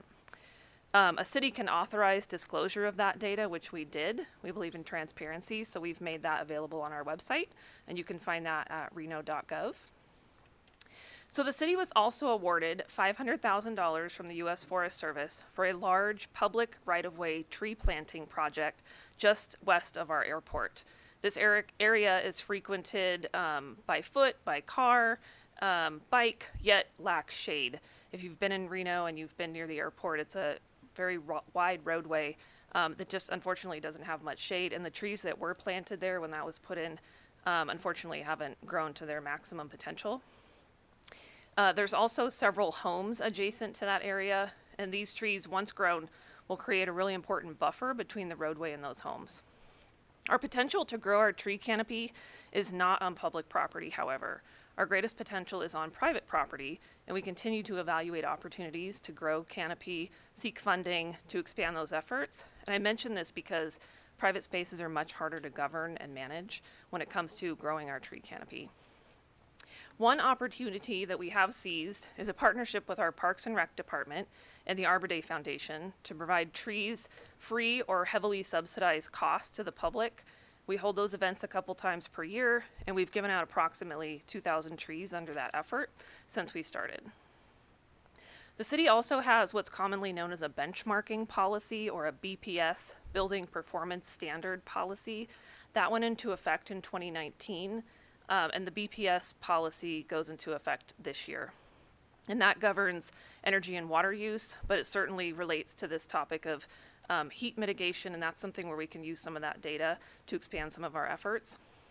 And lastly, we're evaluating an internal policy that would affect city-owned buildings at this time. One of the elements in the proposal is addressing the urban heat island effect through shade, landscaping, and other measures. That is only in draft form. That isn't passed yet, but I mention it here because I think it's an important step by the city. So this concludes Reno's portion of the presentation.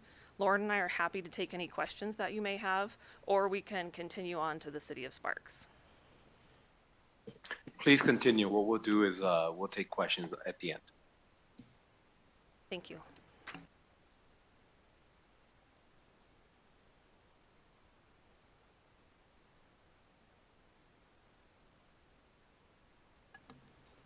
All right.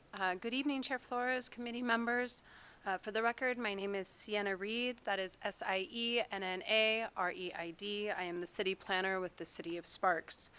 I do want to note that, again, on this slide, you can see the 4 primary elements that AB 96 requires local government master plans address. Lauren already discussed them, so I won't go into too much detail there, but do want to note that for the City of Sparks, we updated our comprehensive plan in 2016. That was a full overhaul of the plan. It included a substantive public input process, surveys, and really getting out into the community to determine what the community wanted to see. Very similar to the City of Reno's plan. Access to recreation and amenities was highly desired by the community, and being cool and shaded in those types of spaces does matter. Currently, the City of Sparks comprehensive plan addresses shade over paved surfaces with policy language that directs the city to increase urban tree canopy. That's in both existing developed areas, and then also by requiring trees as new development occurs. However, the city's comprehensive plan does not currently address access to public cooling spaces or public drinking water.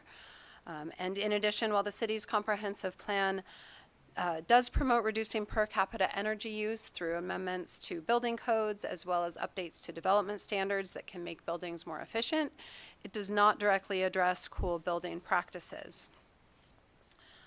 So to address the requirements of AB 96, the City of Sparks is considering various changes to our comprehensive plan to provide the public with context regarding the overall impacts of heat.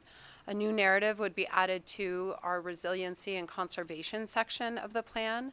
This narrative addresses historical data regarding temperature increases as well as the results of the 2024 CAPA Heat Watch program that Brian provided an overview of earlier.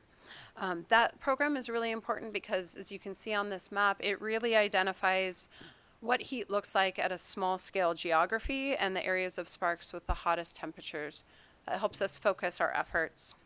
And so for Sparks, these areas include downtown Sparks that's densely developed with buildings and hard surfaces, as well as the Legends at Sparks Marina Shopping Center that contains very large asphalt parking areas, and then also our industrial area, which is located south of Interstate 80. That area is really dominated by large buildings that are surrounded by asphalt and very little landscaping. So moving on from kind of that narrative perspective, we are also proposing changes from a policy perspective. That would be seeking to add 2 new policies and revise an existing policy. And so the first new policy being considered would address reducing the urban heat island effect. This policy would work to reduce the urban heat island effect by integrating reflective materials, cool building practices, and shade structures into existing developed areas, new developments, as well as public projects. A new policy also that addresses coordination during extreme during extreme heat events is also needed.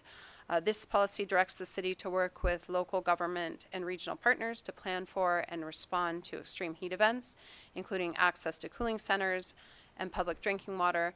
That is the same effort that Lauren discussed, and really would be an effort that can be maintained by the local governments in a responsive way, not something that we have to go to our planning commission and city council to update in terms of a comprehensive plan document. And then lastly, an existing policy regarding the enhancement of urban tree canopy would be revised. That needs to be revised to include a preference for drought tolerant and native species. So how would we implement ultimately the policies that I just discussed? To further the implementation of them, there are various strategies that are proposed. These include continuing forward with the Tremendous program. That program has been in place now for 3 years. It's a partnership between the City of Sparks and Moana Nursery to provide free trees to Sparks residents. And last year for 2025, 300 residents received free trees. In addition, the city plans to work forward towards future zoning code amendments that increase the level of shade required in parking lots. I think there's some opportunity to have more stringent requirements there. And then also working to enhance our detached landscaping strips in the city. That would be by enhancing irrigation options to them when roadway work is completed, and then also pursuing grants to plant and maintain trees. Here on this slide, you can see one of our detached landscaping strips. They really are a tremendous infrastructure resource when you think about trees as being green infrastructure. And as you can see on this picture, many of them are devoid of trees. And what we found is that while it's generally feasible to obtain grant funding to plant trees, monetary resources to maintain them are not available in the city's budget, necessitating the need for really further grant funding, deeper grant funding to enhance this underutilized resource that is located in our oldest portions of the city of Sparks, where we do have higher heat levels. In addition, further implementation strategies include increasing shade structures in public parks. This is something that we've been able to do with our community development block grant COVID funds, and that we'd like to continue doing with our regular community development block grant allocation as we look into the future. And then lastly here, promoting heat reflective paints, passive solar design, and cool pavement coatings where feasible. Those are all cool building practices that can be promoted as we work through, whether those be public projects or even something like a mural, or even through new development. And so with that, Mr. Chair, I'll conclude my presentation for the City of Sparks and be happy to answer questions at the appropriate time. Thank you. And we do have another presenter, correct? Correct. Mr. Chair, Please proceed. Thank you. I'm Kat Oakley. I'm a planning manager with Washoe County, and I'm going to talk a little bit about what the unincorporated county is doing in terms of implementing AB 96. So I've put an image on the slide that includes that heat map data that you've already seen, but is expanded, zoomed out a little bit to show other parts of the unincorporated county, just to emphasize that in addition to some urbanized areas, we also have very expansive rural areas with residents that we serve. And so when we're looking at the question of extreme heat and a heat mitigation plan, we're thinking both about the urban heat island effect in those urban areas and our rural populations. And so like Reno and Sparks, we are under the Truckee Meadows Regional Plan. And so because of that and because of our regional coordination, we did already have policies to address many of the items required by AB 96 in the master plan. Our master plan was comprehensively updated and overhauled in 2023, and this is called Envision Washoe 2040. And similarly to the city residents, our county residents really prioritize access to recreational spaces, open space preservation, along with other things such as housing affordability. And so some of those policies are already in place, but a bit of work to be done in terms of more explicitly addressing cool building practices, and then mentioning not just native trees, which are already referenced in our master plan, but also drought tolerant species. To respond to AB 96, what we're proposing, and a draft of this was actually recently published for public review, is a new heat mitigation plan section where we're going to expand the narrative, similar to what Reno and Sparks have mentioned, to more comprehensively address urban and extreme heat, and as I've already mentioned, with a specific focus on also how that pertains to rural areas. Incorporating the new heat mapping data that we got from that 2024 Heat Watch program that's really valuable to have as an educational resource and also to inform our policies. And then proposing a new heat mitigation plan icon as well that appears throughout the plan for those policies that are maybe not directly about heat mitigation but do pertain to it, such as policies that relate to the preservation of open space, the reduction of vehicle miles traveled, and so forth. We're proposing a few new and revised policies as well. So looking at heat mitigation and heat management, focusing on education, educating people about how to respond to extreme heat events, how heat in general impacts quality of life, collaborating with and continuing to collaborate with our partner agencies, with the cities of Reno and Sparks.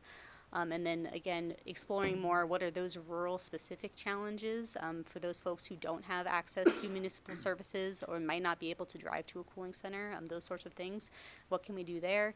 And then adding that new policy that Reno and Sparks also mentioned to direct us to work together on assessing access to public cooling and drinking water, and then creating a resource that is responsive and adaptable to inform people of where those resources are in the community.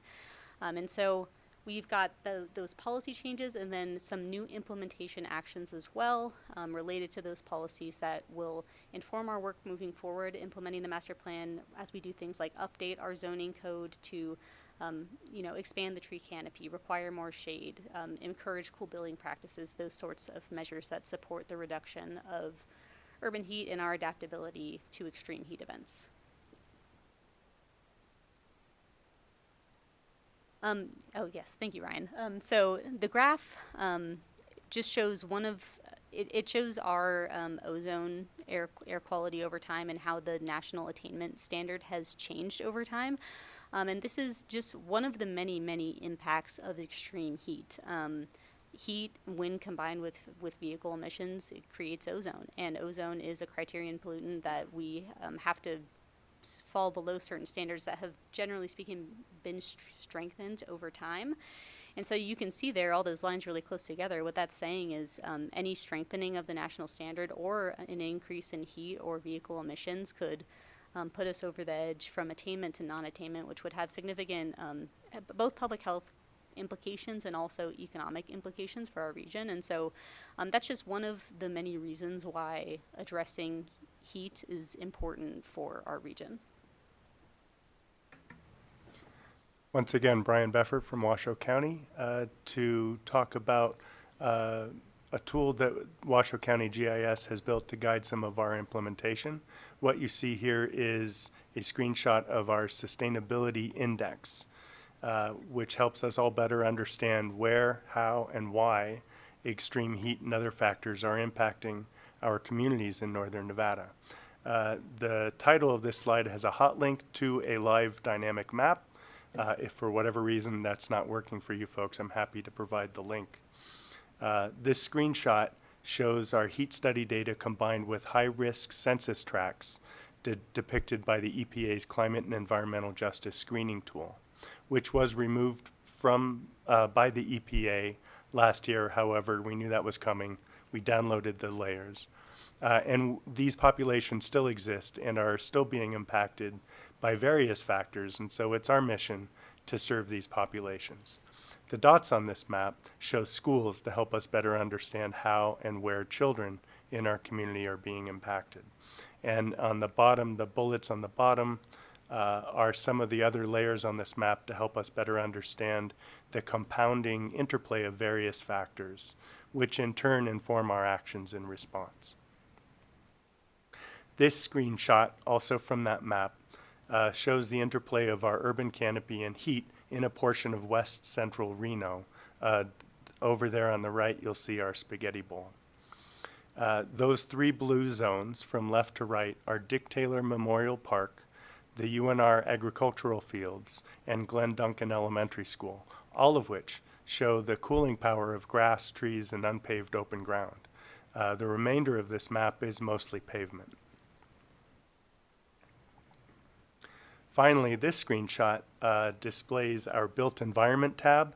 Again, that title has a link, and it displays all of our assessors data, which includes every building in Washoe County.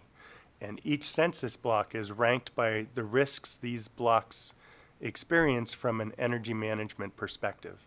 So the darker shapes, the darker census blocks contain more buildings that are older and have larger square footage that needs to be heated or cooled.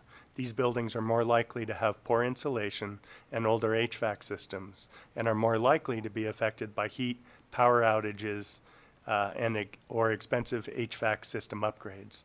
So this allows jurisdictions, agencies, our nonprofit partners to target these building owners to discuss strategies to improve building resilience while lowering energy bills and emissions with some of the interventions that are listed at the bottom of this slide. That concludes our presentation, and we're happy to answer any questions you might have. And thank you all for joining us. I do know that it's late, so I appreciate you holding in there. Members, we'll start off with Senator Neal, please. So just two quick questions. Are you coordinating safe routes with school personnel to identify areas of interest within your heat mitigation plan? And also, are you working with UNR Extension Office?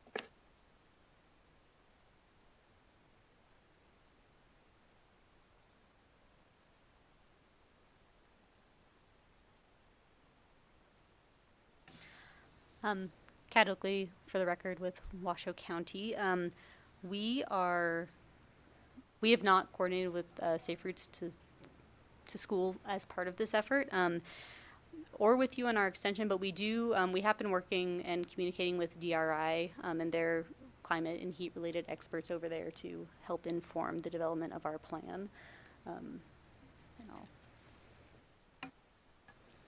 Thank you, Mr. Chair, to the committee member. The City of Sparks does coordinate with Safe Routes to School on all planning for schools.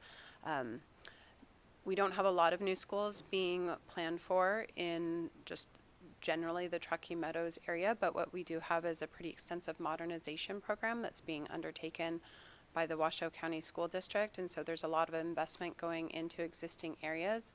And so as part of those efforts, certainly we do evaluate the routes to school, and where we do have deficiencies in terms of landscaping, especially with street trees, we are able to address that at the time that either the substantial renovations or a new school would come online. And to your second question, the City of Sparks also has not coordinated with UNR Extension as of yet, but we can certainly look into doing so in the future. Okay, thank you. I was just gonna, this is Lauren Knox with the City of Reno, just to answer for the City of Reno as well. Similar to what Sienna and Kat have both said, we do work on safe routes to school when a new school might come in.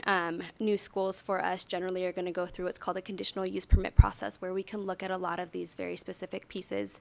And we do not have any kind of current discussion with UNR necessarily on shade specifically or this heat mitigation piece. But I do think one of the efforts that we talked about with this new policy that we are all looking at together, I think that's a really good kind of input for us, is to look at that piece and how we maybe have some deficiencies related to schools and how we can work on that. So I think it's a good input for us.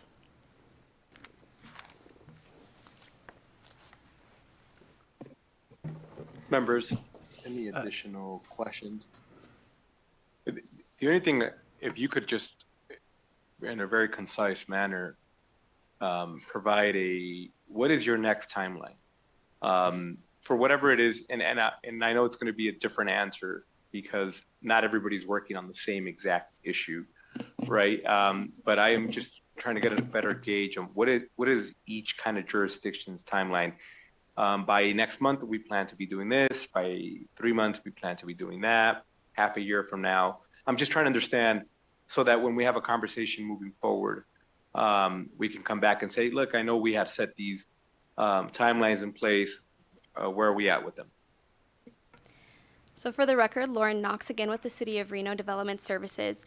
So the city has begun already processing the master plan amendment to address AB 96. That has gone through our planning commission in April and will be going to our city council on May 20th. So in terms of a vast majority of the specific master plan work that will be in play for Reno relatively soon. From there, the joint policy that we're working on, it is an implementation strategy as a short-term strategy currently proposed within the city's master plan. So I imagine once our partners are in the same space to be able to have these conversations, I imagine that conversation will happen relatively quickly. Kat Oakley, for the record, with Washoe County, we similarly are, we've drafted updates to our master plan. We've put them out, and after we do some public outreach, we're going to move on to our planning commission hearings and our board of county commissioner hearings later this summer. So that's when we anticipate adoption of the master plan. I would say more broadly, the master plan really sets that policy high-level direction that we then follow in the implementation of the master plan. And so also for us, a lot of these actions that are being proposed related to heat mitigation are in the short time frame, which is for us, it's the first 5 years of the plan, which we're in about year 3, entering year 4. And so we would expect to be working on those issues in the next couple of years in terms of, changing code and doing those concrete implementation items.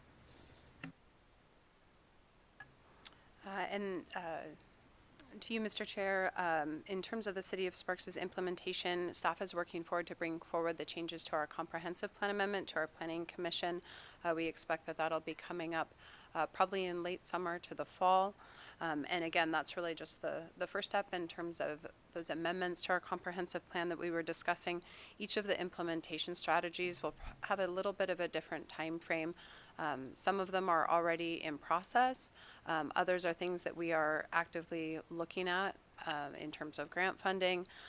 But future changes to our zoning code, those are a little bit further out.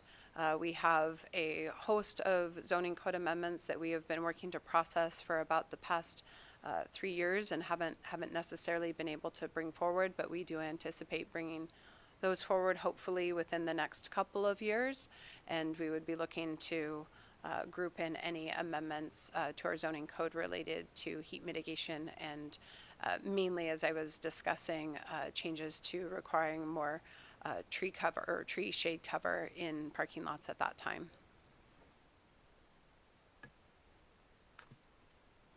And thank you for that. I know folk will be excited to participate in that process. And I know we've, as a committee, have received a lot of input from folk.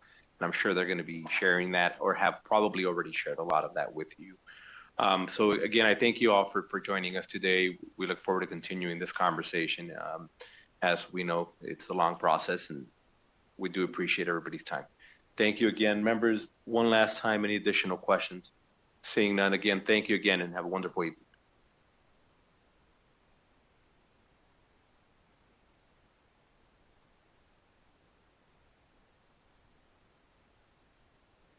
All right, and we will be going to our final presentation for this very long government affairs after hours presentation of Lake Tahoe's changing visitor landscape. And we have some folk in Northern Nevada who will be joining us. Good afternoon. Welcome and thank you again for hanging in there. I do understand it's late and I appreciate you hanging out with us this evening. Yeah, thank you very much and thank you for your committee's day. You've had a lot of items in front of you. My name is Andy Chapman, ANDYCHAPMAN. I am the president and CEO of Travel North Tahoe, Nevada, and I'm here to talk a little bit about the kind of the changing landscape of what's happening up in Tahoe. Thank you, Chair Flores and Vice Chair Considine and members. And also thank you for your interest and support in the Lake Tahoe Basin. Lake Tahoe is a true Nevada national treasure. So I want to just talk real quick about who we are, and I'm going to play a short video. The map there kind of shows you where our jurisdiction is. We are basically the Washoe Tahoe portion of the Lake Tahoe Basin. And we are a unique DMO, Destination Management Organization, that highlights the unique communities of Incline Village and Crystal Bay and the Tahoe East Shore, located in the northeast corner of Lake Tahoe. We are a 501c6 Nevada nonprofit, and we were formed in 1989. And there's 4 basic DMOs, Destination Management and Marketing Organizations in Lake Tahoe. We're really the oldest. Smallest, I think, but the oldest. So we like to say we're small but mighty. And our mission is to encourage destination experiences that support a vibrant economy, enhance community character, and foster environmental stewardship. So I'm going to play a quick video here. I hope it works. We always say at Travel North Tahoe, Nevada, that our mission surrounds us. All it takes is one look at the lake, and the reason we do what we do becomes clear. The spectacular beaches and crystalline waters of the northeast shore of Lake Tahoe give way to beautiful forests, towering peaks, and a unique, extraordinary community. It's not just a dot on the map. It's an entire world of wonder, one of the most awe-inspiring places on the planet.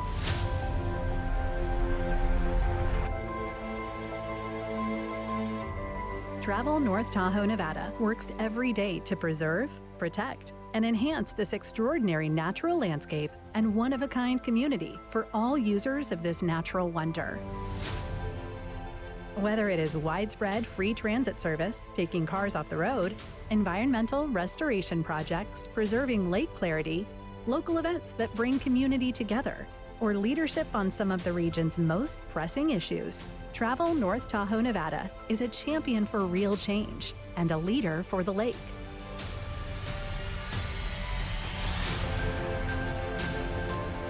We're all united by our love for this landscape we call home. We're shaping a future of environmental preservation, community connection, and vibrant economic opportunity in Incline Village and Crystal Bay. This is our mission. This is our vision. Join us in protecting, preserving, and sharing the beauty of North Tahoe, Nevada.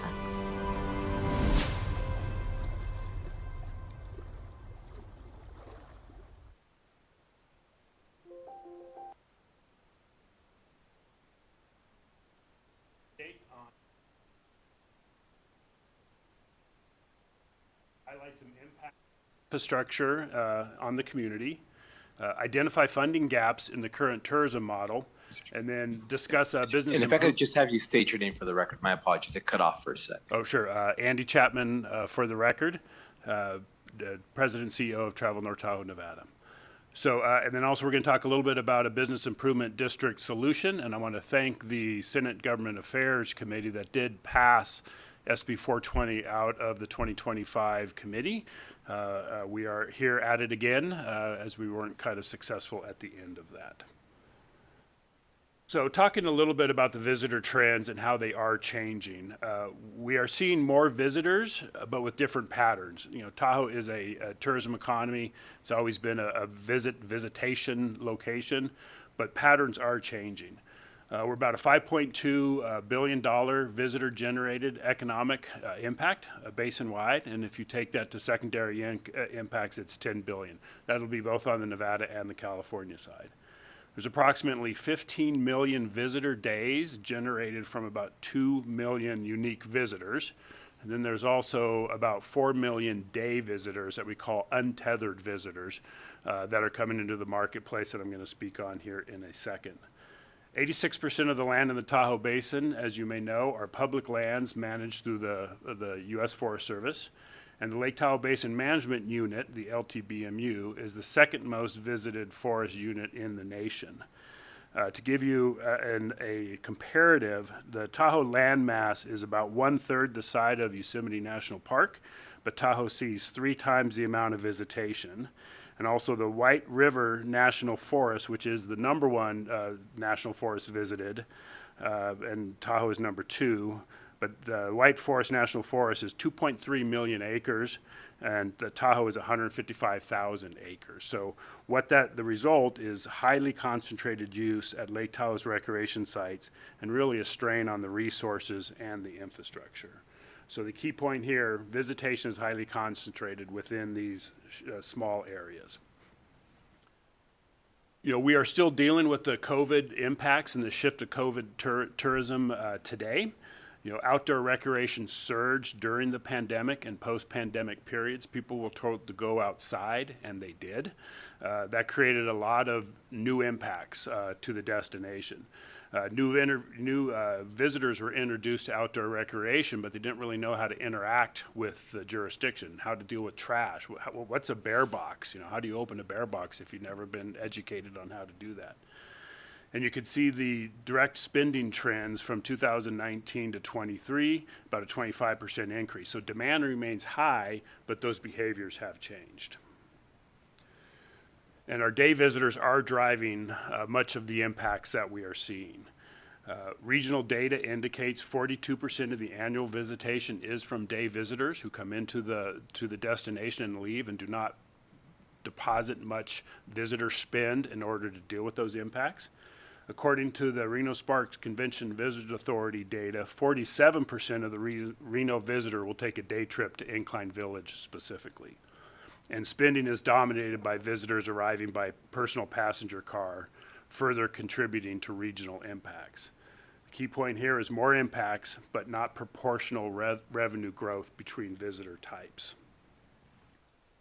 Some of the core problems that we are seeing right now, we're seeing increased congestions on roadways and recreational site facilities. We're seeing environmental pressures on outdated infrastructure, declining resident sentiment to the value of tourism. We are a community as well as a tourism location, and that does create conflicts at times. Transportation challenges persist due to the lack of sustainable funding. And in fact, we did in the Washoe Tahoe portion recently lost our microtransit that we had been running for about 4 years due to lack of funding. So funding is tied to overnight stays, not to day visitations. That chart on the right-hand side shows the distribution of room tax revenues. We generate room tax revenues in Incline and Crystal Bay. About 25% of that room tax that's generated comes back to our organization to work on these elements of economy, visitor economy, the community character, and the environmental stewardship. So there has been a strategic shift into stewardship first. So the focus has gone beyond just marketing and driving heads and beds. As I mentioned, Lake Tahoe is a tourism economy. We always will be. It is vitally important to us. But equally important now with the economy is that community character and the environmental stewardship. I like to call it the three-legged stool. Each of those legs of that stool needs to be solid and working correctly for that stool to stay solid and support the efforts of our region. Visitor behavior and management is core to the destination's long-term success. And engineering, education, and enforcement, the 3 E's, which we kind of stole here from the U.S. Forest Service, must work together. So engineering is the infrastructure of the region. Education is how are we making sure our visitors understand and our residents understand what those impacts are. And then enforcement, as the little bit of the stick and the carrot and the stick. And the community alignment on benefits of tourism needs to be improved. Again, why the shift to destination management? The pictures you see here, these were from the COVID area.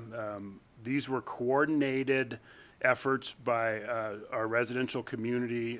These were unwelcoming parties that were on Friday afternoons at each of the roundabouts and the entry points to the Tahoe Basin, basically telling our visitors that we didn't want them here.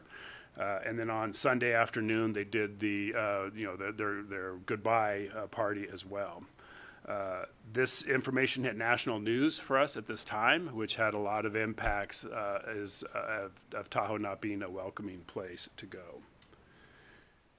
This picture is really any day of the summertime on SR 28 and the East Shore Trail parking area. You see different user groups from bicyclists to pedestrians to cars trying to find their place. We have law enforcement up there doing the best they can to manage it. It is quite difficult. And in the bottom right-hand picture, you see that Suburban that's parked down well off the embankment with the guy with his bike on the back of his car ready to grab that spot as soon as he's pulled out and ticketed by a tow truck. So there is a lot of volume and a lot of demand happening up here. So why is responsible travel messaging important? This is an area we've really leaned into recently, is to really engage our visitors before they're in the marketplace and while they're in the marketplace about the importance of being stewards of this lake while they're visiting, as well as the importance of our residents to understand it as well. If I am on a trail on Tuesday afternoon as a resident and that trail is very crowded, I am part of that crowd. If I'm in my car in traffic, I am part of traffic. So it is not a us against them. It's not a residents against visitors. We are all human impacts and human users of this great destination. So a solution that we are looking at, and SB 420 was what we started with last session in 2025, but is a tourism business improvement district. This is a modern tourism management tool. It's locally approved, business-led self-assessment district. There currently is not enabling language in Nevada NRS that allows businesses to self-assess to be used for very specific elements that businesses see as impediments to their front door. Again, they are assessed assessment is paid by the business owners, and the business owners or their representatives must approve the BID petition. And the county commission, in our case it would be Washoe County, would oversee the approval and oversight in the formation and operation of the business improvement district. And there's annual reporting and audit functions involved in this as well. The bottom line is you guys have been hearing a lot about different needs that this state has, a lot of big efforts from a standpoint of what is needed. We are not here asking the state for any funds. This is really a local solution to local tourism challenges. So why TBID works and what TBID funds will support. The TBID would create sustainable and predictable funding structure. It is paid by those that benefit from tourism. Currently, the tourism industry rides on the back of the lodging industry, yet we know many businesses in our community benefit from tourism, and we are looking at ways that allow them to participate in that. And we want to elevate the importance of destination management. We have moved away from just a destination marketing organization as we moved into this space for destination management. And this complements existing funding. It doesn't replace that. Priority investments that we would be looking at is transportation and congestion management. Short of workforce housing in the Tahoe Basin, transportation is our biggest issue. I don't believe we're going to build any more roads around the lake, but what we need to do is manage both the internal and incoming traffic as well as the traffic that's already there. We need to work on environmental and community stewardship. Economic vitality is critically important, as I mentioned. How we do that has changed. We don't need any more visitors really on July 4th, but we can use visitors midweek in October and November for sure to keep our businesses and our residents employed. And then downtown beautification, a way to reinvest these funds back into the community that make it a more viable place, again, for residents and visitors alike. So in closing, what this does, it helps us protect Lake Tahoe's future. Tourism is vital, but must be managed. The current funding model is no longer aligned with today's visitor trends, and the TBID provides local control, sustainable funding, community investment, and environmental protection. A TBID ensures North Lake Tahoe can remain a place for people to visit and a place residents continue to call home. And with that, I'm happy to answer any questions, and I appreciate the committee being here so late in the afternoon. And thank you again for the presentation. I'm sure a lot of the members remember the conversation from this past session. Yeah. Members, any questions?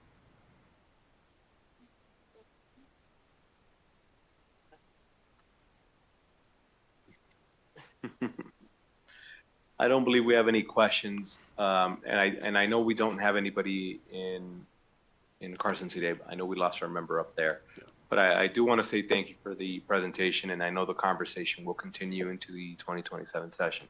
It will. So we look forward to that. Thank you again, and any closing remarks you may have, please do.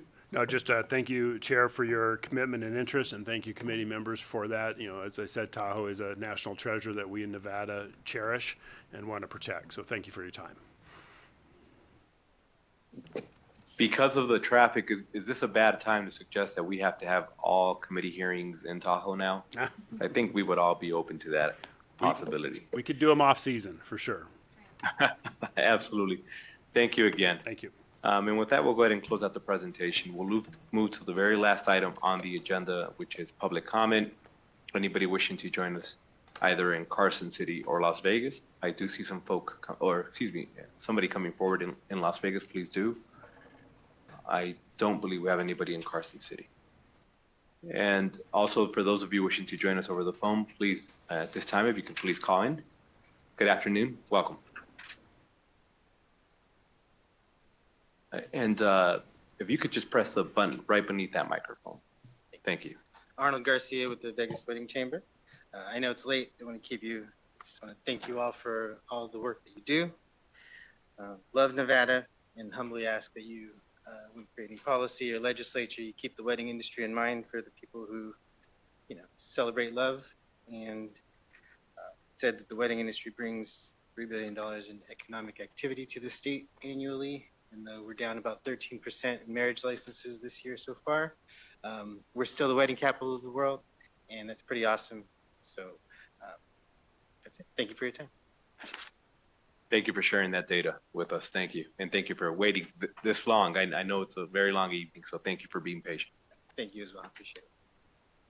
Anybody else wishing to join us for public comment? Seeing nobody else in person, can we please go to the phone? If you'd like to participate in public comment, please press star 9 on your phone to take your place in the queue.